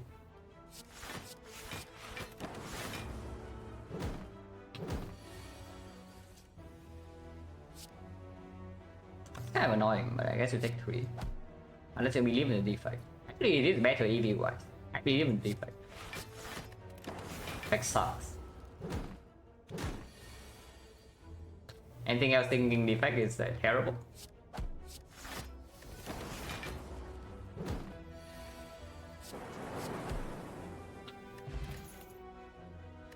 Loop, okay, so first pick I should probably take the rebound because I do want to fight Burning Knob here potentially.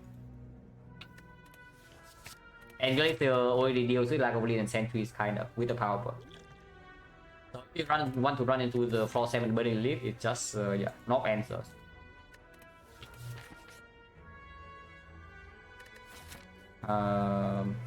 Okay. That's a little bit sus, but we don't have targeted upgrades at the moment. We go to 38 and we probably don't lose HP here because it's still easy hallway. So 38 HP into Burning Elite into 1 advanced hallway, and then we can have safety rest if we need to. We do have a shot. If it's not knocked, we will not lose 38. Or even 30. That's fine.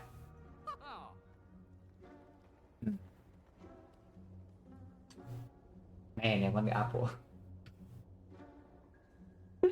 Oh, I want the apple so badly. But here's a Defect without Glacier that trivializes Burning Sentries and Lagavulin on the spot. And even against the Knob, it's not so bad. We are poor. We are poor. We are so poor here. Like, look at all these relics as well. I would also buy these relics if I have gold, you know.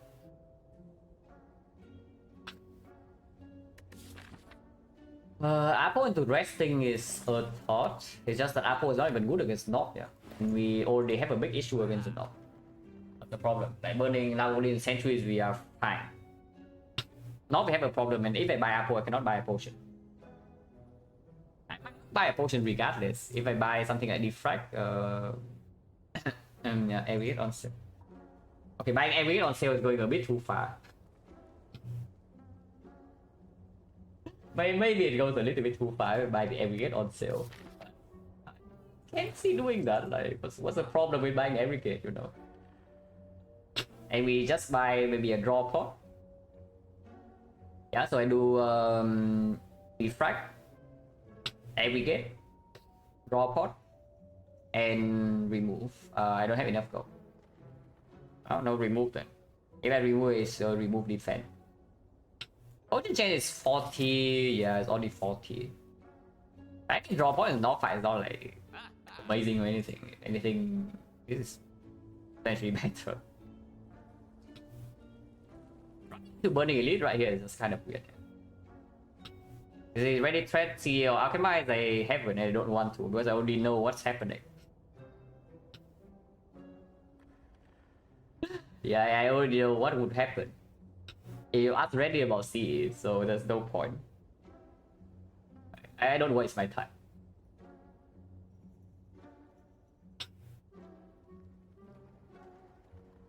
But yeah, I mean, Apple into dodging Burning Elite is a thought, but not like normal Knob is super safe either. I just take this, yeah, and then we upgrade this into the Knob. But afterwards, unclear. I don't want to pay gold for freaking Rip and Tear. My upgrade is still on the Defect. Screw the Aggregate, right? Like, this is a little bit too greedy. I mean, okay, 20 floors later, I will be asking, okay, where's my freaking Aggregate? But not now. Not when I'm running to Floor 7 Burning.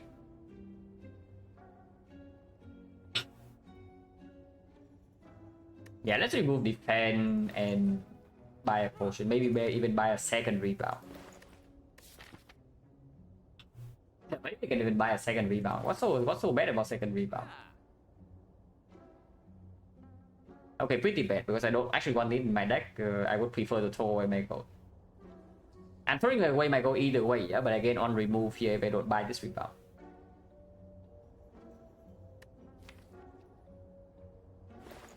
And is it chill potion or is it remove potion?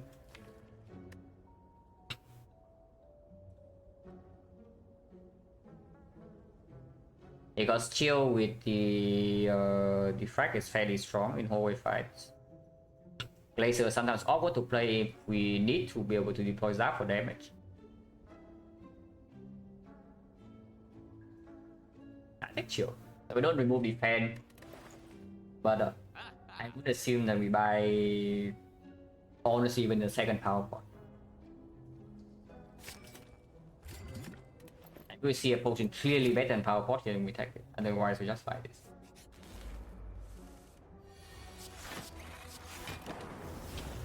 We should not take any damage here.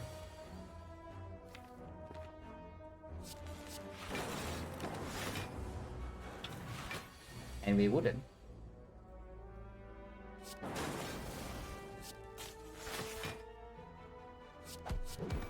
I don't know whether dual cast lightning is lethal or not, maybe it was, but that takes no damage either way. No potion, potion's 50. Barrage with chill is kind of a knock card, but not really. Artist. Neo was 100 gold. Up against random rare card, damage from max HP and most war. Well, max for what? You know I know you're probably kidding here, but for what? Even if I take this barrage, the capacitor is still quite bad. If anything, okay, with the defect, you can say maybe it's okay because into Hexagons is placed here. If we have defect plus and capacitor with rebound zap, you will not die to Hexagons. But the issue is that we are scared of this. Specifically the North. Yeah, I take the barrage and we still upgrade defect though. Which we realize like within centuries and I'm willing to spend 2 power pots if we see a bad knock.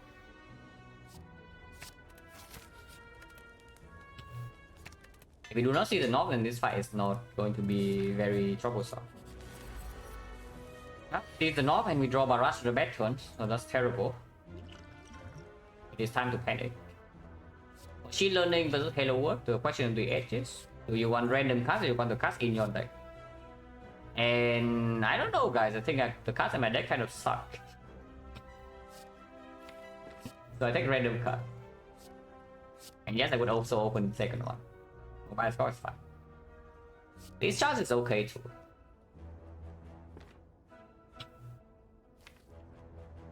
I think this charge is actually better. Because we do have the defect. But my score is 4 damage this turn, 3 damage next turn. Whenever we do this, it's another maybe 6. So it's like maybe 12-14 damage. This charge 1 lightning, so that's 5 passive only for turn 2. 5 for turn 3 only, because yeah, it doesn't get the lightning until turn 3. Now that's the better, right? Because it also allows me to play the glacier. No reason to rebound the barrage, so I just play barrage to rebound.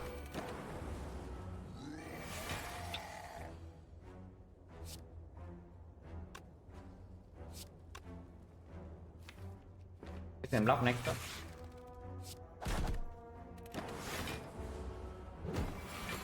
We need to kill it next turn, though, otherwise we die. That's not actually true. I take only 16 here, and next turn I still can block with this. That's not even true. So I don't need to play dual cast. Because yeah, Glacier, we buy stock blocks a lot. And we do not have a kill here. What? Are you kidding me? We are 1 damage off. We actually are 1 damage off. I mean, we don't die here, yeah, but we go to like 4 HP, so that's like pretty scary. Well, shipping beam into the second barrage then. If I see we move to second barrage, I'll place here like 1, 2, 3 here, 3 out of 11, or even the dual cast, we can have it. Even the Zap still also does it. So I mean, of course, I play this first when this is 1 off. Wait, is it? Yeah, it is. It's 24, 30, so we are 1 damage off. Oh, Zap does it, right? Yeah, Zap does it. This is 17, 26, so we overkill by 1. Oh, good thing we have 2 power pots, I'm just telling you. So I am very happy with the fact that I bought the potion in the shop to deal with this crap. But at least dead now. Over the eyes, not interested. Second rebound, not interested. Potion capacity can solve Hexaghost because we do not need a potion against the second elite fight. But the over the eyes only for like maybe hallway fight here, but not too interested. Upgrade wise, we have Barrage to be upgraded. Even Zap is okay. Resting is okay too from 22. So we skip this. Yeah.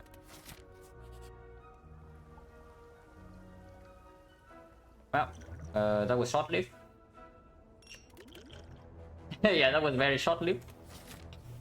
But it's gone now. And we go this way. Yeah. Offense fine. I don't mind chill upgrade either. Otherwise, the Zap dual cast upgrade is fine. Defense upgrade are fine. Glacier upgrade is not even that bad. And also, we have no relics right now. We do a Barrage the boot. I can do something.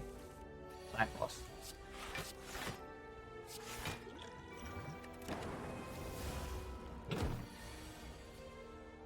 Okay. How much damage is this? 29. Not enough, right? Yeah, not enough, so we are taking a full 12 here. Ow. That was nasty.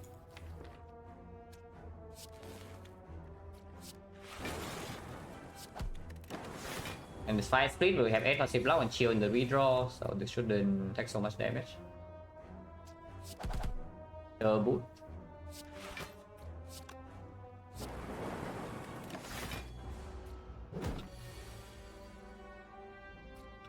Upgrade all? Nah, that is a remove one. Not an upgrade all, that's a remove one.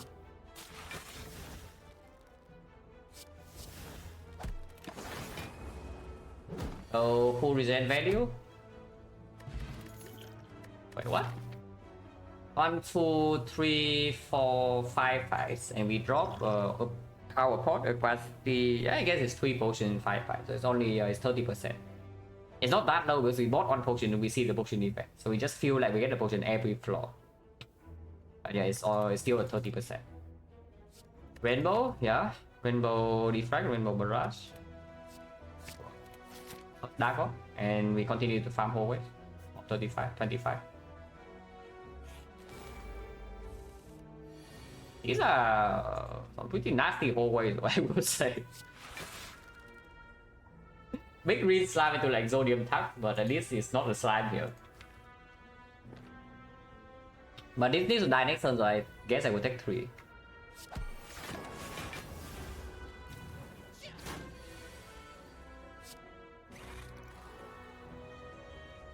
I need to take this one, so I won't. I can still block this, even if it attacks 21. You can still block it next turn. Like Rainbow alone is blocking in 18. And I mean it's also dead. Because unlike some certain characters, Defect does not need to play attacks to deal damage. Post-nap. More frost, compound driver plays a bit with this, but our deck is expensive. Hologram with Zapdos is also considerable, seeing that we do have frost field already. And we know that the next fight is not knocked yet. Into Act 2, like this frost is almost enough. I think the hologram here. We upgrade because this elite is either Laga or Sentry, so there's no need to rest into Hexaghost as well. Upgrade a hologram, sure. Upgrading on this is less effective because of the boot. I can upgrade hologram first. If we after elite, if we go strong, somehow we can still rest.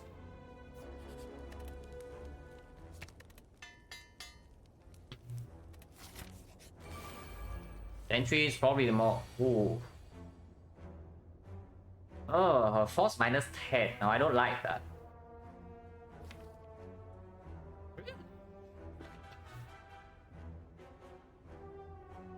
Yeah, force minus 10. I'm not a huge fan.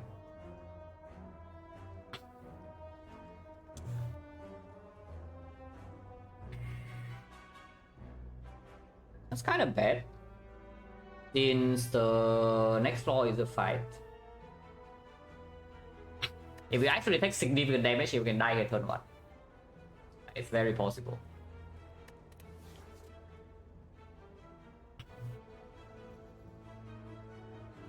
Because we don't have self repair yet and no guarantee even take 0 next turn. Now if we double potion, we can kill the middle one immediately. But double potioning for 10 HP, and next turn I still don't have any frost yet, so I can take 20. Not bad. I probably don't take 20 next turn because yeah, even the Pen Plus are blocking, this chill is blocking, Laser is blocking 11. Defect is also like. And we do have triple Dark Orb, so if I draw enough Evoke, we can even kill the outer one. But yeah, double potioning turn 1 is certainly kind of weird for 10 HP.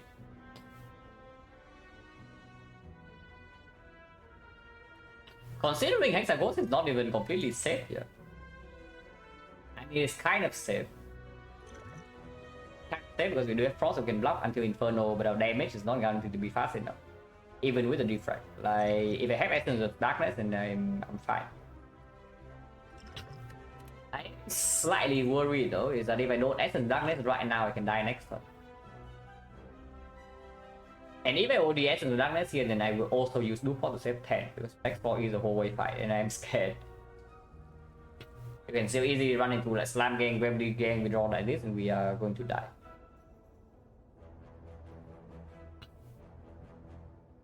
Potion chance, what, 40? Probably can get at least 1 potion back before Hexa at least. Man, double potioning for 10 HP. Oh, that's so freaking annoying. But I think I do it.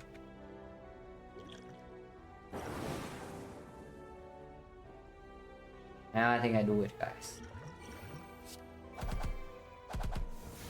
Plucking. You know, now scuffling, I can still take 20 here, the funny part. Probably not, but okay, yeah, we don't.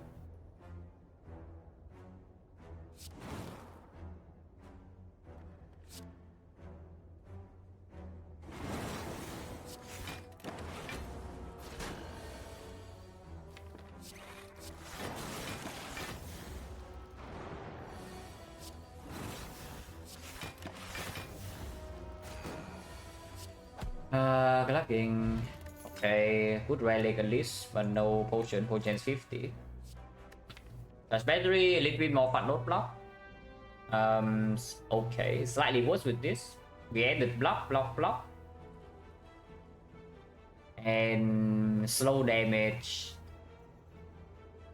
Mediocre, but utility.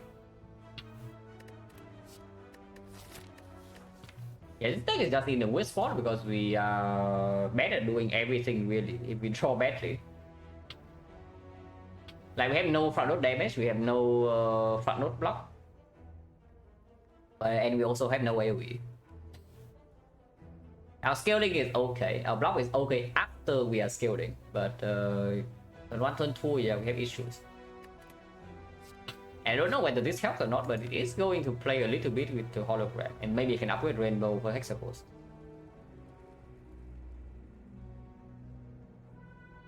Not a very... On the burner turn, I don't want to play this, ever. If I read Streamline, also we have Rebound hologram, so I can take Streamline to upgrade Streamline. And maybe it deals a little bit of front note damage problem in Act 2. Because yeah, with burner, we also just want to draw damage on the burner turn. Maybe it is Streamline. If we run to nasty advanced hallway, drawing this on turn 1 is not the worst thing either. I can also take this. If your deck is lacking so much front load output, I don't know whether this is that good or not. Even if you draw into your card, you still don't have enough front load. So then you cycle in the second deck cycle because your fight is slow. Then you draw your bird.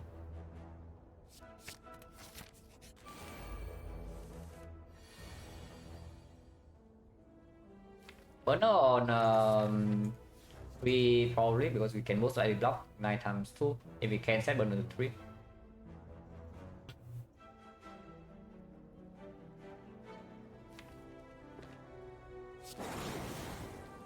The boot.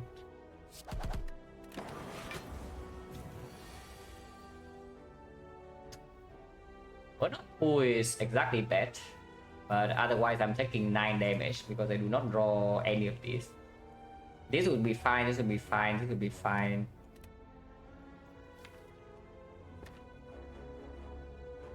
What 2, what does it actually block? 6 times 2, right? So it's like not the worst thing, but afterwards it's like not doing anything. So how important is it to block Inferno here? Because if it is, I just take this 9 damage. 9 damage goes to 13, and 13 is a bad number because we go to 13 and attacks us for 12 on turn 2. So I still need to block, otherwise I die.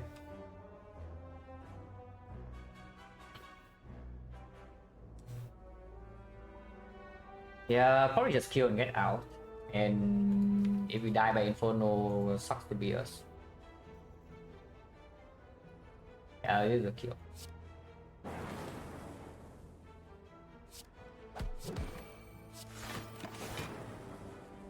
No potion. Oh, that's pretty scary. But we can take Beam Cell to upgrade Beam Cell now. That should be able to kill Hexaghost before Inferno happens. So now our front damage is slightly better. Yeah. Our front block is still kind of crap, but maybe Burner can do something.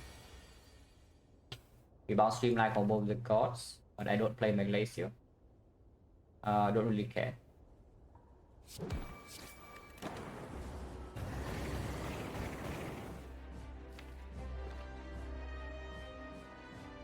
Maybe a little bit of care. It's not so like 4 needs to attack 8. But not playing Rainbow here sounds like complete nonsense. Like defense Streamline and not playing the Rainbow, yeah, complete nonsense. But right also doesn't hit hard. They just take the hit and deploy the dark. Next one have Burner, right?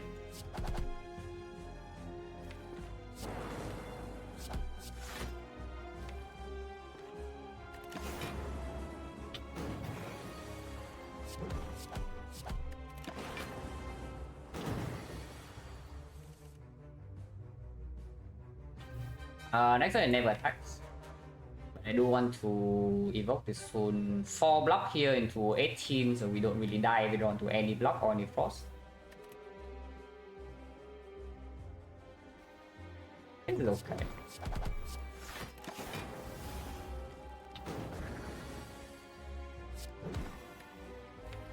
When one burn here, it's fine, I guess. Oh, if I never want to die, I should have followed the rebound, but our damage is not even that. It's heck enough. Oh, that's actually scary. Maybe I again I threw this fight because I play too fast. Instead of rebounding the defense plus. Because if I hollow rebound to hollow the rebound defense plus and never die next turn, and I can evoke this dark off and it still kind of dies. But now when I don't draw any block next turn, I'm going to die. So what? 1, 2, 3, 4, 5, 6 cards in order to not die. And I had 11, so there's exactly one hand where I am dead. Yeah, 1, 2, 3, 4, 5, 6 cards in here. So if I draw exactly 1, 2, 3, 4, 5 here, I die. That is 1 out of 11 choose 5. So how is the chance? 1, 2, 3, 4, 5. 2, 5 is 10, and then 3, 4. So we have 11. 7 until 11, right? So it's like 3, and then it's 2, so that's 6. 6 times 7, 42, 42 times 11, yeah, 460. 0.2%.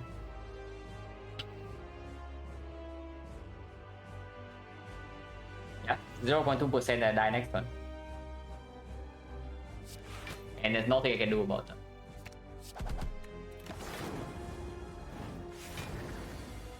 Okay, of course 0.2 doesn't really happen, but it's still a bit spooky. Still a bit spooky, you know.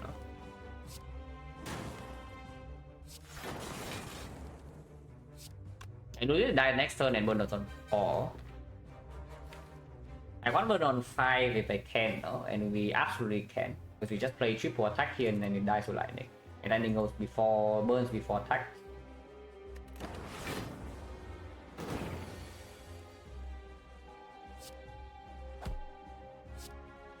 Yeah, that next turn. 5.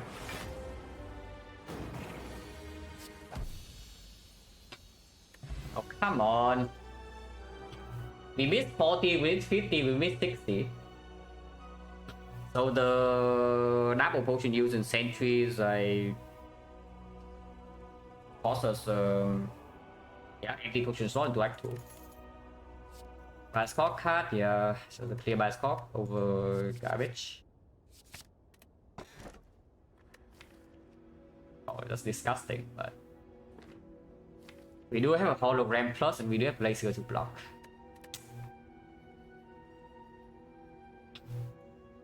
Yeah, that's pretty disgusting, but it's probably a force Snecko. Any domes? What? No. Okay, to be fair, dome with burner also gets better, but Snecko with burner also gets better. I mean, it's never Sozu, yeah, before Sozu I always take dome. And just to be perfectly fair, the dome with Incense burner gets better, because you know what the hit on turn 3 is in the hard fight. You don't know what the Spear and Shield is doing on turn 1, oh, and that's an important thing because the difference of 21 HP. And that makes everything better? True. Oh yeah, Snecko, Bonner, we do have preset. Lock, we are okay with Glacier, we have Hologram Plus already, so there are some infinite potential. Building passive defense is there with the Defect. So you break some turns, you still don't take that much damage. It's fine, I take the Snecko. We do have a decent shop in Act 2 as well.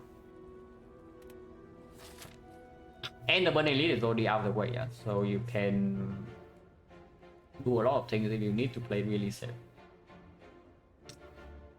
I think it's pretty clear that we do 2 fight into shock though, and then we decide afterwards. There's a part that goes like here, upgrade into elite, into upgrade, into elite, into upgrade. Right now we don't have that many upgrades, but this is okay, this is okay, this is still fine.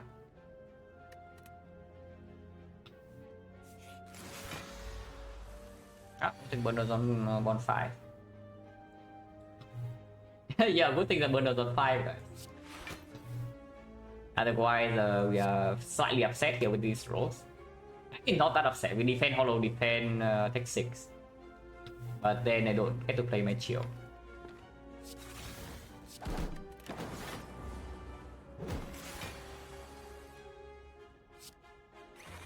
And we do some defense plus as well, so it's not so terrible. 4. It's an always run to Glacier.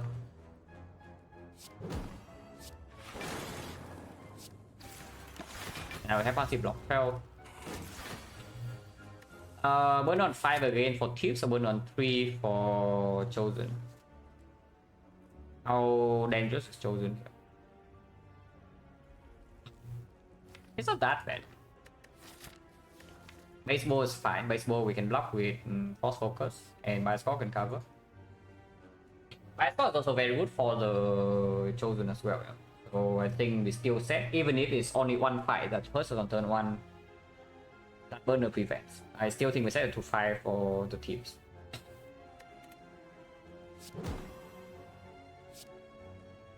I mean, you can play Rainbow, I don't think it's a good idea, but you can do it.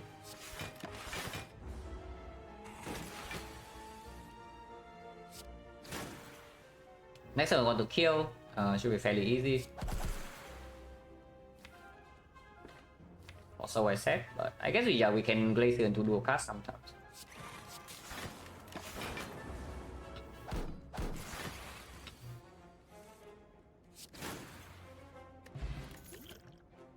Arrival, sure, I guess I can take. Like with the Snake is not the worst thing possible, but our deck is not that big. And we do already have like Frost Focus. Speed mod? No, I don't use anything that changes the gameplay. I am using 240 FPS. But if you are wondering why my orb evokes are faster, that's why. By the way, what did I say? Like, we're in Act 2. And now I find myself asking, yeah, where's my aggregate? We already know that would happen with the first shop in the run. You cannot do much about that. Next floor, if we go this way, it's still like advanced always. I guess you can go this way. People question mark, I guess it depends on what's in the shop. Sometimes you do fight an elite right away, and even advanced away, you probably still wait on 5. Against the chosen, you don't really have perfect control though. So need 240 monitor, yeah? You don't need. Yeah, this side is not that easy to control. You can probably do it, but it's not that easy. Oh, it's acceptable, I would really like 5 though. With this pattern, it's difficult.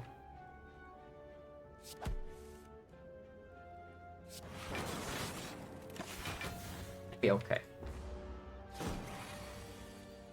Oh yeah, that's the stuff the chosen. Chosen's going in, guys. I mean, we full block this. But chosen is going in.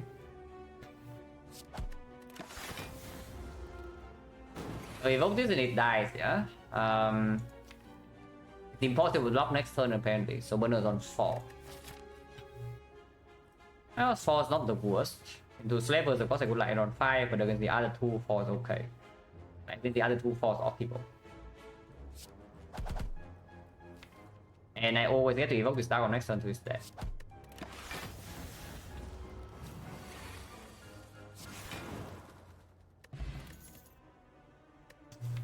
Yeah, garbage. Unless you tell me one boost sequence somehow, but I don't. Try event mechanics preserve across act. As far as I know, no. We don't take second for power, not before energy source. It doesn't even do that much. Infinite? You can buy a relic, but I buy my infinite.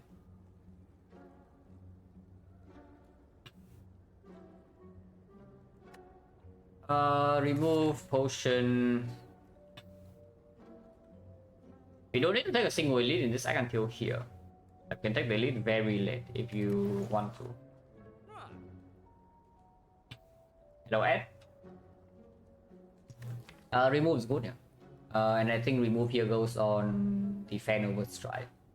Buys will still take. You can also buy loop. Loop is okay too because you already have focus. So frost off slot or this fight also like really plays. But for the chain fight, you can just delay until you get infinite and then it's dead. Yeah, you just wait for a while, you get infinite and the chain die.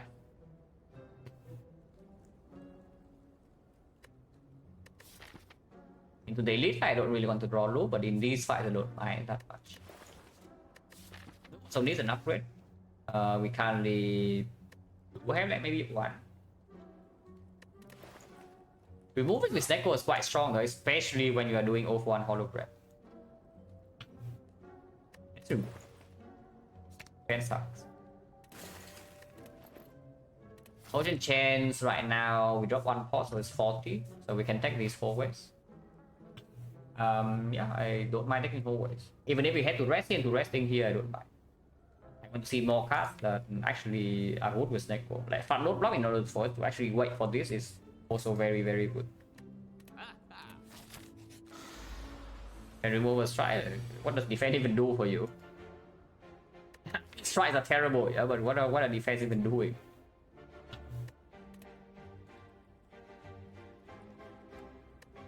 It blocks, yeah, it blocks in leader, right? Exactly what you want to do. It blocks on the burner turn, or also what you want to do.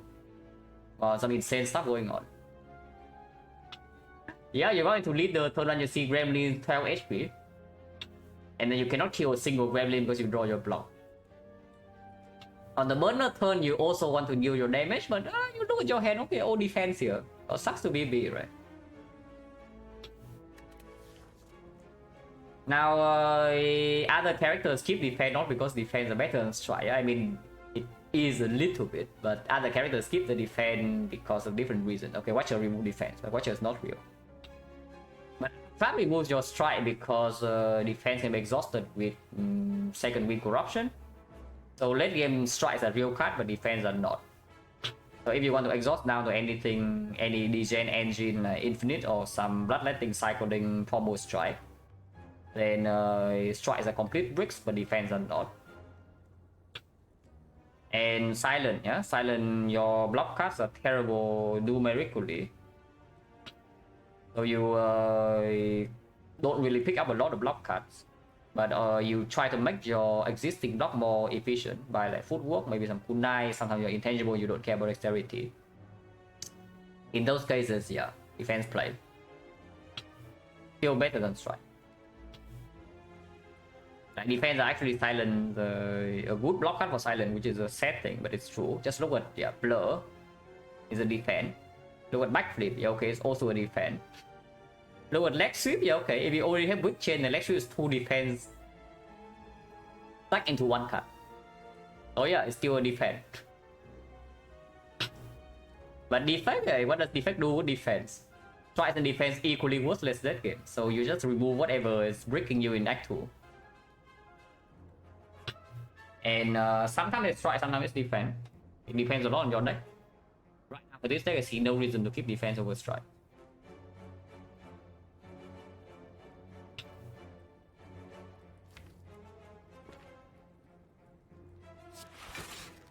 That's turn 1 by the way.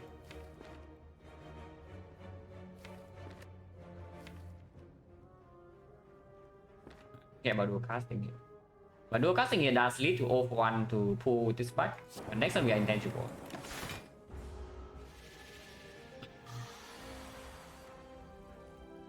I have 1 costing 3, that's cool. It really isn't because we only pull back block cards. You see what I mean, right? Here my open pull back 0 cost defense and dual cards, and what do they do? Yeah, they do nothing because I am already intangible. So this card is like currently worthless.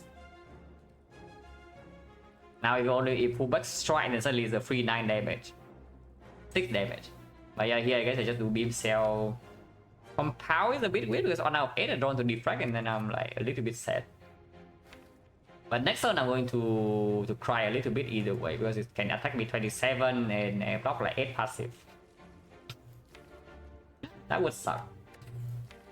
But this draw has not light up because we top deck or block, and intangible turn we also don't draw damage, and snake rolls are terrible.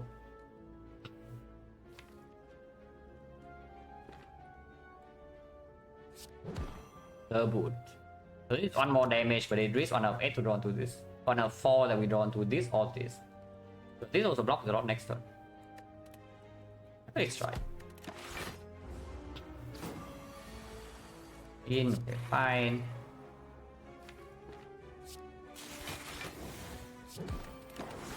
We can take like 23 next turn if this guy is mean and we roll bad, but looks like we are rolling okay. Burn on 5 again because yeah, we just fought a fight where burn on 4 is good. So burn on 5 here for like avocado red is possible. Baseball sentry we can already block with force focus. Chosen +1, burn on 3 is better, but 3 is bad into any fight that's not chosen. Snake plane in here can happen, Centurion Mystic can happen, turn 1, yeah, a lot of damage. So we can set to 5, I would like to set to 5.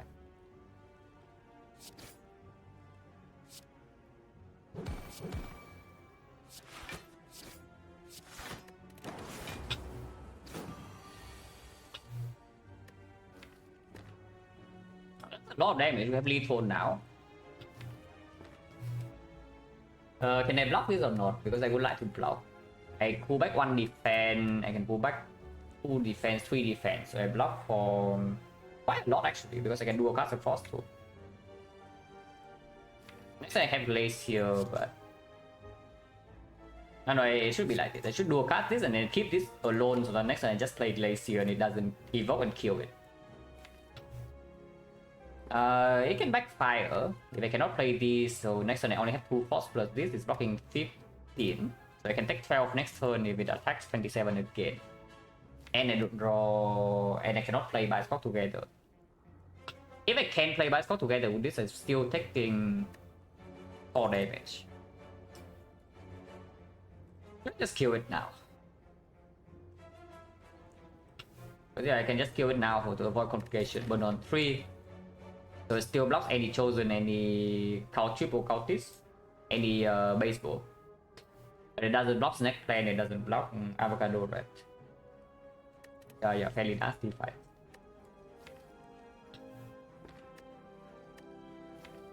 But then the decent chances, like 12 next one. 12 is bad. I think 12 is bad, just kill.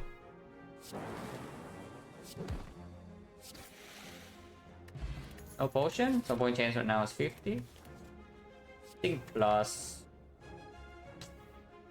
When we actually get energy, it will be good. Yes, I can take it. Oh, chosen cultist, so burn on 3 optimal. Completely calculated, guys.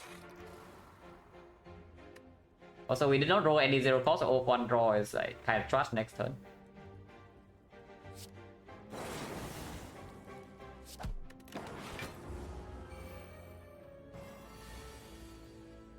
Oh, come on. What is that, man? Psycho really likes to make a good first impression, yeah? I tell you. You pick up Psycho, like, even though at the end of the day it evens out like, around average, like, it always makes the first impression like, very good. By giving you 2s and 3s.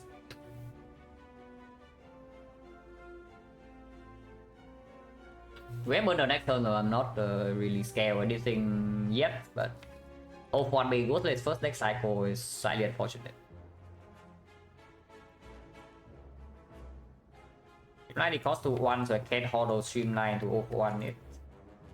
It's still also 50 damage, so no reason to play this over this.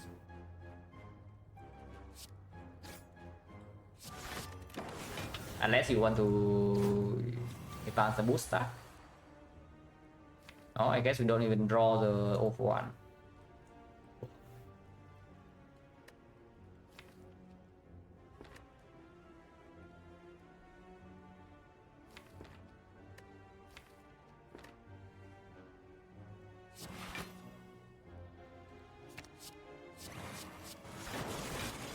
Do not hit here.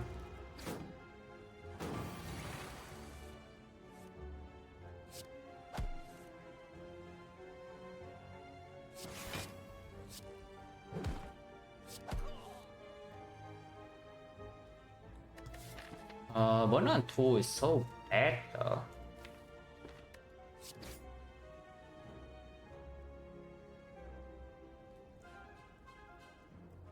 We can block.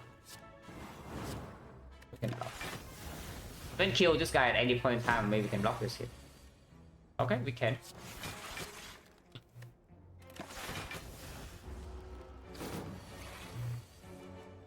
If the O1 has been drawn, needs to be 0 cost as well though. I mean, yeah, I know what you're saying, it did roll 0, but no guarantee it actually still rolls 0 if we draw it the first time.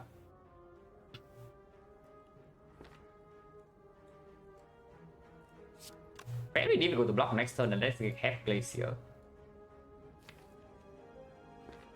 And I'm losing focus. And I brick? Not really, but any attack lethal. 2 days I'm still fine. 4 is better than 5. 4 is better than 3.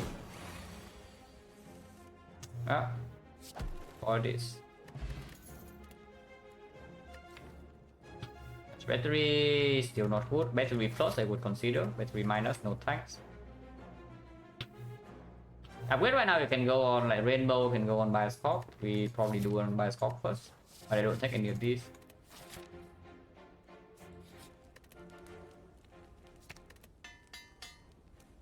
Yeah, for Gen 60 now. Come on. Okay, at least though. Okay, okay, no complaint, no complaint. I was complaining, but now I don't complain. I was about to complain, but I stopped. Would be a little bit nicer if we have gold though, because buying this as well is like very strong. But yeah, meat is right on sale, we buy that. Yeah, complaint theory, just complain that it worked. 52 HP to slavers, but I don't mind resting here. Into leaderboard starving, we have wood mashup on burn on 4. We fight elite, yeah. Well, the card meteor strike on sale. Oh yeah, of course we roll the slavers and we roll bats. Turn 1 snackle. Oh. Oh, I am scared. Oh, I am actually worried. Yeah, now complain. Like, what the hell is this, man?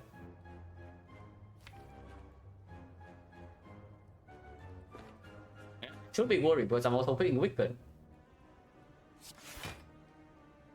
Like, do I energy point just to play beam cell or what? I think I play open over by score. Maybe that's stupid, but I think I do that.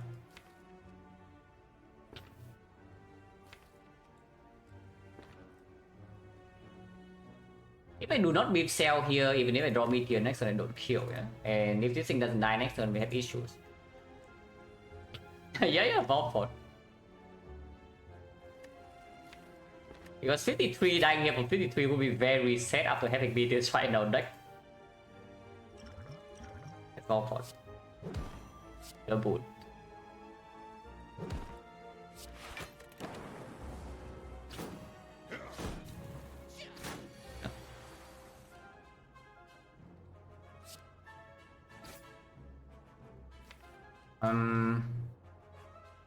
Well, I guess we accept the vulnerable.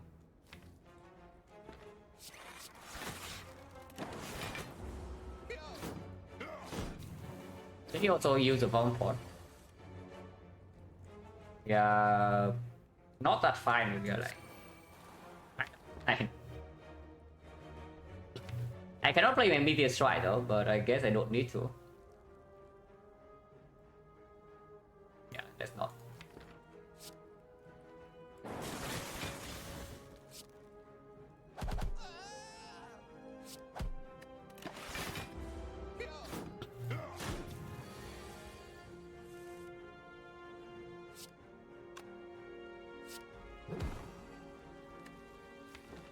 Block this and we are chilling, yeah.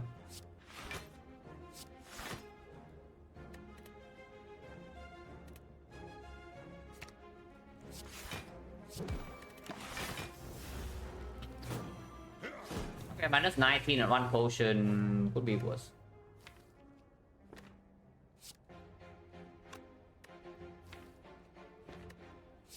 It's not even killing now. Is it? 1 off. Okay, that's cool.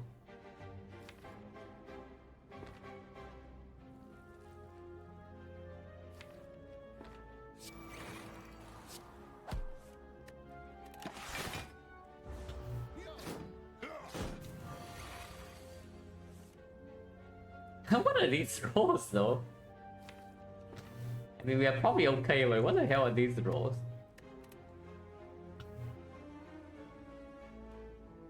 A lot of damage next time when I play the meteor now. I'm taking 5 focus, so it blocks 7. I'm taking 6. Which I guess 6 is fine.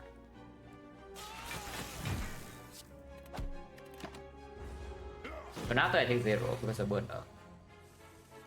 And I draw a block. I don't. Ow. That's pretty nasty. And we do need to get out of here, like, kind of now. Let's advance burner a little bit. I can stay here for that long. I block. Only defense, right? Because if I play Glacier again, it dies. 8 strength, so it's 15 and block 10 next turn. I draw into this, I can still block, burn on 2. Doesn't matter.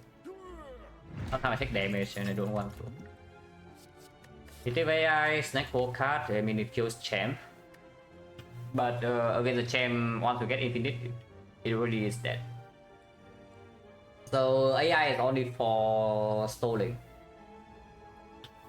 Like, what reason do we want to stall? At the moment, nothing. We don't have algorithm, we don't have self-repair. We don't want to draw AI.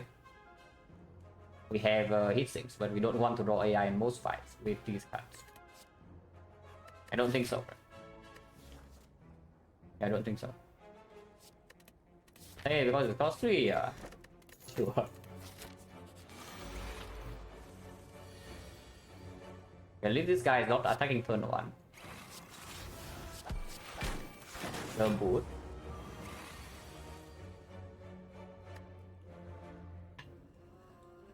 Okay, this thing is pissing me off. This thing is actually pissing me off, but you know, like, what can you do? You can't do much about that. Can't keep original cost, yes. Yeah, you cannot do much about this. I mean, at least we're not dead yet. That's a bonus. But I'm actually worried now because the second cycle. Yeah, 2 now, 3 next turn, 4 off turns. We need to block 1 turn when we are frail and the focus is going down quickly.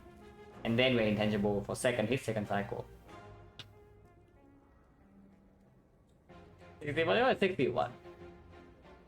This is like kind of annoying, you know.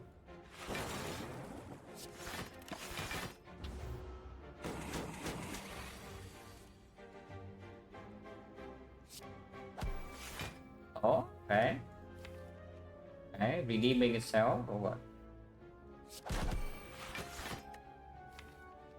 Yeah, it's redeeming itself. Complain. We complain it works.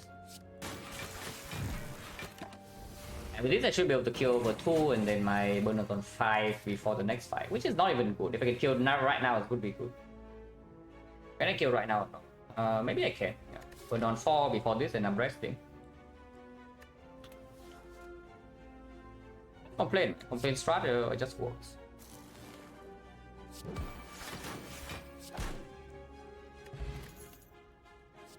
Ram cat.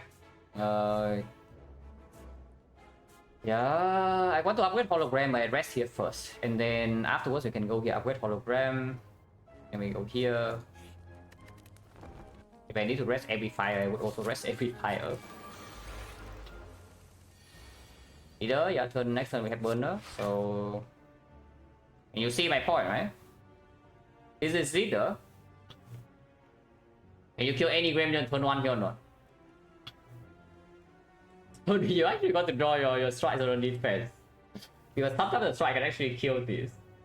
Right, the only way we can kill these is with the flex spot, otherwise we accept to attack next turn, we have burner setup. But afterwards they got damage still too slow, it's bad, yeah, and these things are attacking you like 10 each as well. You cannot really ignore the... you cannot just ignore them. I think we're ignoring them for now, because sometimes off 1 big turns on the meteor strike can line up. Big turn off 1 with flex spot I'm willing to use. Yeah, so we just try here. You can get a 3 can stack this turn, but 0 cost hologram is quite powerful with this off 1. If off 1 rolls 1 cost or 0, you can play off 1 twice. I don't think burning it for 1 strength and 1 strike is a good thing.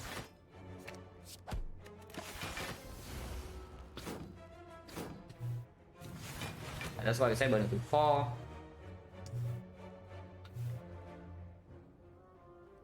So you can try to kill minion now, but with a lot of these 0 cost and next we have infinite energy open draws coming up, I think I just go all in on leader. We also don't care about bonus 7 to champ at all.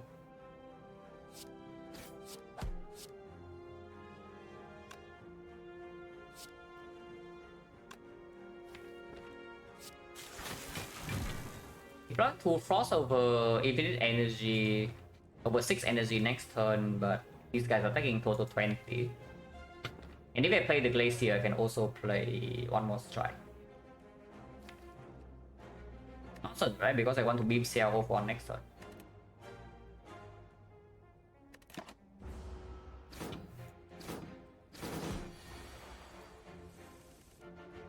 Yeah. We have a kill here.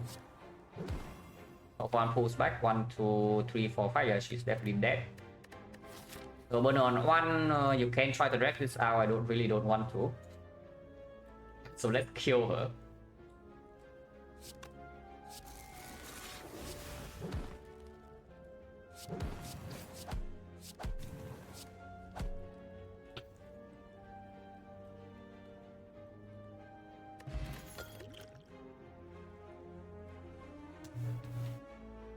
Oh. Yeah, tough choice. If I have aggregate in my deck, I would definitely take the Seek. This point, I don't know. It is still good to seek for beam cell sometimes, yeah. Like we seek for beam cell chill, for example, and then often can pull it back. Seeking for chill is a good thing. Seeking for chill is actually a very good thing. If Frost AoE fights, it can, and the Frost can be used like pretty effectively. Picking another hologram basically just relies on Snecko to roll infinite. I mean, it's not true. You can also hologram the Meteor Strike and be quite strong. But we don't have enough card draw to utilize this hologram Meteor Strike, like a ton of energy yet. And Sig already plays. Yeah, Sig already plays. Like, it has more playing option. Third holo. But I think yeah, we still go this way and upgrade both. Upgrade, if I run into something nasty and then I have to dress here into a fusion hammer, I would probably prefer this to be great.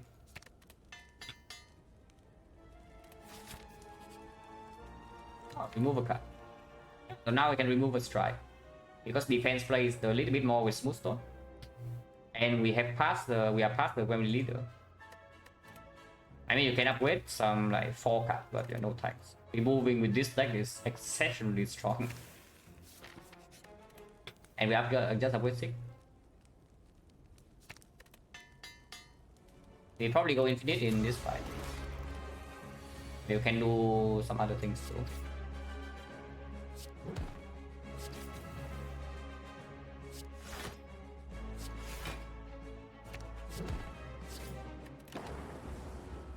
Ow. Dead or what? Not really, right? Because the it's a lot of damage, but it's not dead. A rainbow for what? We don't care about rainbow. Rainbow exhausting is a good thing. Oh, this is so much damage. We're not debuffed. I know about splitting him right now though. That seems extremely sus. We can play slower. We can do beam cell meteor strike. Just leave it there. But if I want to go off this one, I can. I just do beam cell meteor strike rainbow into compound rival draw 3, and then we can hologram the 041, and the 041 pulls this back, pull this back, pull this back. So we get the meteor strike twice, we get the streamline twice, streamline once, get 041 once with shuriken damage 74, 200 plus this, draw 3. Yeah, basically if we push damage right now, we don't have time to go infinite. And we are not going to be debuffed, but it's still annoying to block execute. Not go too crazy, right? That's just kind of stupid. And yeah, I don't care about the rainbow ops.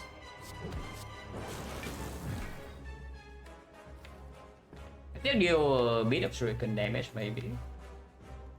Doesn't make sense. We just wait. I get my beam cell. 1 strength. Okay. But we play patient. We play patient. Let's chill. Yeah, it's not.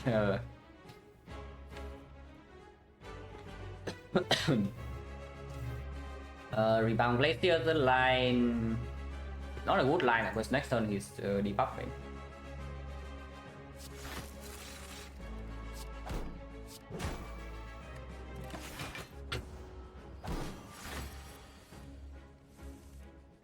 Infinite, burn on 5. So we just kill him now. 6. And it's fast there because we have vulnerable and shuriken.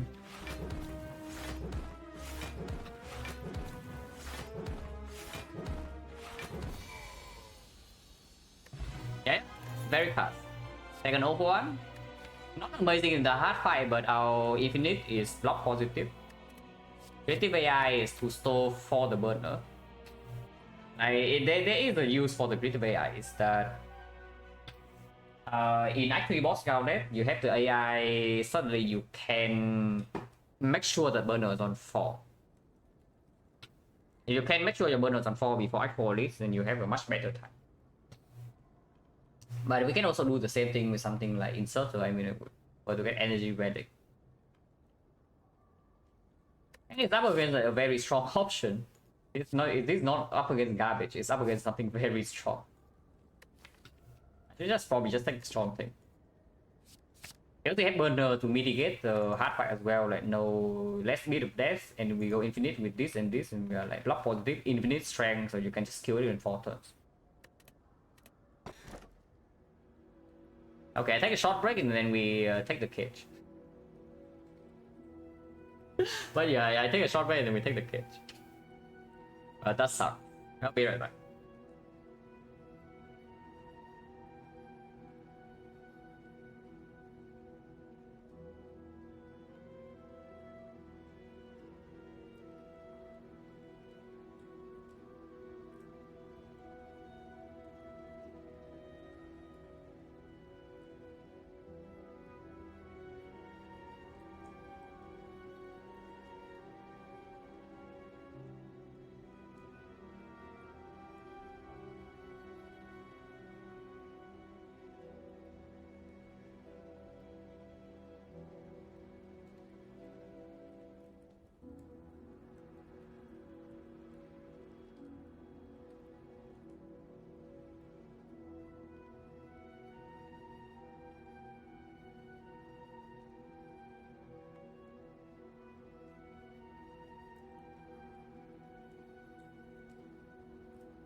Oh, yeah, very clear case, right? Like this skip, this is worse than skip.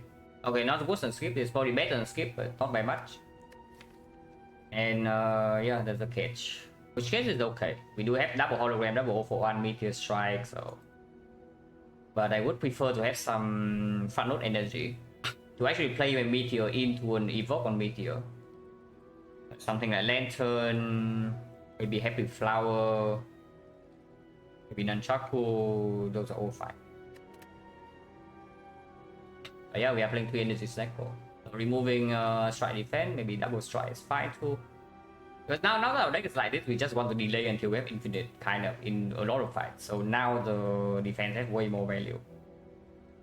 It doesn't even matter if we don't deal damage during burner turn, because once we deal damage, we have infinite damage. So yes, remove 2 strike here is fine.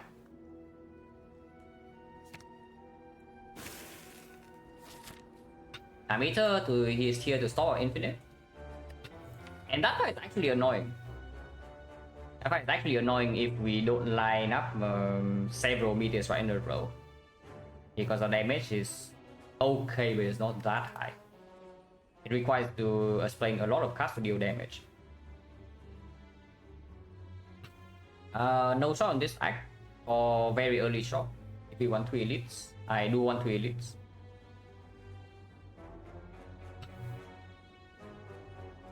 A pretty bad card.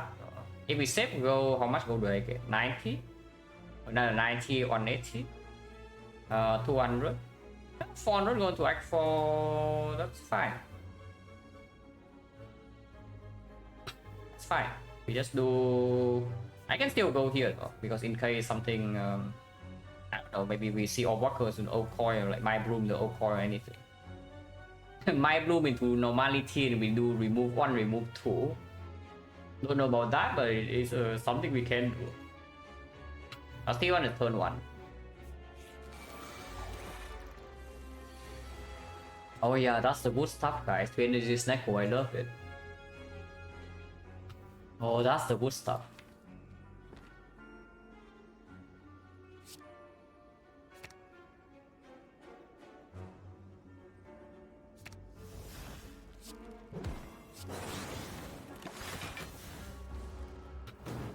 We still don't have sustain, yeah? So need to be quite careful here.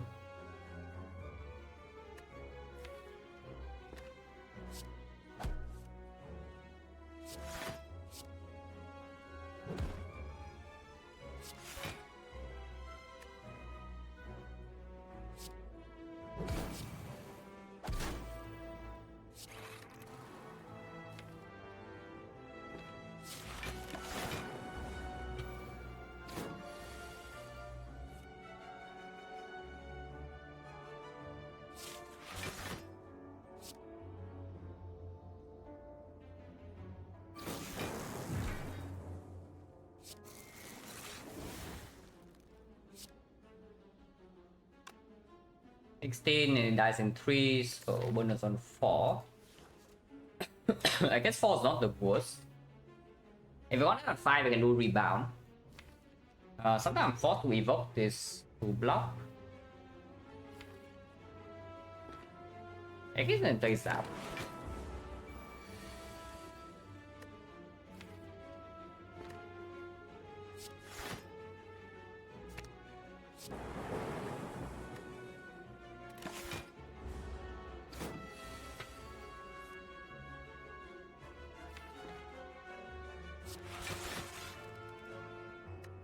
We can just stay here because this guy never deal damage. So if we don't draw a convenient kill, we just wait 6 turns. We can kill now.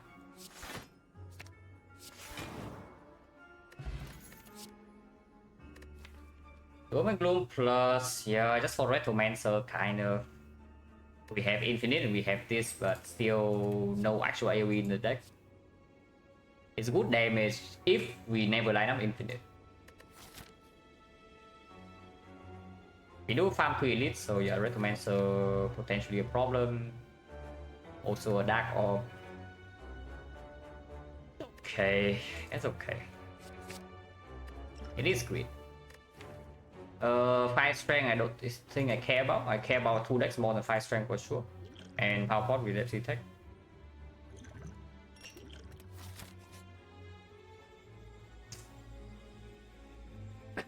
Okay, how good is Apple? Not even doing anything. Yeah, apotheosis is fairly worthless here.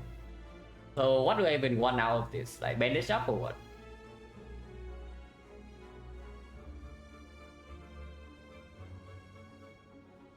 Yeah, I don't care about any of the cards. Like blind maybe, bandage up maybe, panic button maybe, dark shackles not even. Apotheosis, yeah, I don't care. Panacea, oh Panacea. Okay, maybe Panacea is enough for me to click 3 then. You can rest once in this act. Yeah, Panacea, store for the burner. Okay, fine, here's Panacea. Here's bandage up. Well, that's a very strong sensory stone without snack ball. We are probably still taking all three. We are taking 3 cards. This Panacea is definitely over the shackles, yeah. Manager is here. Probably okay to take. Interact forward breaks me a little bit. We have burners to mitigate. This is not easy. But I think purity is not necessary also like quite bad. We only can play purity after the meteor is down, otherwise no energy to do that. The technique is pulling a sick, and the sick we pull will always cost 0. We can pull Panacea that's also costing 0. But it is up against the Dark Shackles. And I think we can play because you can shoot artifact with Beam Cell. Yeah, this bandage out is probably stronger than Skip.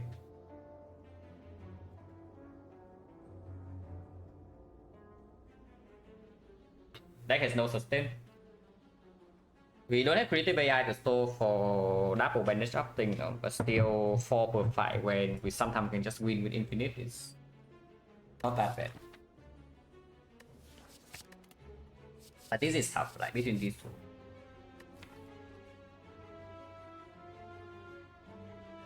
My gut feeling is our technique is stronger. Because they are pulling sick, pulling Panacea, pulling even a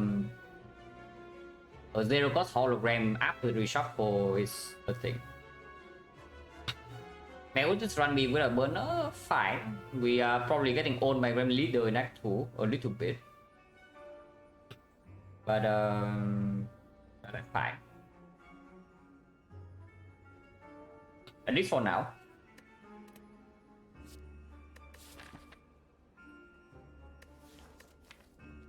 Yeah, I think technically will shackles, right? Now, Fatload Block is lacking a little bit.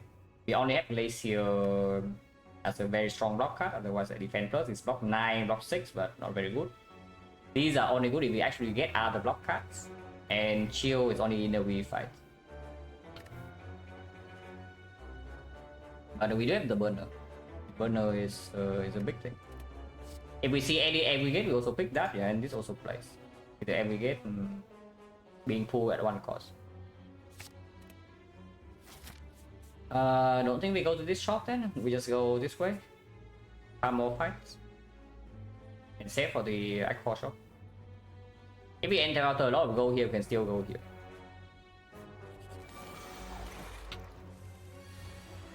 Onka?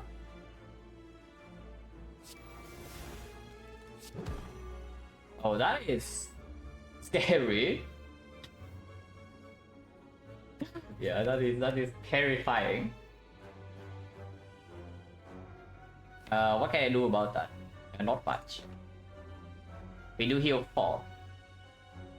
I can open power potion, but maybe not. Yeah, I did not even take Dark Shackles to block on multi-hit.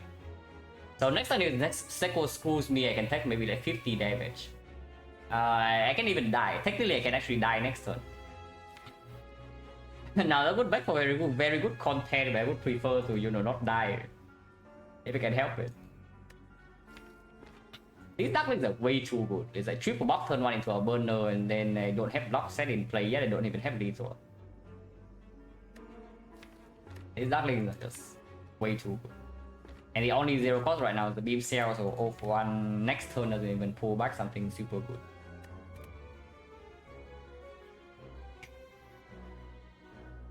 Like 0 for 1 strike into beam cell here doesn't make a lot of sense, like overdo my good. Because Doom and Bloom we can still play strike afterwards, and it's still Shuriken strike. And maybe now next time I can evolve and kill this. Okay, finally.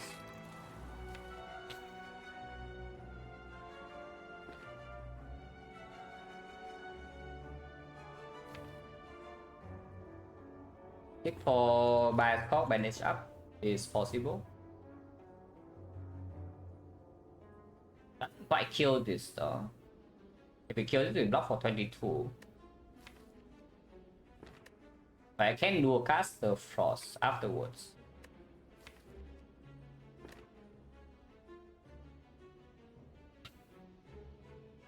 And yeah, I guess I do that. If the lightning hits here, then it's 16 into, yeah, 1 out of 3. I also still kill this. Yeah, let's seek for Bioscope. Maybe even Zap over Belly Shot. Maybe. It drops 3 more this turn, and it does increase the chance of me. Actually, if I play Zap first, I increase the chance of killing this by quite a bit.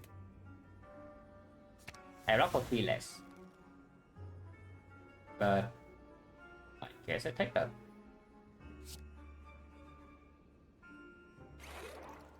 Yeah, the 16 plus another 13, so it will kill here. Nice. Okay, we take 0. Oh, that was spooky as hell. But the Panacea plays immediately, yeah, because now I can actually load by stock sometimes. And then a still can play longer fights. I can heal 4. Now we can go in, we can just kill them. Burner 4 again, like all walkers, I don't mind on 4. And the usual stuff, transient into Retromancer. So 4 is good. I don't want to play Meteor Strike, I want to keep my Frost.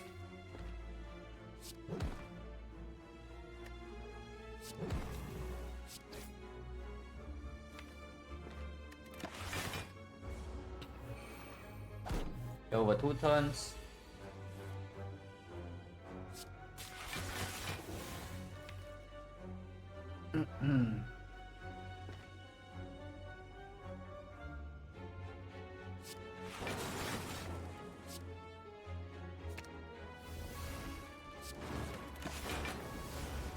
If we can kill next turn, would be great. Not easy though, without energy, but maybe it's good enough. Doesn't look like it's good enough. Without all for 1. Yeah, Barrage kills here, Meteor kills here, and then Meteor Streamline kills here, right? Okay, it works.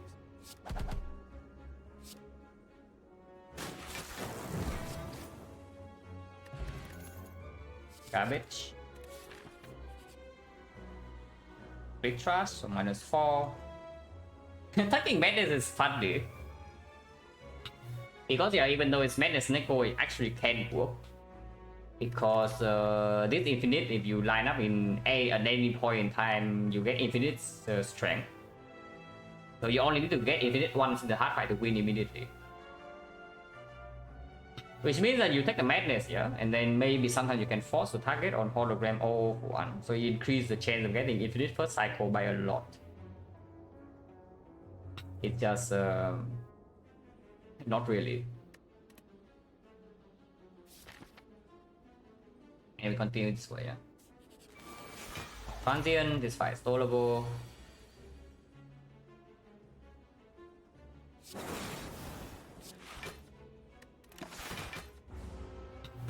Hopefully we're not expecting exploded. Like we dead burner this turn. Okay, fine.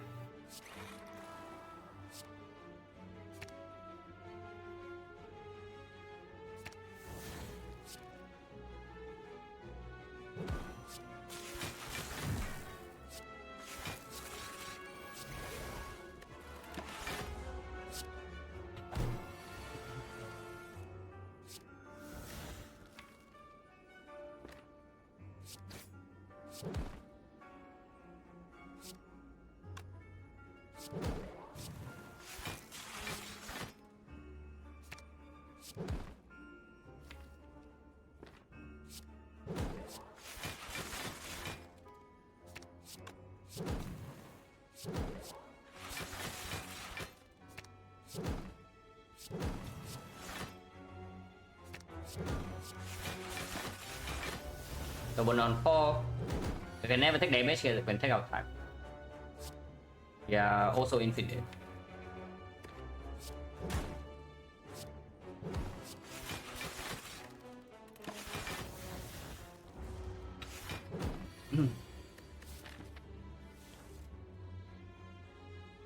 It is killing, so let's not do that. Also killing, so let's not do that. This, however, is not killing. Let's do that. Now any attack kills. Life plus, no tanks. Of the ice minus, also no tanks. God. 1, 2, 3. 3 fires, so we can upgrade twice. Technically upgrade doesn't matter. Panacea upgrade can happen use. Is that you draw 6 on turn 1, you can block your bias clock plus the vulnerable sometimes, but not that often because you need to draw this and this on turn 1 of the hard fight.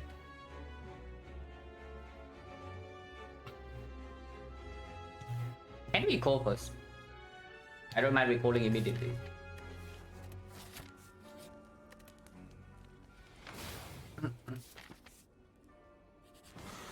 And head should be pretty easy fight.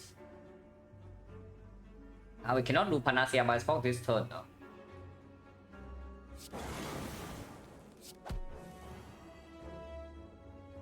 But still this fight shouldn't be that difficult, I hope.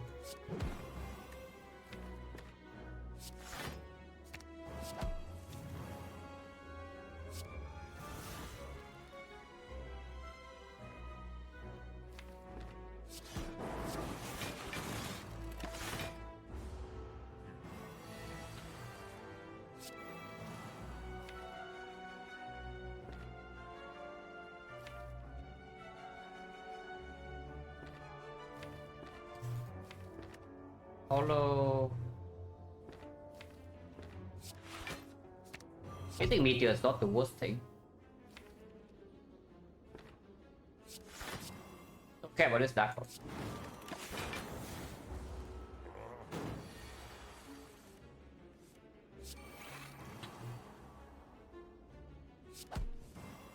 Oh. Pretty annoying, huh? Right? I mean, you can just keep re-rolling.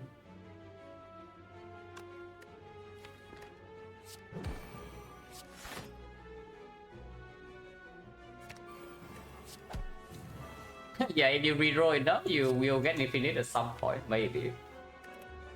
Doesn't happen this turn, no? It happens next turn. Yeah, I have no hand spray this turn. I have no hand spray this turn to do this.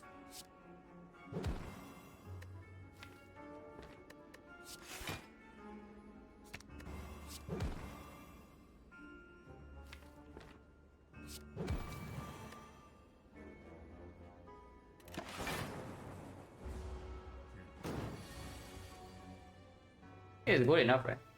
Although 3 costs and then we pull back this and it pull back 3 cards and yeah, it works.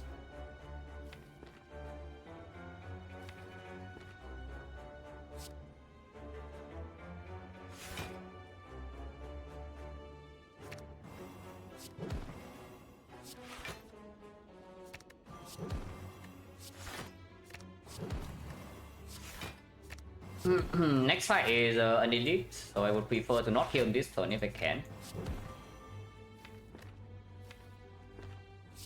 Panacea has unplayed, I can just fall by a spot next turn.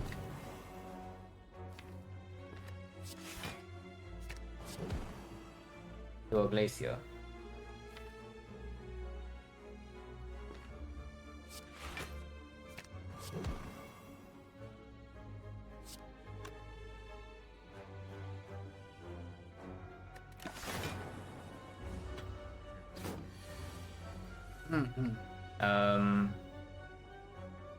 Okay, never mind. Maybe I take damage now because of no lethal.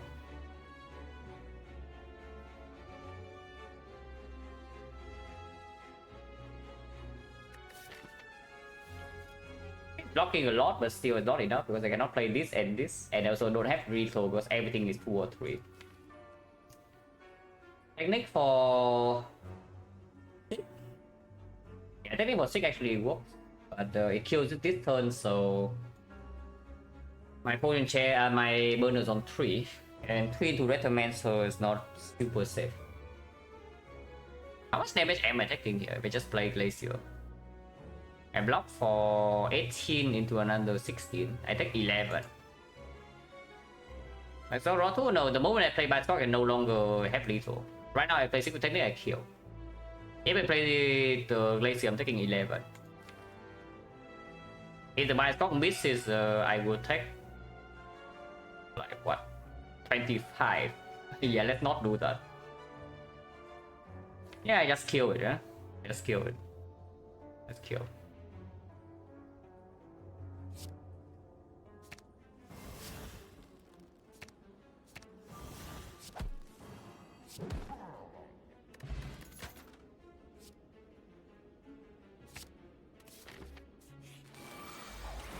Okay, so we do get one more fight to set up the burner.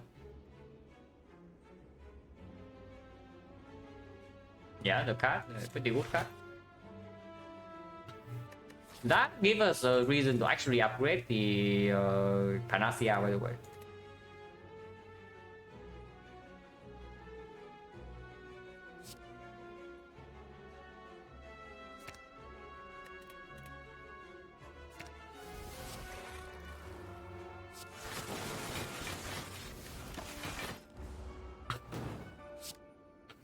And we do heal 8 per fight now. The bad thing is that I might get exploded next turn. Yeah, just a slightly bad thing, but I can get exploded next turn here.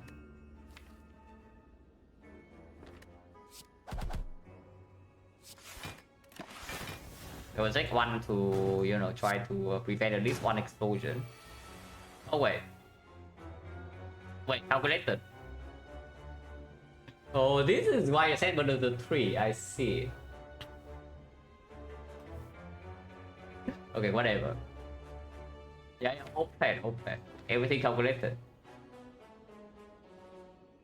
Nothing that's happening right now is a coincidence.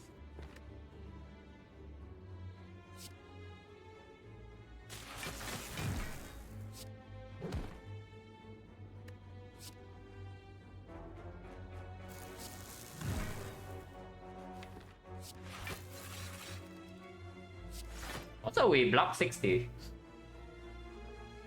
Yeah, also we just casually block 60 damage, so it's like fine.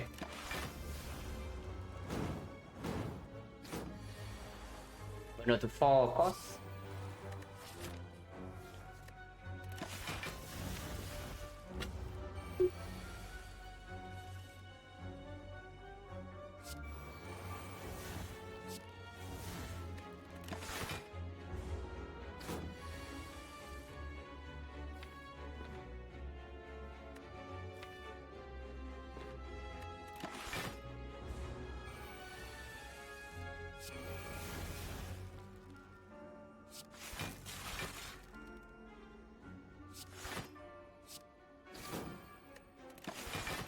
Oh, 6 more turns, yeah.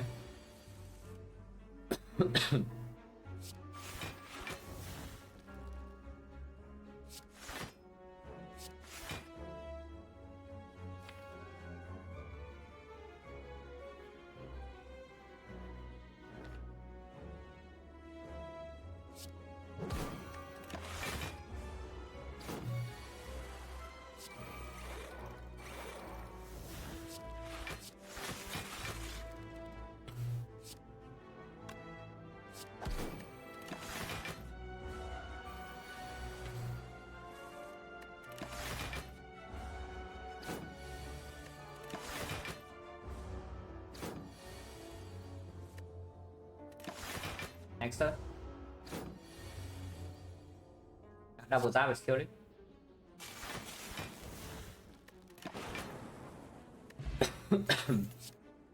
Cabbage unless you want charge battery, which I don't. Another glacier. Second glacier would be sick. Yeah, second glacier would be sick.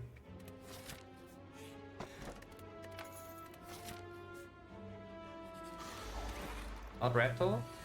Fine.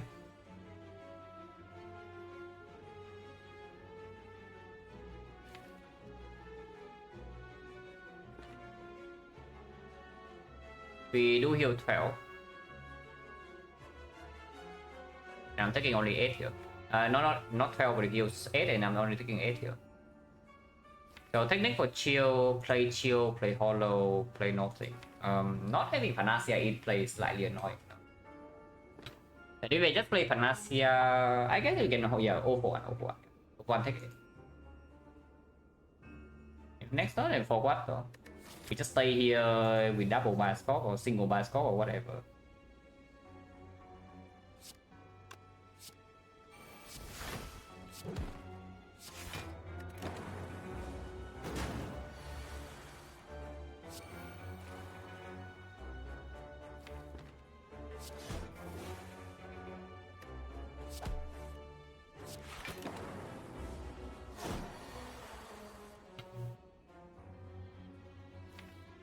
Yeah, okay. We need more frost. Yeah, we need more frost is what I see here.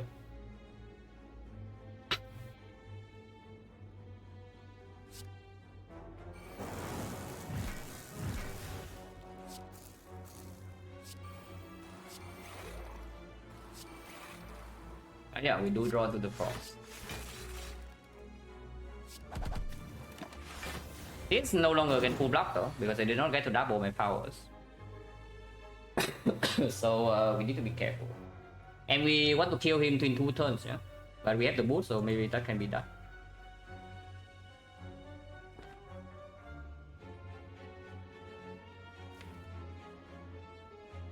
There's no infinite here.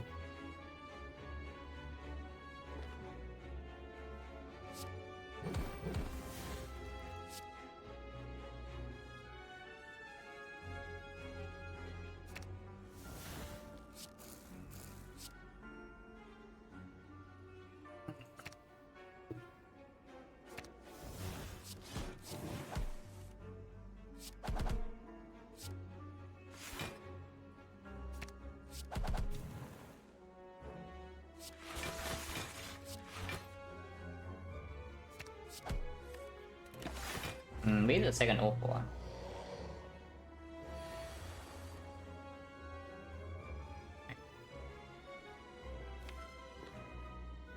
I do need to double bandage up next turn though.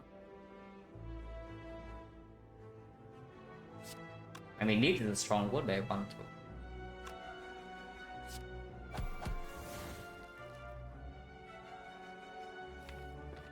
I think one's fine. To make sure I can kill next turn. Well, we would have been able to kill. To Echo Form, is that good or bad? Probably okay.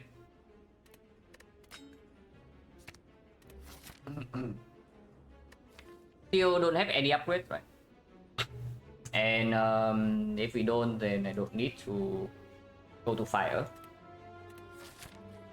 Like the only upgrade right now is maybe Panacea. Everything else I don't care. So I just want to go and see more Fortnite block, you know, to buy time for this to maybe happen.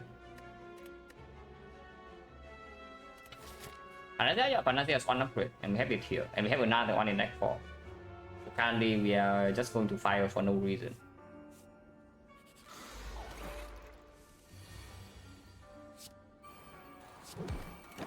Is it more competent or not? Wait, this time it's too fast. Last time I think I saw what it's doing, but this time I don't see. That's weird.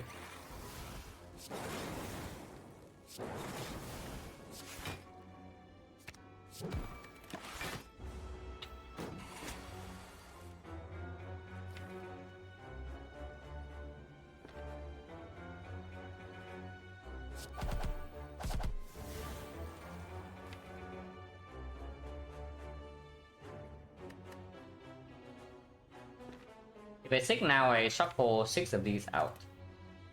One right now, pull back some okay stuff.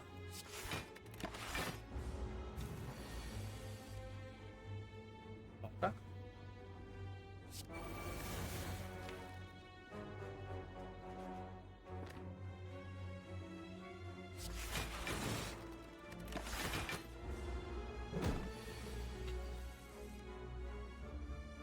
I'll kill next turn. Not super easy, but maybe it's doable. Next Monster never attacked me. The worst come to worst, I still have time to set up my Frost again.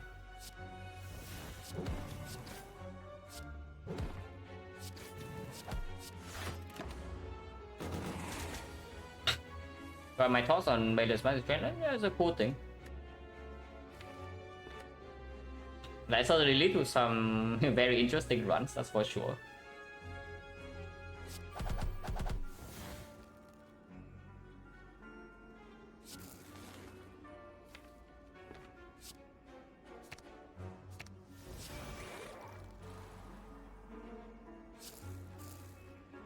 Rebound the dual cast.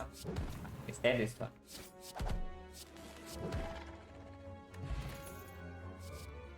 I wish unless you won one of these again, I still don't. My thoughts on MLC challenge, I mean, it's a fun thing.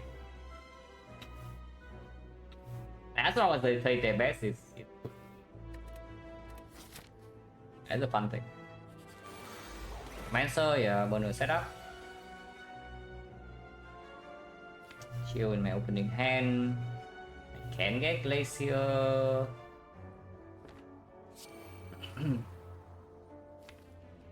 I can get Glacier in my hand right now. I do also heal it. Even Glacier Zap is possible, huh?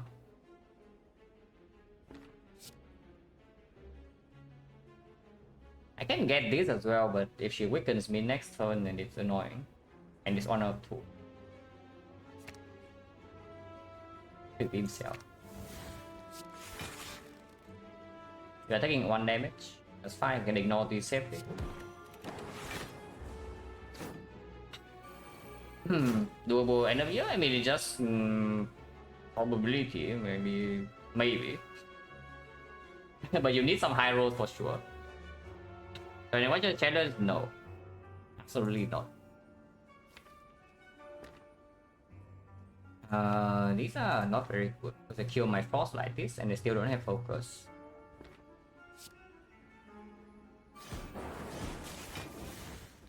It's okay.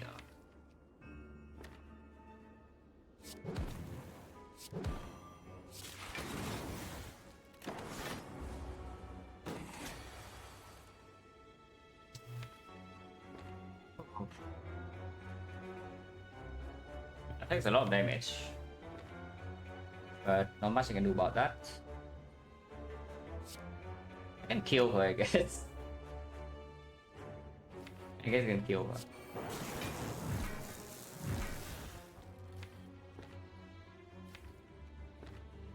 Technique for hollow bandage up, play bandage up, and then have 0 energy left because everything sucks. Yeah, this is 3 energy. Bandage up is 3, so I need 1 energy left to kill. I don't have 1, so we are losing 1 HP. Alright, that's fine. Capacitor plus is on attack. With the Echo Form, the Capacitor plus makes the burner setup a lot easier. For 3 boss gauntlet and also the even in the spear and shield fight. Now for we go here, doesn't matter. If I see a shop, I guess I would prefer to be here. But sometimes it's also like prayer wheel and such. If I see prayer wheel, then this is better. If I see exactly the shop, then it's better. What's the chance of shop? 1, 2, 3, so 12%. Okay.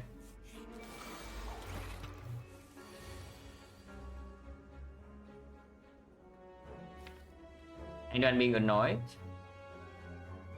I'm being annoyed.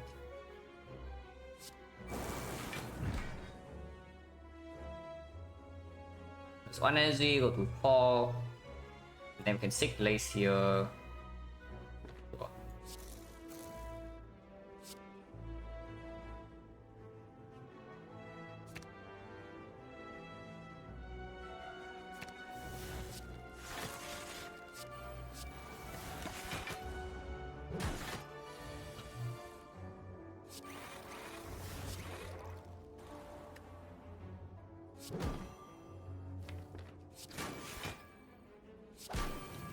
I don't do that. I think one's fine, but we don't need to. Probably 4 in case we see again question mark 5 into transient. 5 is okay too.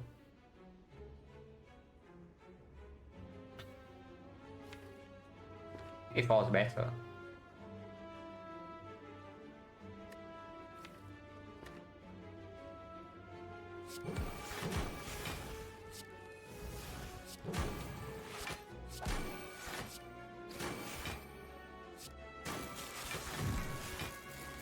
One out 4, I can just kill it now. That's what I do.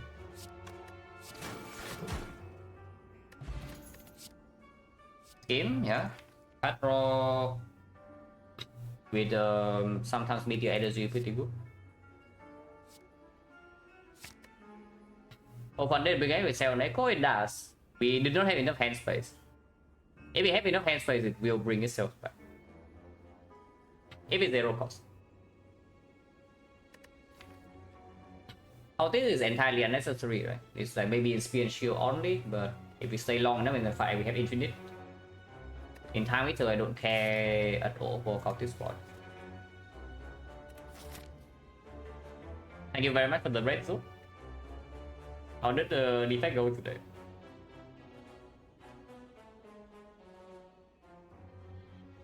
I think this set of defect is going much better than usual, yeah? So that's good to see.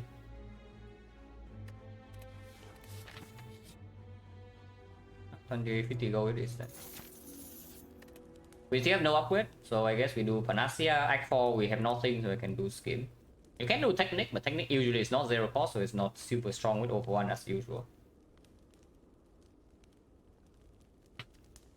Yeah, can upgrade Panacea first. So we have like 600 go into Act 4, but not 600, it's like 550. Ouch.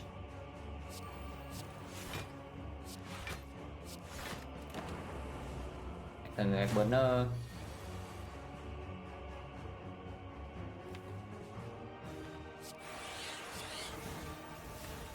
Even if we cannot land by a stock here, I don't really care. Yeah? With 9 offs lost double defrag, that's more than good enough. And looks like we can.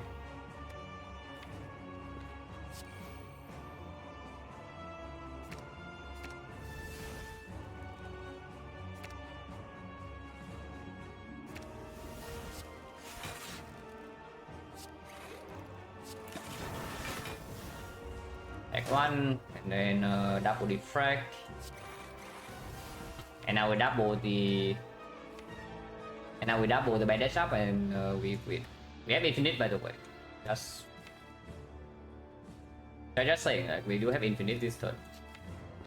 Of course, it's time meter, the infinite doesn't mean we win the fight, but we can prop the clock here if we want to. I don't see a reason to actually prop the clock though, because I just want to not take damage and then we kill it slowly. So no point giving it 2 strength and no reason. Yeah, here we are invincible. So why give it damage? And here we are still infinite. If you want to.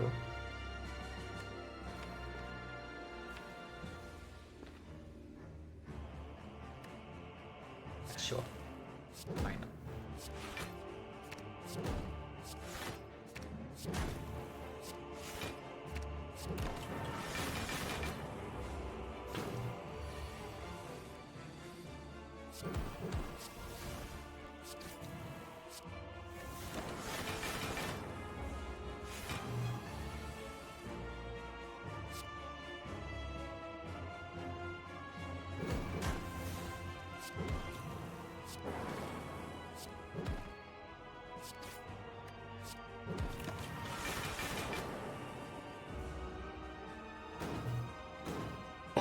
Bây giờ double bandage up and get out here.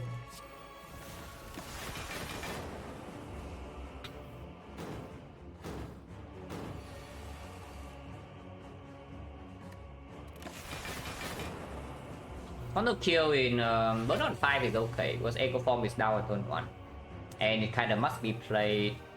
So if it costs 3 and you run into a Awakened 1, Then turn 1 we already take like 24 damage. It's pretty ugly. So the next guy is the same. Yeah, basically I hope the turn 2 Echo Form can block more than it costs.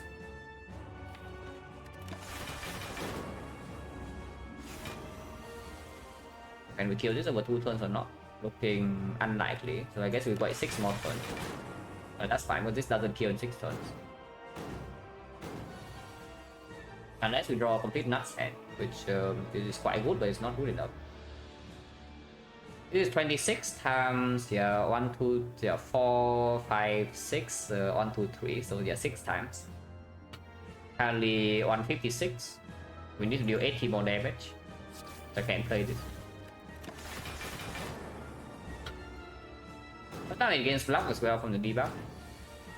And I need to deal extra. Rush is killing, so I don't want to do that of course.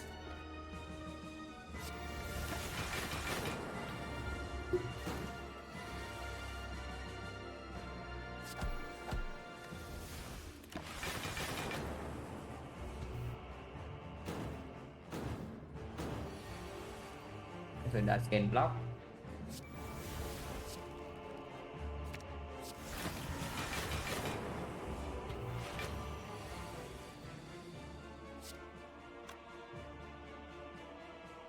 It's too much damage.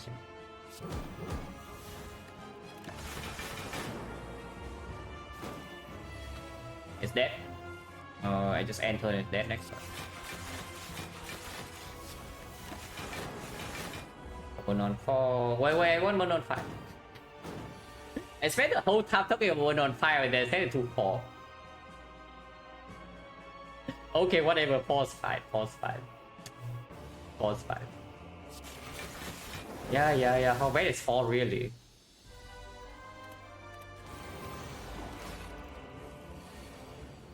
And yeah, look at this. Minus 34 on turn 1, exactly as predicted. But this still has to be played. Okay, we block 6.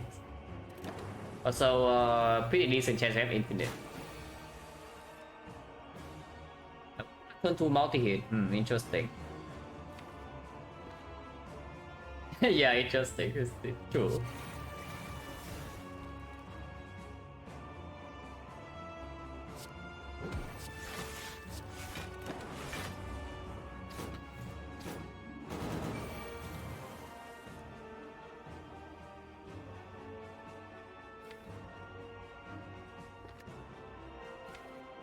You don't kill these at some point. Huh?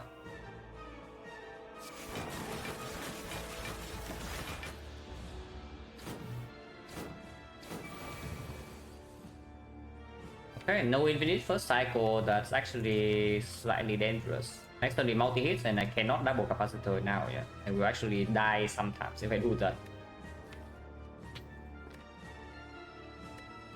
Oh yeah, these cards are dangerous. These cards are dangerous.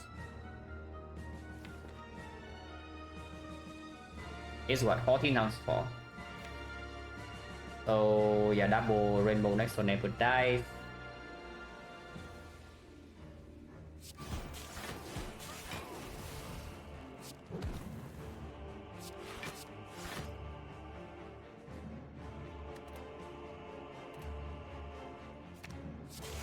It's like guaranteed to kill this next turn and full block this turn.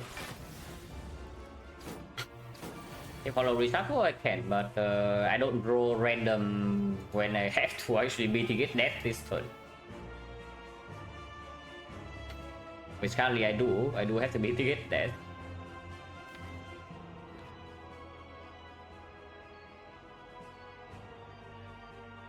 Don't want to play this, I really want to play Panacea, because if I play Panacea I can actually play my freaking bias card. Double even, and then I'm chilling. This HP loss is real, yeah? We don't have sustain, don't have meal ticket, so any HP loss in here we retain until I fall. So yeah, just play double defend into like Barrage kill here in the Panacea and not Rainbow. I am blocking for 6, 12, 26, 26, I'm taking 29. Oh, that's actually, that's minus 7 into next time. bad can it be to block 56? Not be that bad. It still takes damage by the way, like, but significantly less. Oh, XecnaR is actually trying to kill me here. Like if it rolls like this, I can actually die in this fight, and the potions cannot bail me out. If it really rolls like this, I can die, and that's scary. That is terrifying. Yeah, if it rolls like this, I can actually die. Because I cannot play my Panacea by score, I cannot play my Meteor Strike, I don't have this in play, I don't have this in play. And these potions cannot help me in this fight.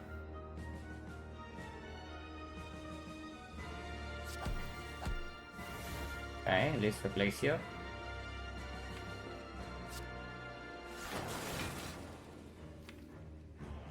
It's a 1 cost, so I cannot pull it back with 0-for-1, but sometimes hologram can happen.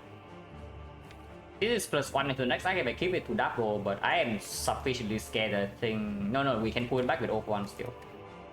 So if I see my next hand is not good enough, I can still play the melee shot. I can wait at least 1 turn, and ooh, it goes in. We can block this turn, I think. Yeah, we can block this turn. But it's smart. It's avoids our Incense Burner. We can block this. We cannot play Capacitor again, no. It pulls back 1, 2, 3, 4 cards. So this one works.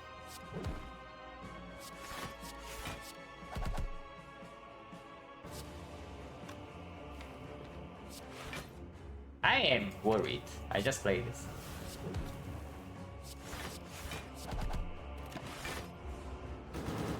It's like the motor cost and the other stuff like prevent us from playing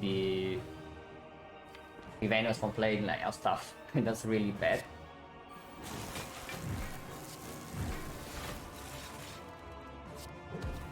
But it's slightly better. But I can multi hit again next turn. Even then, I don't really die or anything.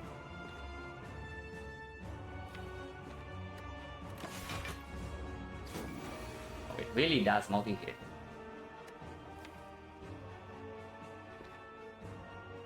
I am forced to kill right now, otherwise I am dead. I have a kill.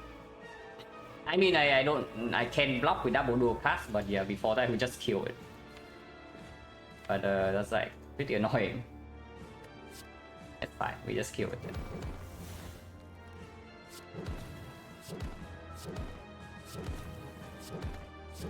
Because afterwards I can play some other stuff. I can play this, I don't need to double this, I guess.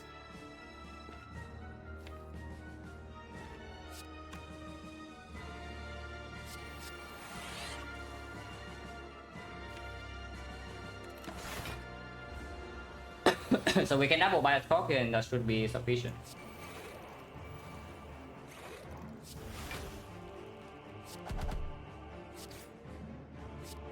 But yeah, dangerous stuff.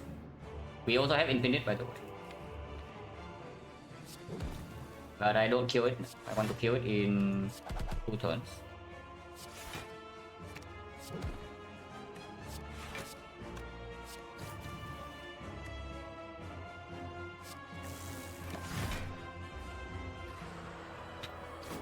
It is only 54, so we are completely fine.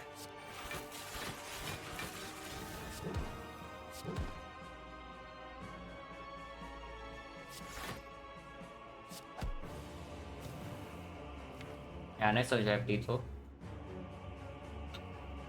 course, Incense, yeah, of course. We have to get Incense to fall before I fall. It's killing, so let's not do that.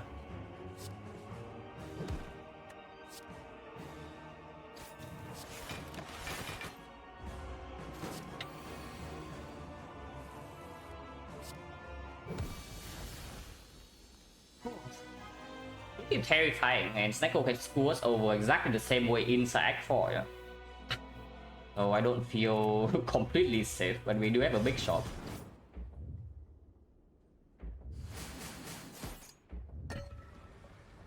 Yeah, if Sneko pulls this garbage into hard fight or something, I cannot play my powers until third next cycle. We are going to die.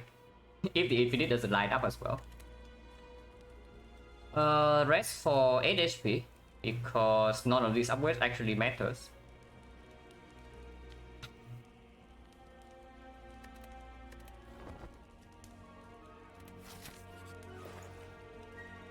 These are not good enough. Like, none of these actually help. So remove is good. I guess loop is okay to block with of death. But loop minus when have 2 power potion. We can do this, we can do this. Strawberry over Blood Bio, like for sure, that's definitely clear. The scrape is not interesting. I mean, we buy strawberry, buy removes us 280, there's 360, and then I can exchange potion. Which, yeah, speed pot is nice. Power pot, we don't actually need more, really more skilling. Like, we don't have frost field, that's basically it in this run. We have enough output. So I could even exchange 2 potions. So I block potion for 12 more HP, but we just need HP to get through the fight. But this is clear, yeah. Remove is clear, and remove now goes on yeah, most likely Strike Plus. Everything else can block, or maybe Exhaust, or maybe Evoke the Plasma, or it deals way more damage. Strike is just the worst card here. So loop or not? Loop is okay if we cannot get infinite. It blocks a decent amount bit of death. And turn 2 we do have the burner. So if we win the 50-50 first cycle, we take only 15 damage, like 15 from multi and 0 from big hit. The other order we sometimes die, and that's not fun. So if we lose the 50-50 in the heart, sometimes we just straight up die first cycle. And that's not very nice to have.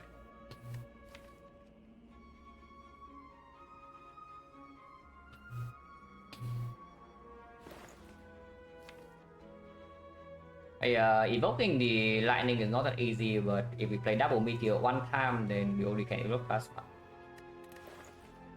We can only loop plasma.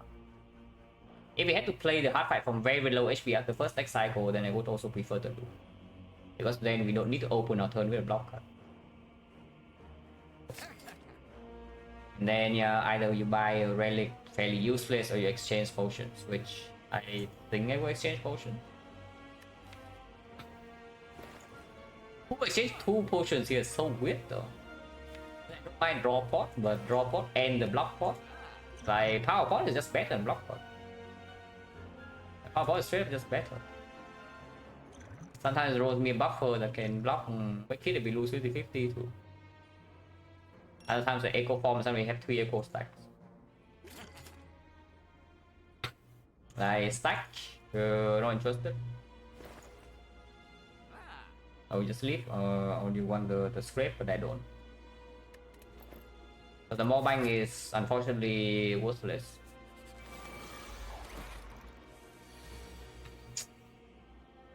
We lost the 50-50 and echo form roll 3 again. That's so annoying, man.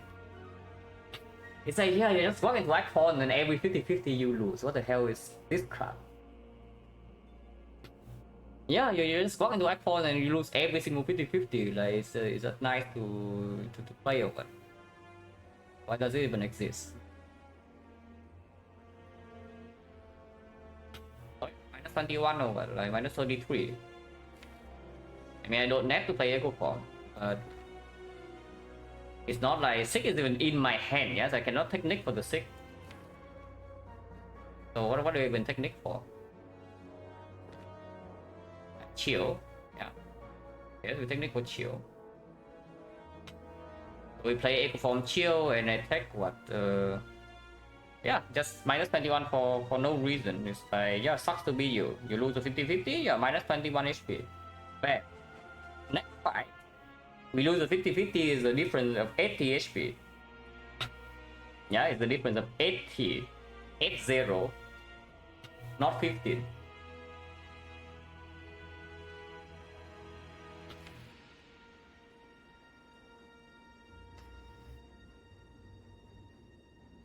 Oh yeah, we technique for chill, play chill, play echo form, move on and cry. Because it's not like not playing echo form is leading to anything good, but it is minus 4 HP after the fact because we do have banish up.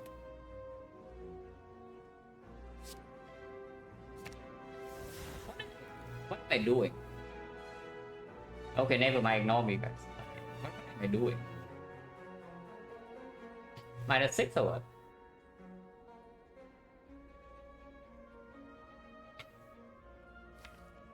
This happens so often lately that I say one thing and I do another. Am I in my 60s or what's going on? Is my brain like rotting inside? I don't know. Because it happens so often already recently. So many times this thing happens. I say something and then my mouse click another.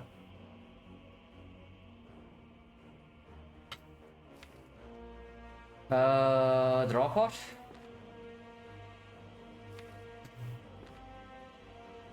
Or do I just accept it's minus 33 and then we heal by 8, so it's minus 25 and we preserve the potion. Now, to be fair, this is not the worst thing to do because it does allow me to play the bias cock when I draw into it, but here I don't see why I would take this minus 6. But yeah, like draw pot right now is extremely good. I need to draw into 0 cost block. Or I need to draw into Meteor Strike plus something that evokes immediately. There's no reason. I just take my 33. Ow.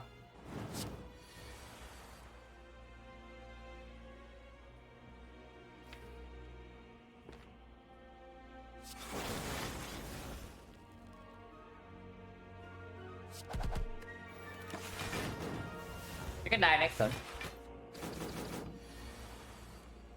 We didn't. Oh, good for us. Hooray.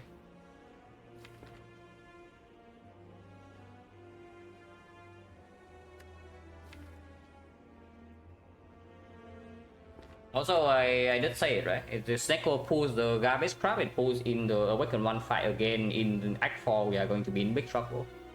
And you see why I hate XecnaR on Defect so much. Just look at this garbage. Defect already has trouble in Act 4 with the slow speed, yeah. And if XecnaR decides that you are slow, you will be slow. No matter how much you try to make your deck fast, if you don't have an energy cheat like an aggregate or corruption or bullet time, you will be slow. And just look at this. Our deck is Echo Form, double Hologram, double Oath 1, a Meteor Strike. And all it takes for XecnaR to say that we skip like a few turns in a row is to say, yeah, okay, first 2 hands of you is 3 cost. And you cannot play anything. And now I'm like 1 cycle behind, 1 entire cycle behind. So double Meteor Strike has to happen. The problem is that afterwards we cannot feel Frost again, so the scheme also needs to draw into Frost, otherwise Hologram doesn't pull back anything good. Nothing in here is costing 0, so the off one is worthless. And double Meteor doesn't even create that much energy, it only gives me 3 energy. So the scheme right now, I have 3 plasma, so I can Rainbow to get another 3. But I need Rainbow before scheme, or I need to do cast before scheme because all of these cost 3. So honestly, I think this is a draw potion turn. Like we double Meteor Strike and I draw pot.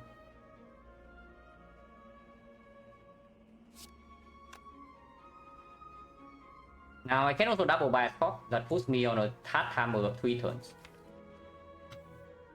I mean, I can technically play longer, like 9 turns, but it's freaking difficult because energy source not even here, so I roll the next bad hand and then everything goes down. Everything's terrible.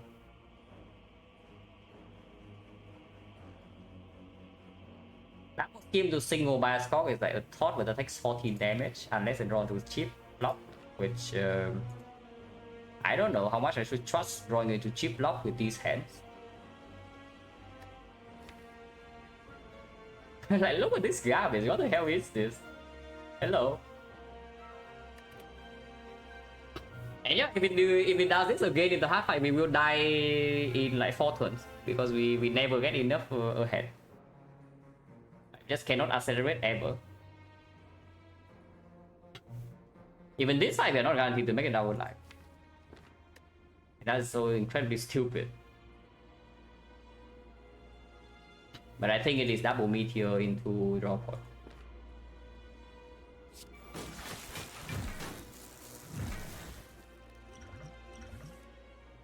Erasers here. At least there's that. The Glazers here I feel a lot safer.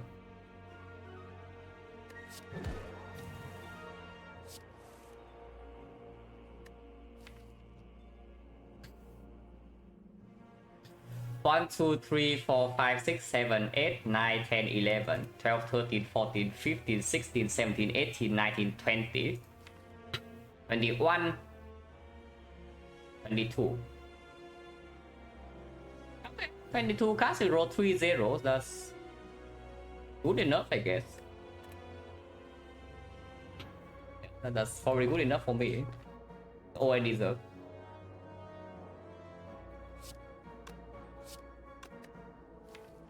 Meteor 3 cost as well, so there's no like hollow into big meteor turn. I mean, I can hollow into meteor right here. My turn ends, and then I don't have frost for next turn, which you know is kind of bad.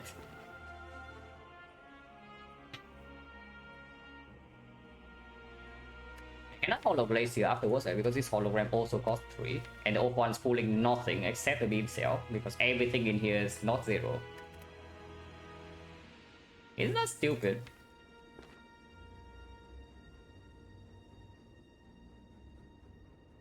And that is even with the burner buying us like 3 turns, yeah? Once in a while.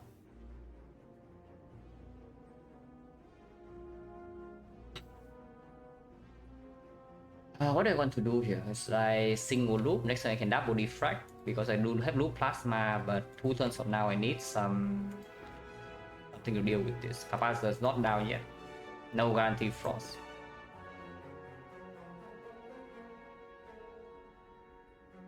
This right now doesn't even lead to anything super insanely good. Oh, I don't think so, right? Okay, pull back for 1 cost. And also maybe hit things. Maybe capacitor. Single capacitor is enough, I don't need to double it here. And I can play it right now. Which probably is a good thing. Do something like this, loop. And then rebound hologram. And then play this capacitor. I can play the Glacier, but I want to loop the... I actually want to loop the plasma. I can play his things as well, because I do double defect next turn most likely. Maybe it's better, yeah, maybe it's better. Evoking this is still important.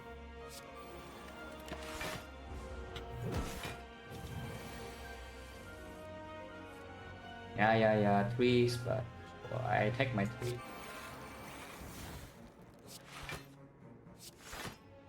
I finally draw some 0 or block cards though. Sure. Better than not having any.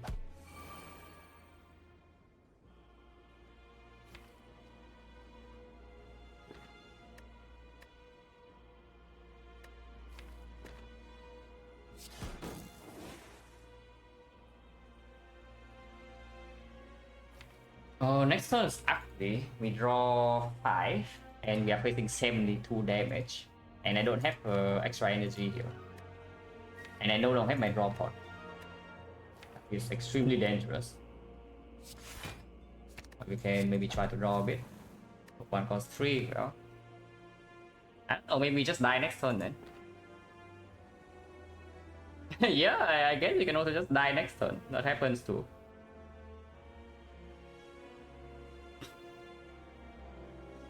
If you insist I die, maybe I do die.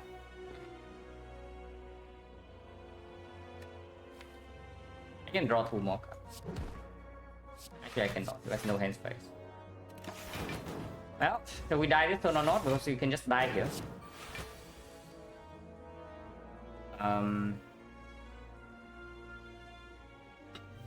Meteor strike costs 3, of course. But if I double meteor here, deal 52, 70, 74 into barrage. 74 into beam cell barrage is 93. It's little. and we block for 42. So I take a lot of damage still, but I'm not dead. I can have potion to play around this, but how much damage am I taking? This is with 10 focus and with echo form mortal, yeah. With a freaking bigger strike.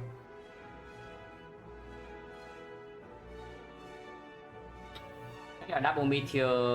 I do need to play all of these, so I need to send all my energy here, no energy to play defense.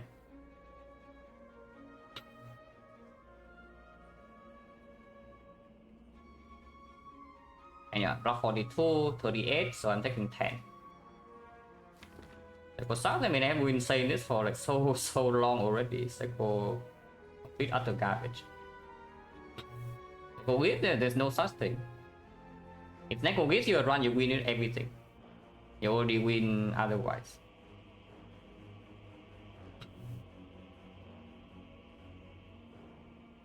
Taking 10 in here with heal 8 after, but holding this alone is not super easy. We can double capacitor, but I have no frost off anymore.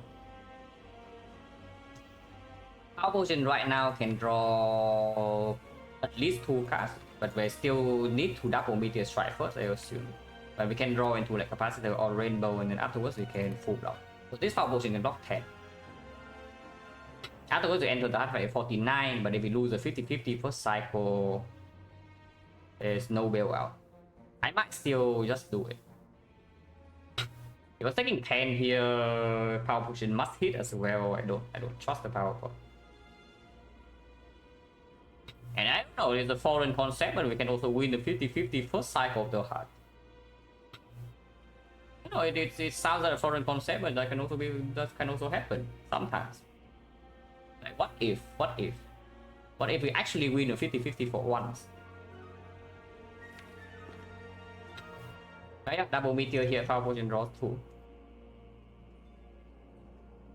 Get power potion first, maybe. See what it is. But I cannot play it before the meteor strike, so I don't improve my evoke regardless. Drawing 2 cards out of this. This is fine, this is fine, this is fine, this is also fine, as long as they are not like ridiculously expensive. So we do draw into a wood card. Okay, so very often it does save 10.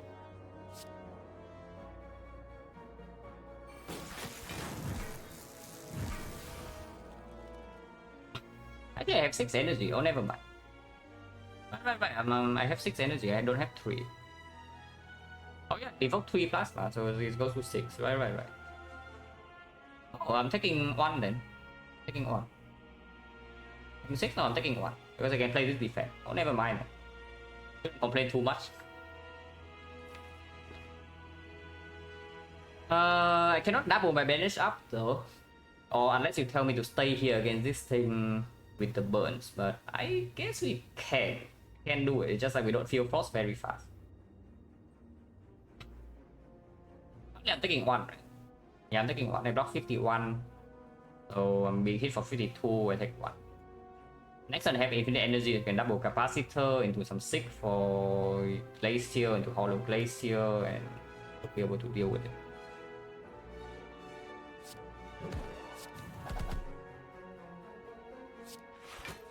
Not sure. One we heal 8. Yeah, 3 trees, but poor thing, man. 3 trees. I love trees. Anyone else loving trees? That's fine though. Yeah, we are like totally fine here. That's a double glacier and then we're chilling.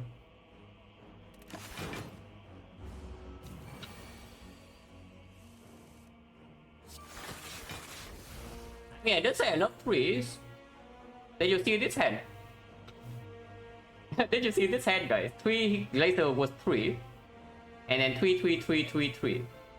That's very epic, but we are okay. We have what, 9 slots. Because I mean, damage for hard damage doesn't matter. You live long enough, you will kill it. Like, just look at this. My barrage right now, I can deal 140 if I want to. So you just need to live the first few turns, get yourself in play, and then the heart will die. This is 63, right?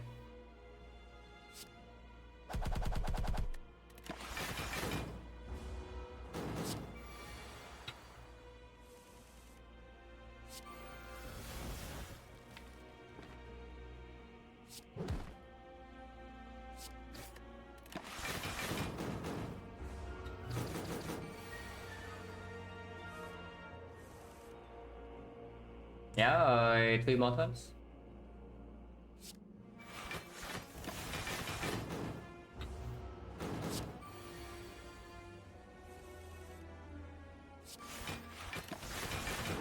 So 48 HP burn on 4, not the worst thing. 64, no problem.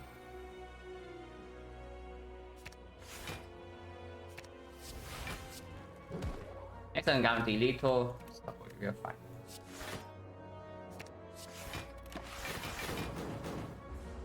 Non 4, 48 HP, nasty stuff.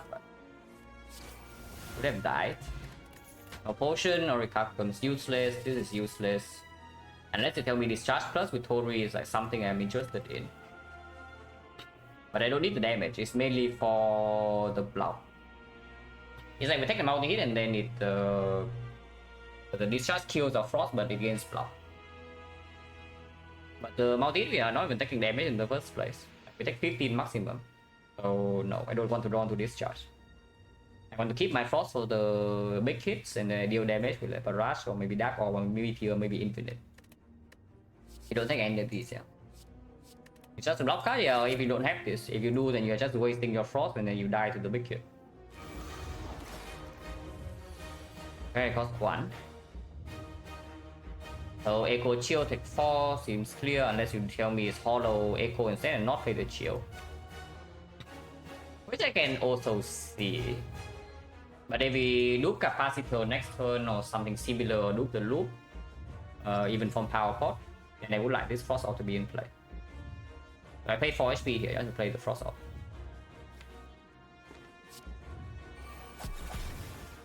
Yeah, foreign concept, but let's see whether we win the 50-50 or not. Wait, we do.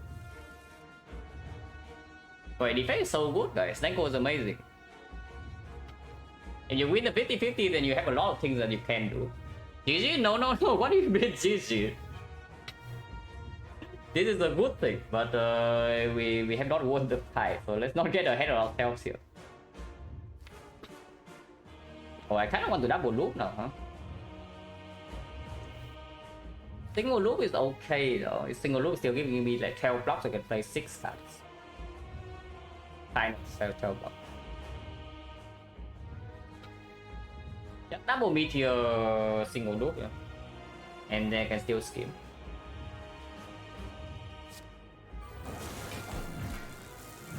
And yeah, deploy Frost Off also gives me 6 blocks this turn if I evoke. Okay, Panacea is drawn, so double buy spot can happen.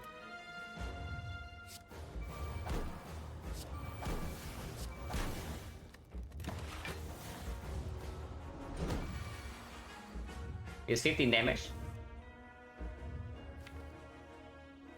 Power Pot.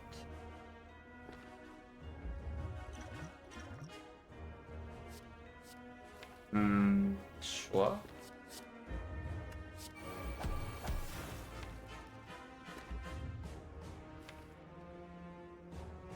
I want to double bias core and I want to double glacier, so keeping 3 plasma is fine. Hello, Byron. I almost got screwed by X-Force Necro, but we actually win 50-50 in the hard fight, so now like, it's looking okay. But man, the spear shield rolls were very depressing. But this side is okay. I want to double bias core. I don't want to kill my plasma. I don't care about this block. We just take the 15. Just like the 50.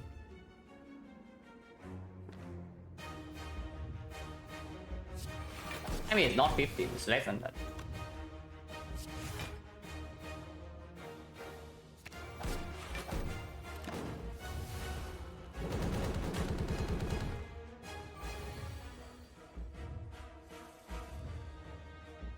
Okay, I guess I just don't draw into any of my powers. Should I speak too soon or what? Because look at this draw power, like what? Hello?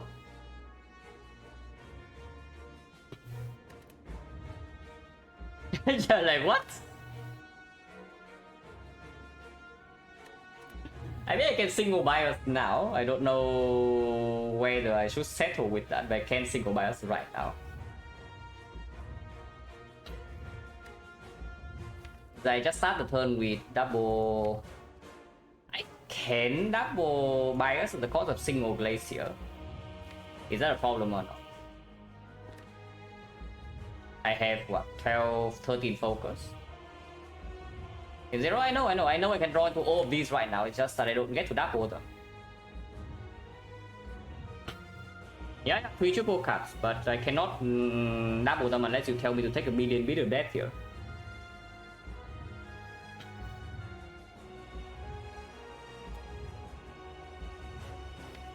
Not playing anything here is complete nonsense, yeah? So... Him... Dual cast... Double Glacier... Double 0 for 1... Honestly, if I only play single bias, I want to double the rest. So I will play... From tech damage? No, the problem is I don't have guaranteed block for next turn. Even if I get all my focus down right now and 2 force off, I do not have guaranteed full block next turn. Because I will loop this plasma. You loop this plasma, you have only 2 force off, you have 13 focus. But yeah, that is 30 block, and this hit 60, we can die. Actually, no, 60 we never die. But 1, 2, 3, 4, 5, 6. That is minus 12. So then I need to loop plus frost every turn. That seems fishy as hell. I don't do that. I just play single bias and then loop every other power. I do double glacier into secret technique, yeah. I do not play 0 for 1, and I don't scheme into this. But I technique into the sick. And then I play something else, maybe double bandage up even. And then I play single sick and single bias. And then I leave my draw power with these 3 cards. Next turn I double capacitor, double defect, and then we chill. If we roll snake for badly, doesn't matter. Next cycle I still never die, and we can wait until the next one. And don't forget, we still have infinite in this deck. Take the Voodoo, yeah, okay. So we can pull his 6, it doesn't matter. I leave these in play. But the most important thing is just that I don't double my 6. And the most important thing is that I don't double my 6. Pull his 6? No, that's exactly what I don't want. I want to double these powers next turn. I think this line is just super clear. We double banish up. I can even double beam cell, which I should.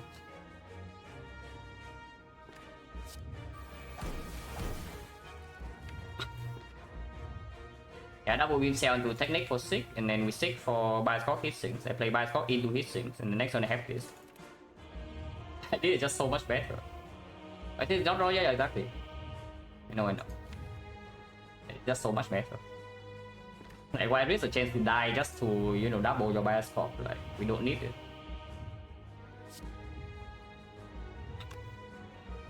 In fact, you can even stop the turn right here and the next just double the bias next turn, yeah? That's like fine too. Like, what's wrong with that? Because if you double bias next turn, even if you don't play your defect, we still block passively 39 plus the loop, so that's 42, 42 minus 4, 30, 38. And then you can be very slow, but who cares if you're being slow? This thing never deals damage. And of course, sometimes this also rolls cheap, it doesn't need to roll expensive, and then you can also play this, and you can also play this. Did I choose thing of good luck? Yeah, why do I need to rush? Like, the only thing I care about is that I feel frost. But why do I need to play my bias clock this turn? Why not double bias? It's true. I mean, this turn I cannot do it, but next turn I just wait until next turn. Yeah, white rush. No reason to. So I don't rush.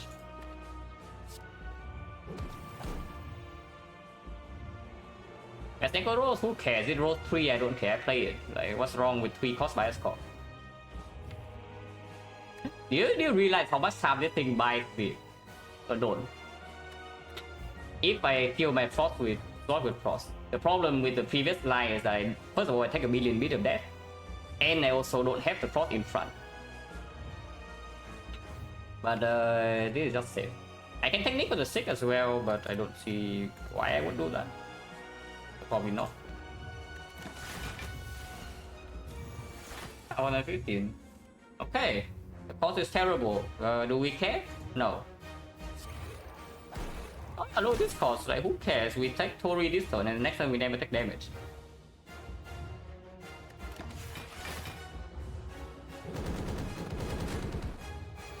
Yeah, like, wow.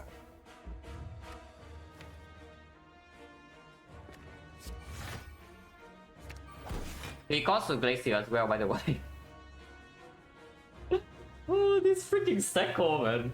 I mean, we are fine, but this freaking Secco is like really getting on my nerves, you know. But we are fine.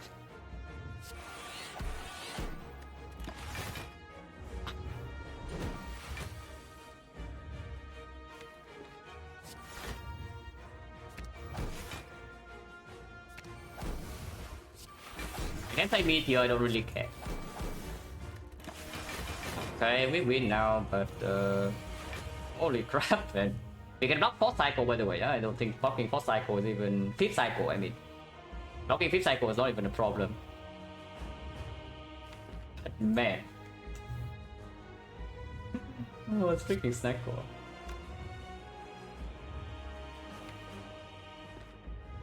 P no, this one we lost. Like the 90 no longer gets blocked by Tori. So we won this burn to rock multi-hit.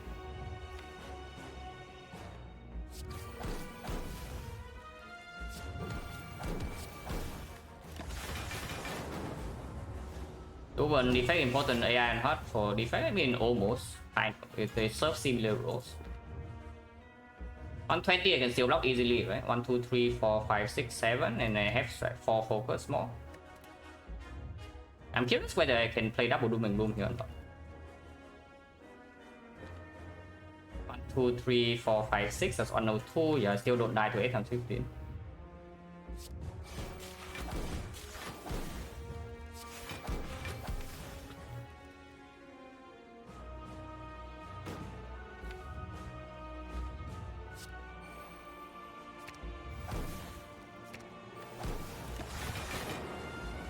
By the way, this deck has, I don't even want to calculate, but this deck has a pretty decent chance of infinite every cycle. It just does not happen.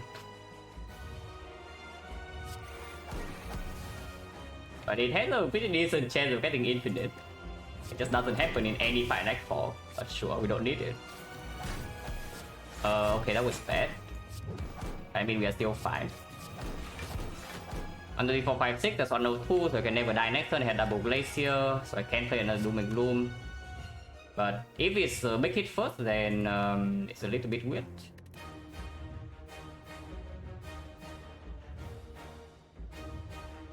Let's hold.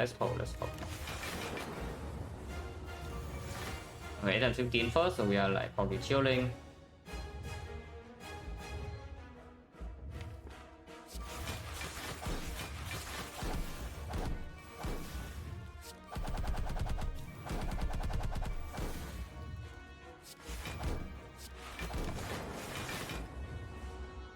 Yeah, I died next cycle. What a garbage fight. Yeah, what a garbage fight. Yeah, exactly. Who needs infinite when you can just deal damage?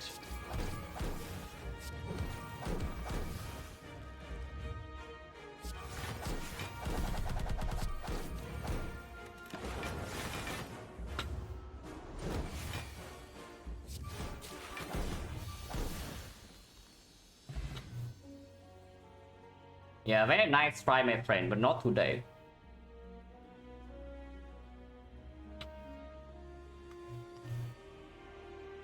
And yeah, like time and time again, I have to tell you why I hate XecnaR on Defect, even though on paper it looks like really, really, really strong.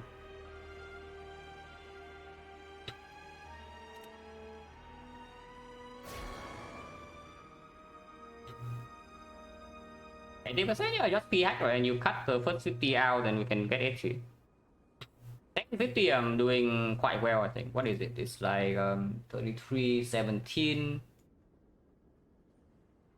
So 24 and 5. Yeah, yeah. Yeah, doing well.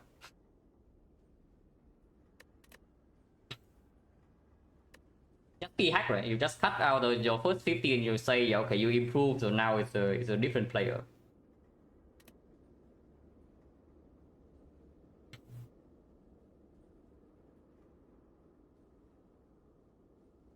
We say average minus. Now average is always going to be minus because you have base cuts. Like most of the time, your average cost in the deck will be closer to 1. And the average cost of XecnaR is 1.5, so it will just be negative. That also never change everything. 50, yeah, it's true.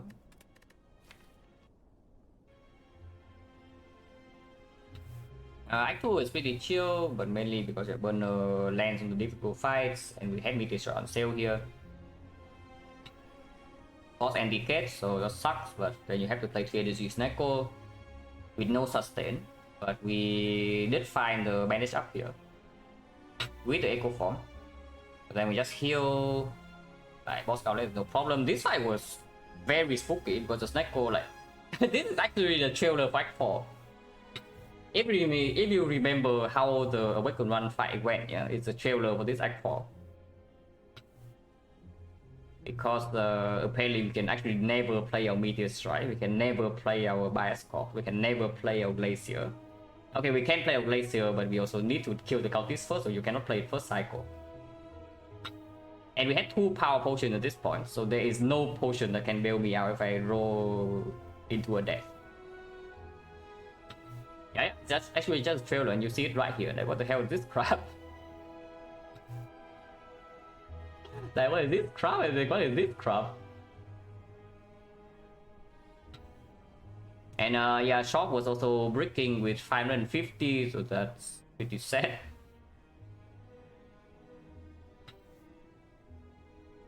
But sure.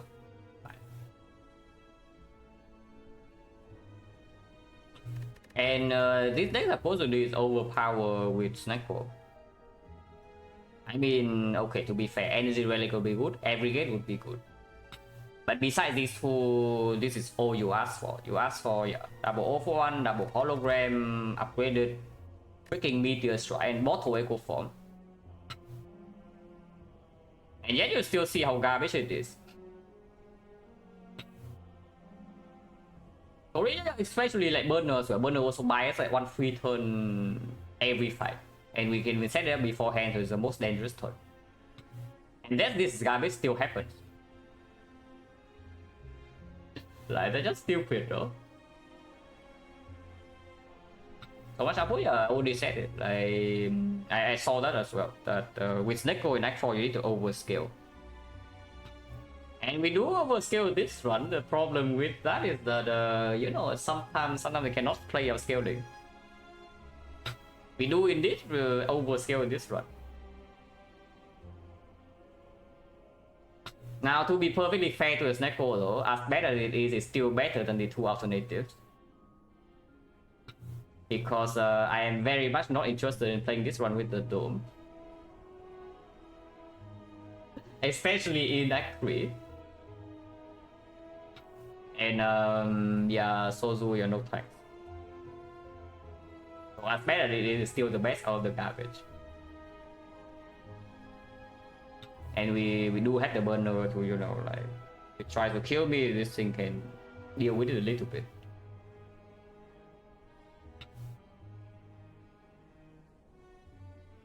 Yeah, not much to say about Act 2. Act 2, we just burner in all of these fights.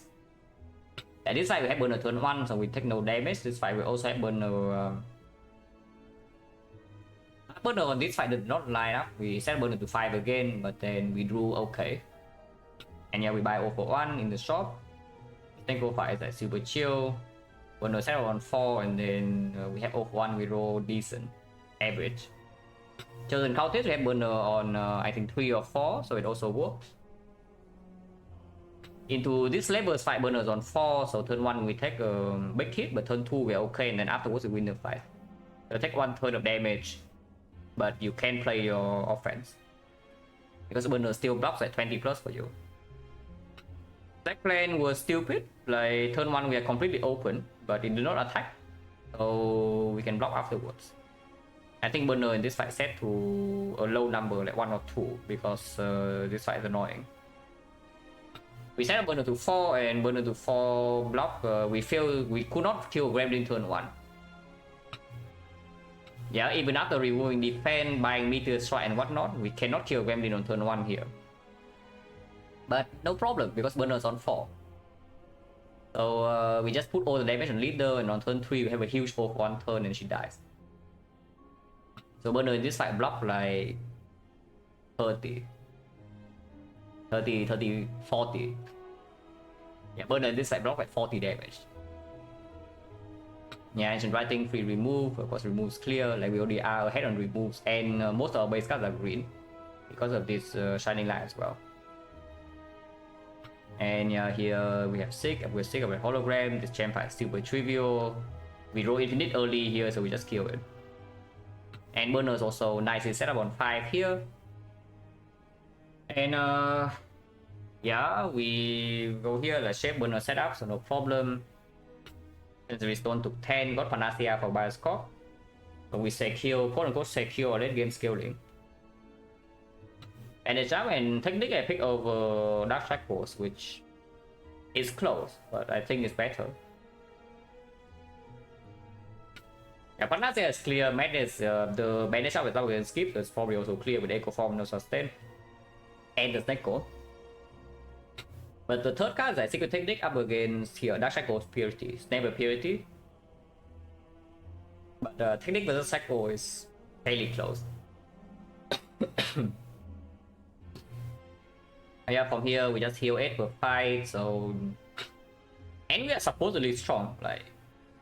On average, this deck is overpowered. It's just that, you know, these fights are too fast to play into the average. But just notice, like, we walk into an entire act 3 and 0 damage, 0 damage, 0 damage, 0 damage. Okay, 9 damage here, but we heal back. 0 damage, 1 damage, 1 damage. And boss Gauntlet is like, time meter is no problem. We take some damage front load and we set up, we are fine. And awaken 1. Oh, really? Yeah. The technique of Shackle is mainly two lines of reasoning. Number 1 is that if the burner lands on the big hit, then we are already somewhat chilling, you know. Like, worst come to worst, I lose. Okay, I need to block 45, but it's on turn 3. And if we lose the 50-50, then the Shackle doesn't really matter too much. 6 plus is already in my deck. And there are some manipulations with the hologram after reshuffle as well for infinite. And another thing is I don't really have artifact strip or second cycle onwards. Like, it doesn't play in Spear and Shield unless it's being played after Echo Form and after the Beam Cell. And the hard fight only lands first cycle. No, but I say late cycle safety, yeah. But yeah, the fact that I have secured basically if the fight goes long, then I win. So I don't need the Shackle if it doesn't play first cycle, doesn't play second cycle, doesn't play third cycle. And it doesn't play here, here is not needed. Then yeah, Capacitor Plus. Probably a clear pick, but I think we actually need it that much. It's that convenient. Yeah, scheme here never end up playing that well because apparently Meteor Strike is too difficult to play. Even with Snecko. But sure, I still take it. And I go and try and with Panacea, then for Scarlet I call Super Mega Cringe, but get strong enough that it's still good enough. Act 1 is right from this shop, yeah. If you buy Apotheosis, if you do not buy this potion, or if you buy Aggregate, you die here.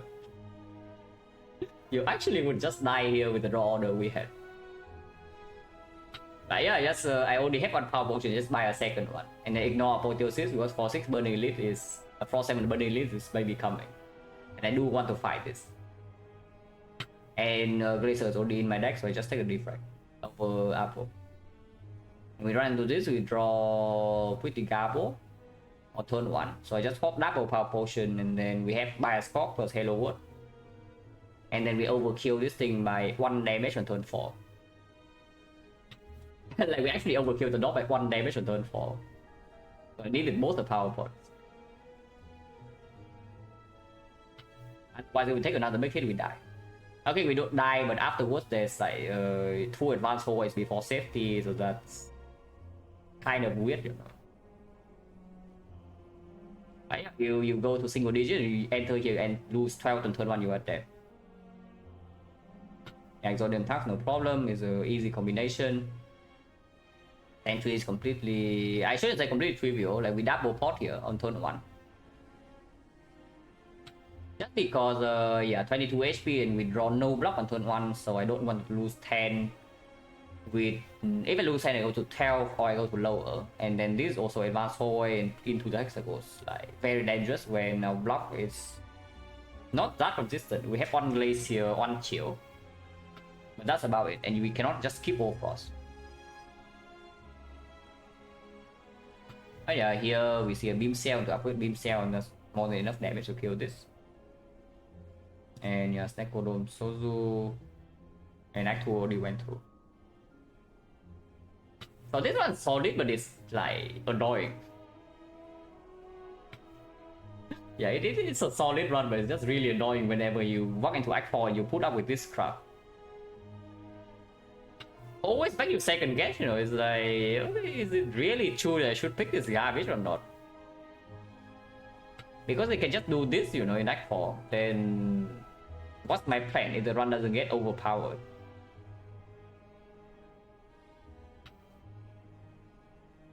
Yeah, supposedly we are overpowered and yet we still have like pretty...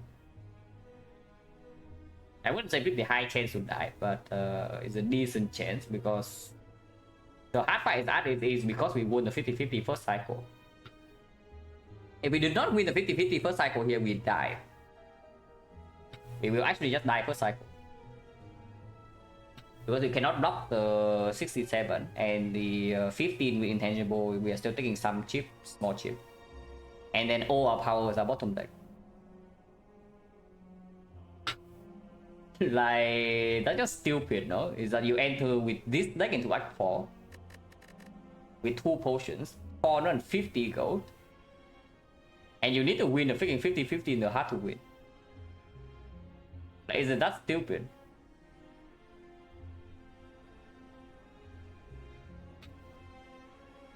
Yeah, that's it shouldn't happen. But it just happens over and over again, you know. Every time you stack go into Act 4, this can happen.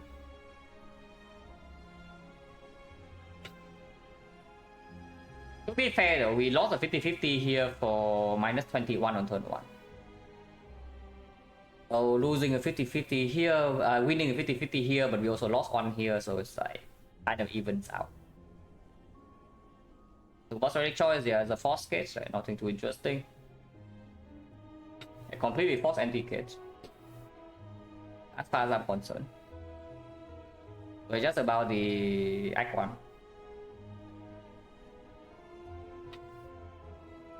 But there is no way. I mean, Sozu definitely is not correct yet.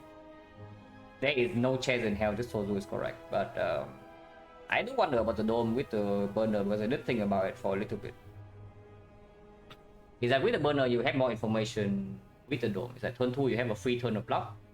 So you know what is coming on turn 3, whether it's a big hit or the multi hit. So maybe your buffer can line up, maybe your Dark Shackle can line up, maybe your other stuff can line up. But of course, Cycle variant, literally true. It would actually be good here. Like the protocol would actually be very good here. Like in this fight, I don't know about this fight, but it would actually be good in this fight. But this is already with double hologram plus in the deck and the 041, so we do have infinite.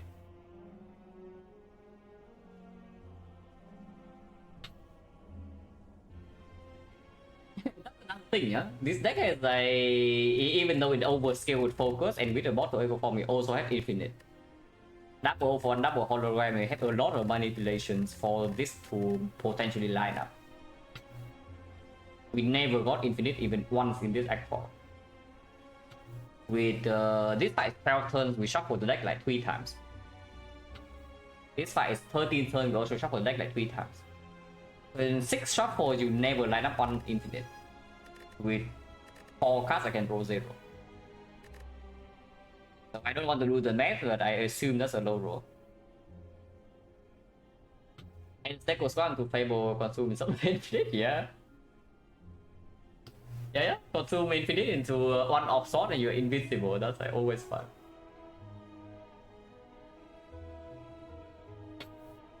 And burn everything made same was worth it, yeah. It is kind of like stacking kunai shuriken because again, if we get infinite in the hard fight one time, we already win. And you stack to maximum strength, you play one card and deal 200 and the hard dies. So that was kind of my backup plan, you know. If the focus thing doesn't line up, I always have this to fall back on, but never happened. At least it's okay. Now this was bad. This was bad. Original hard fight was like what, 12 turns? Pretty crazy, right? That sometimes you tunnel vision. Be better? No, I just tunnel vision in the hard fight. This is a very, very easy win if I play the proper line on turn 1. But I did not take my puzzle on turn 1 in the hard fight for 1 damage. Instead, I full block and then I stack my kunai twice. Instead of taking the puzzle on turn 1, I stack my kunai. That was basically all it took for this fight to go from like completely free to losing. And yeah, that's kind of sad. Because I have Violet Plains top deck, but I have no red form in hand. And I have an artifact potion. So... and I have no weak chain. So I am forced to artifact the vulnerable, but then turn 2 I don't want to red form, and then I still have to red form first cycle to not like, get destroyed. And afterwards, yeah, I just get on when the intangible runs out when bid the blade is 3. I cannot deal damage when bid is 3. But if I took puzzle on turn 1, I see red form in my hand with Violet Plains, I just hold that. I play the red form ancient potions first cycle and the fight is completely free afterwards. So I just play here until turn 6 to see how free it is and then I abandon.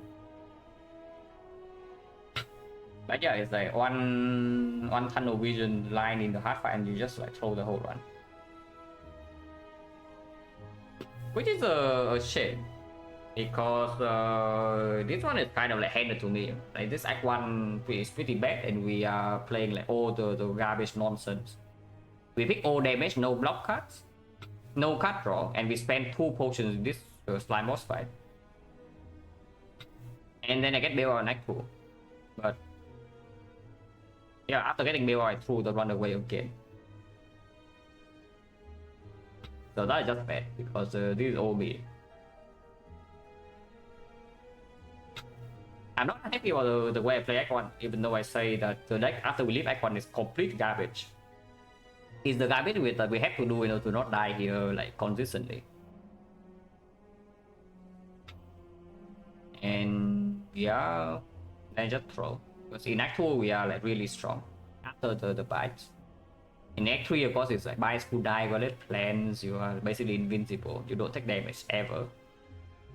Act 4, again, you can buy yourselves up. You have red form to front load, so you don't take damage and spin shield.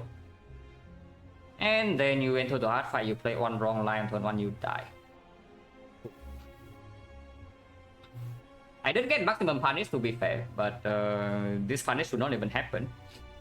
Because I lost a 50-50 in the first cycle of the heart and the fourth cycle. Yeah, I lost two 50-50 in the hard fight, but these things should not even matter. Because if I play the poker line, no matter what the heart is trying to do, I win. The example on 6 runs, I mean, it's okay. I think my head is clear. I am a little bit sick still, but I think my head is clear enough. Because in this one in particular, only have like one small brain fart here. It's like turn 1, I was saying, okay, I sick for chill. I have a technical sick in my hand. It's probably technique, yeah. I have technique in my hand. And Echo Form 3 cost, but I must play Echo Form. So I play Echo Form 3 cost, and I was saying, okay, I technique for the chill and block 6. So, because I'm facing 33, and I had to take the full hit. And then I click the technique and then I just click Panacea. And I don't even know why I did it, but sometimes your brain just decides weird things. So that is maybe a -6 here, but it's not that bad to get Panacea on turn 1 because I can play Vice Rock on side. So maybe overall it's even safe HP. But it was not what I meant to do.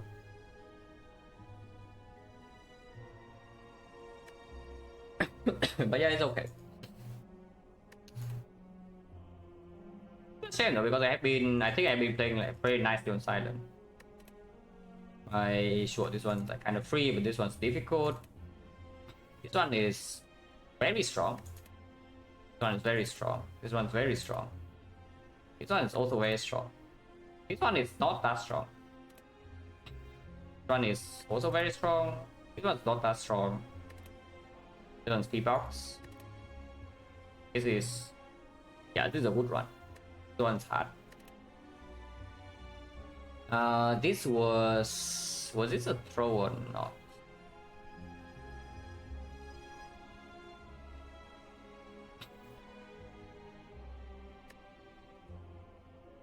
No, this was not a throw. I remember this. Yeah, this was not a throw. So overall, like a lot of strong iron runs for Mach 1, but still there were maybe 3 or 4 difficult runs which I play very nicely. And this one supposedly is a run that's difficult in Act 1, but then it becomes quote unquote free. Indicative anything doing wrong? Yeah. Like so far my the belief in the macro is paying off because second half of this sample on Silent, like 36 runs, and we are 30 wins and 6 losses. And 2 of the losses are clear throws in the hard fight. So macro wise it is actually at least 34 and 32 and 4. Which is very, very strong. So I believe in this macro for sure. But I just need to stop throwing runs, you know. It's like if you throw runs and you don't really get anything done. I mean, you do get something done, but you feel like you don't get anything done. You win the run, yeah, Defect won. Even after XecnaR tries to, you know, make us not win. Silent guy coming soon. I mean, Silent guy right now, honestly, I have like probably 2 words, and it the whole guy is yeah, just play better. Maybe 3 words, yeah, 3 words. Just play better.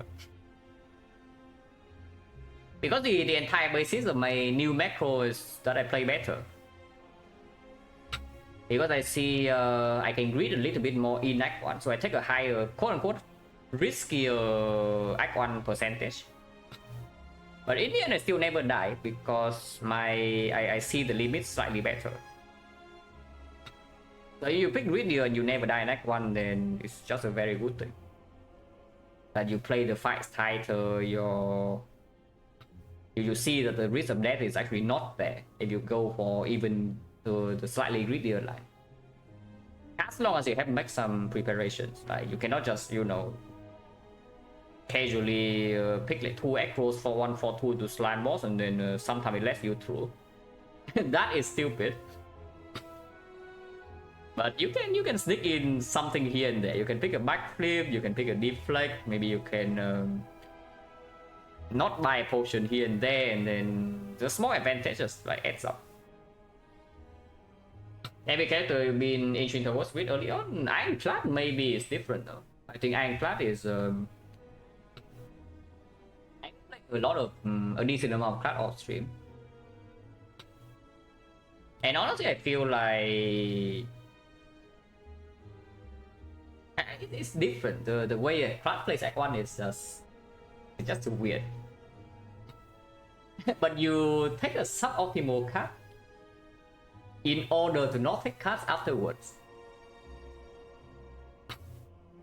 Edging away from taking too many attacks compared to before. No, it's the same concept, but it's like you open yourself up to more garbage. Like for example, Clash. Like Clash is the clearest thing. So you can pick floor 1 Clash now. But in exchange, because you pick this floor 1 Clash and you play the fights better, you pass better, you no longer need to add some other stuff.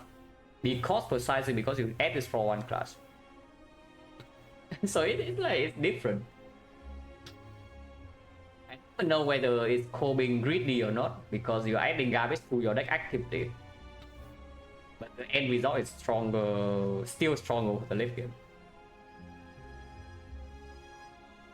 But the class early game is interesting. You want to push very far.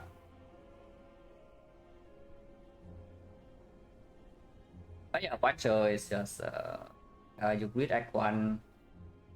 You can play to not read and probably be fine, but I think you just read Act 1. Yeah, Watcher is whatever. The fact you have to read Act 1 or you die later unless you boss swap. I'm very much looking forward to the swap thing.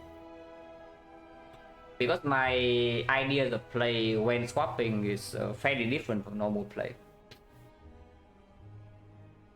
The few runs I have done off stream with Defect swap, it's fairly consistent.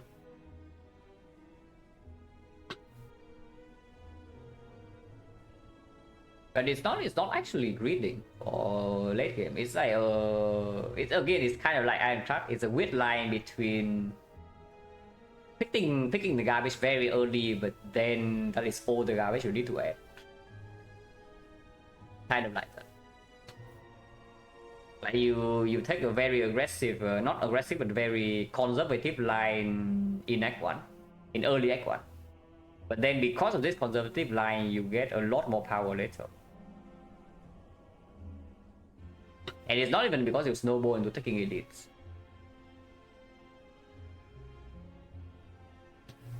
I was like, for now, my current theory is that you always one of the paths to have an option to go to early shop. Like shop before advanced hallway. I do not want to walk into advanced hallways without an option to go to a shop. Those are terrible runs. But you buy like 1 or 2 cards in the shop, so your icon is like fairly chill. Even though maybe you kill your early Act 2 shop, you get like a lot more value for late game. Sometimes the shop bricks and you cry. But breaking 3 card rewards in a row and the shop doesn't happen that often. And you also need to roll advanced hallway, yeah? So that's another maybe 20% roll that you run into something that's very nasty on 4-4. Get another card reward and a potion sometimes.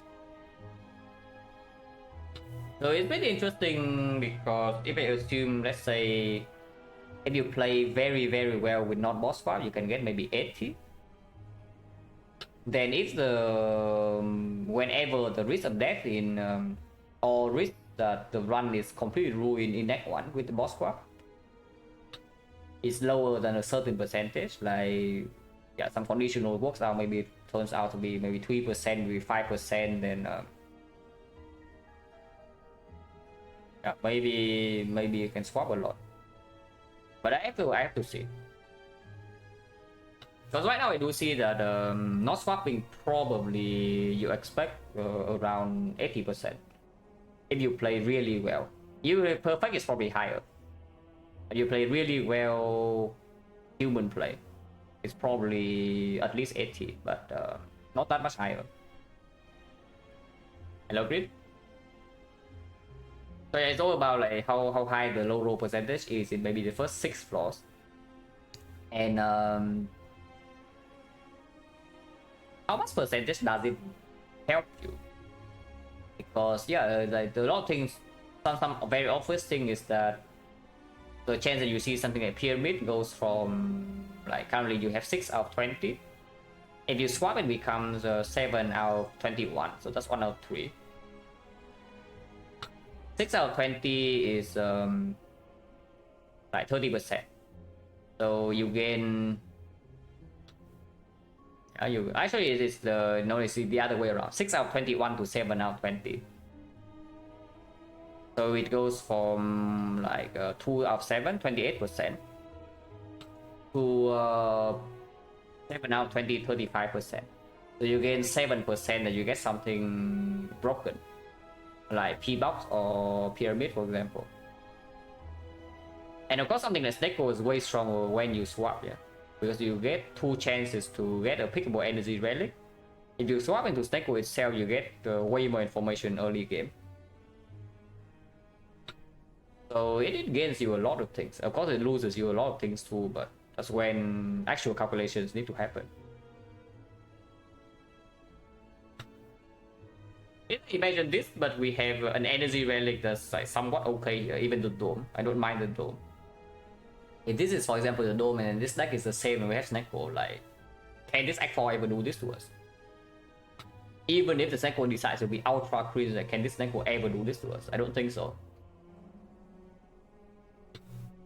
But on 3 base energy, it almost like did something like very, very, very bad.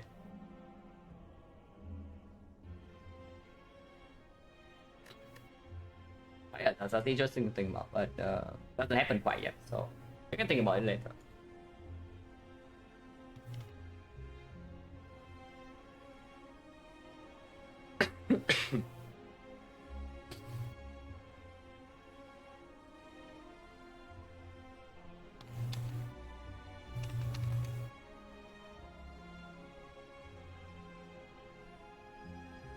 What makes relic screen nicer lower? Yeah, you don't need to see like this.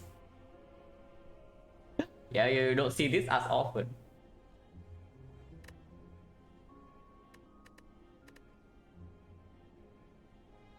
But yeah, thanks for watching guys as always, and yeah, see you.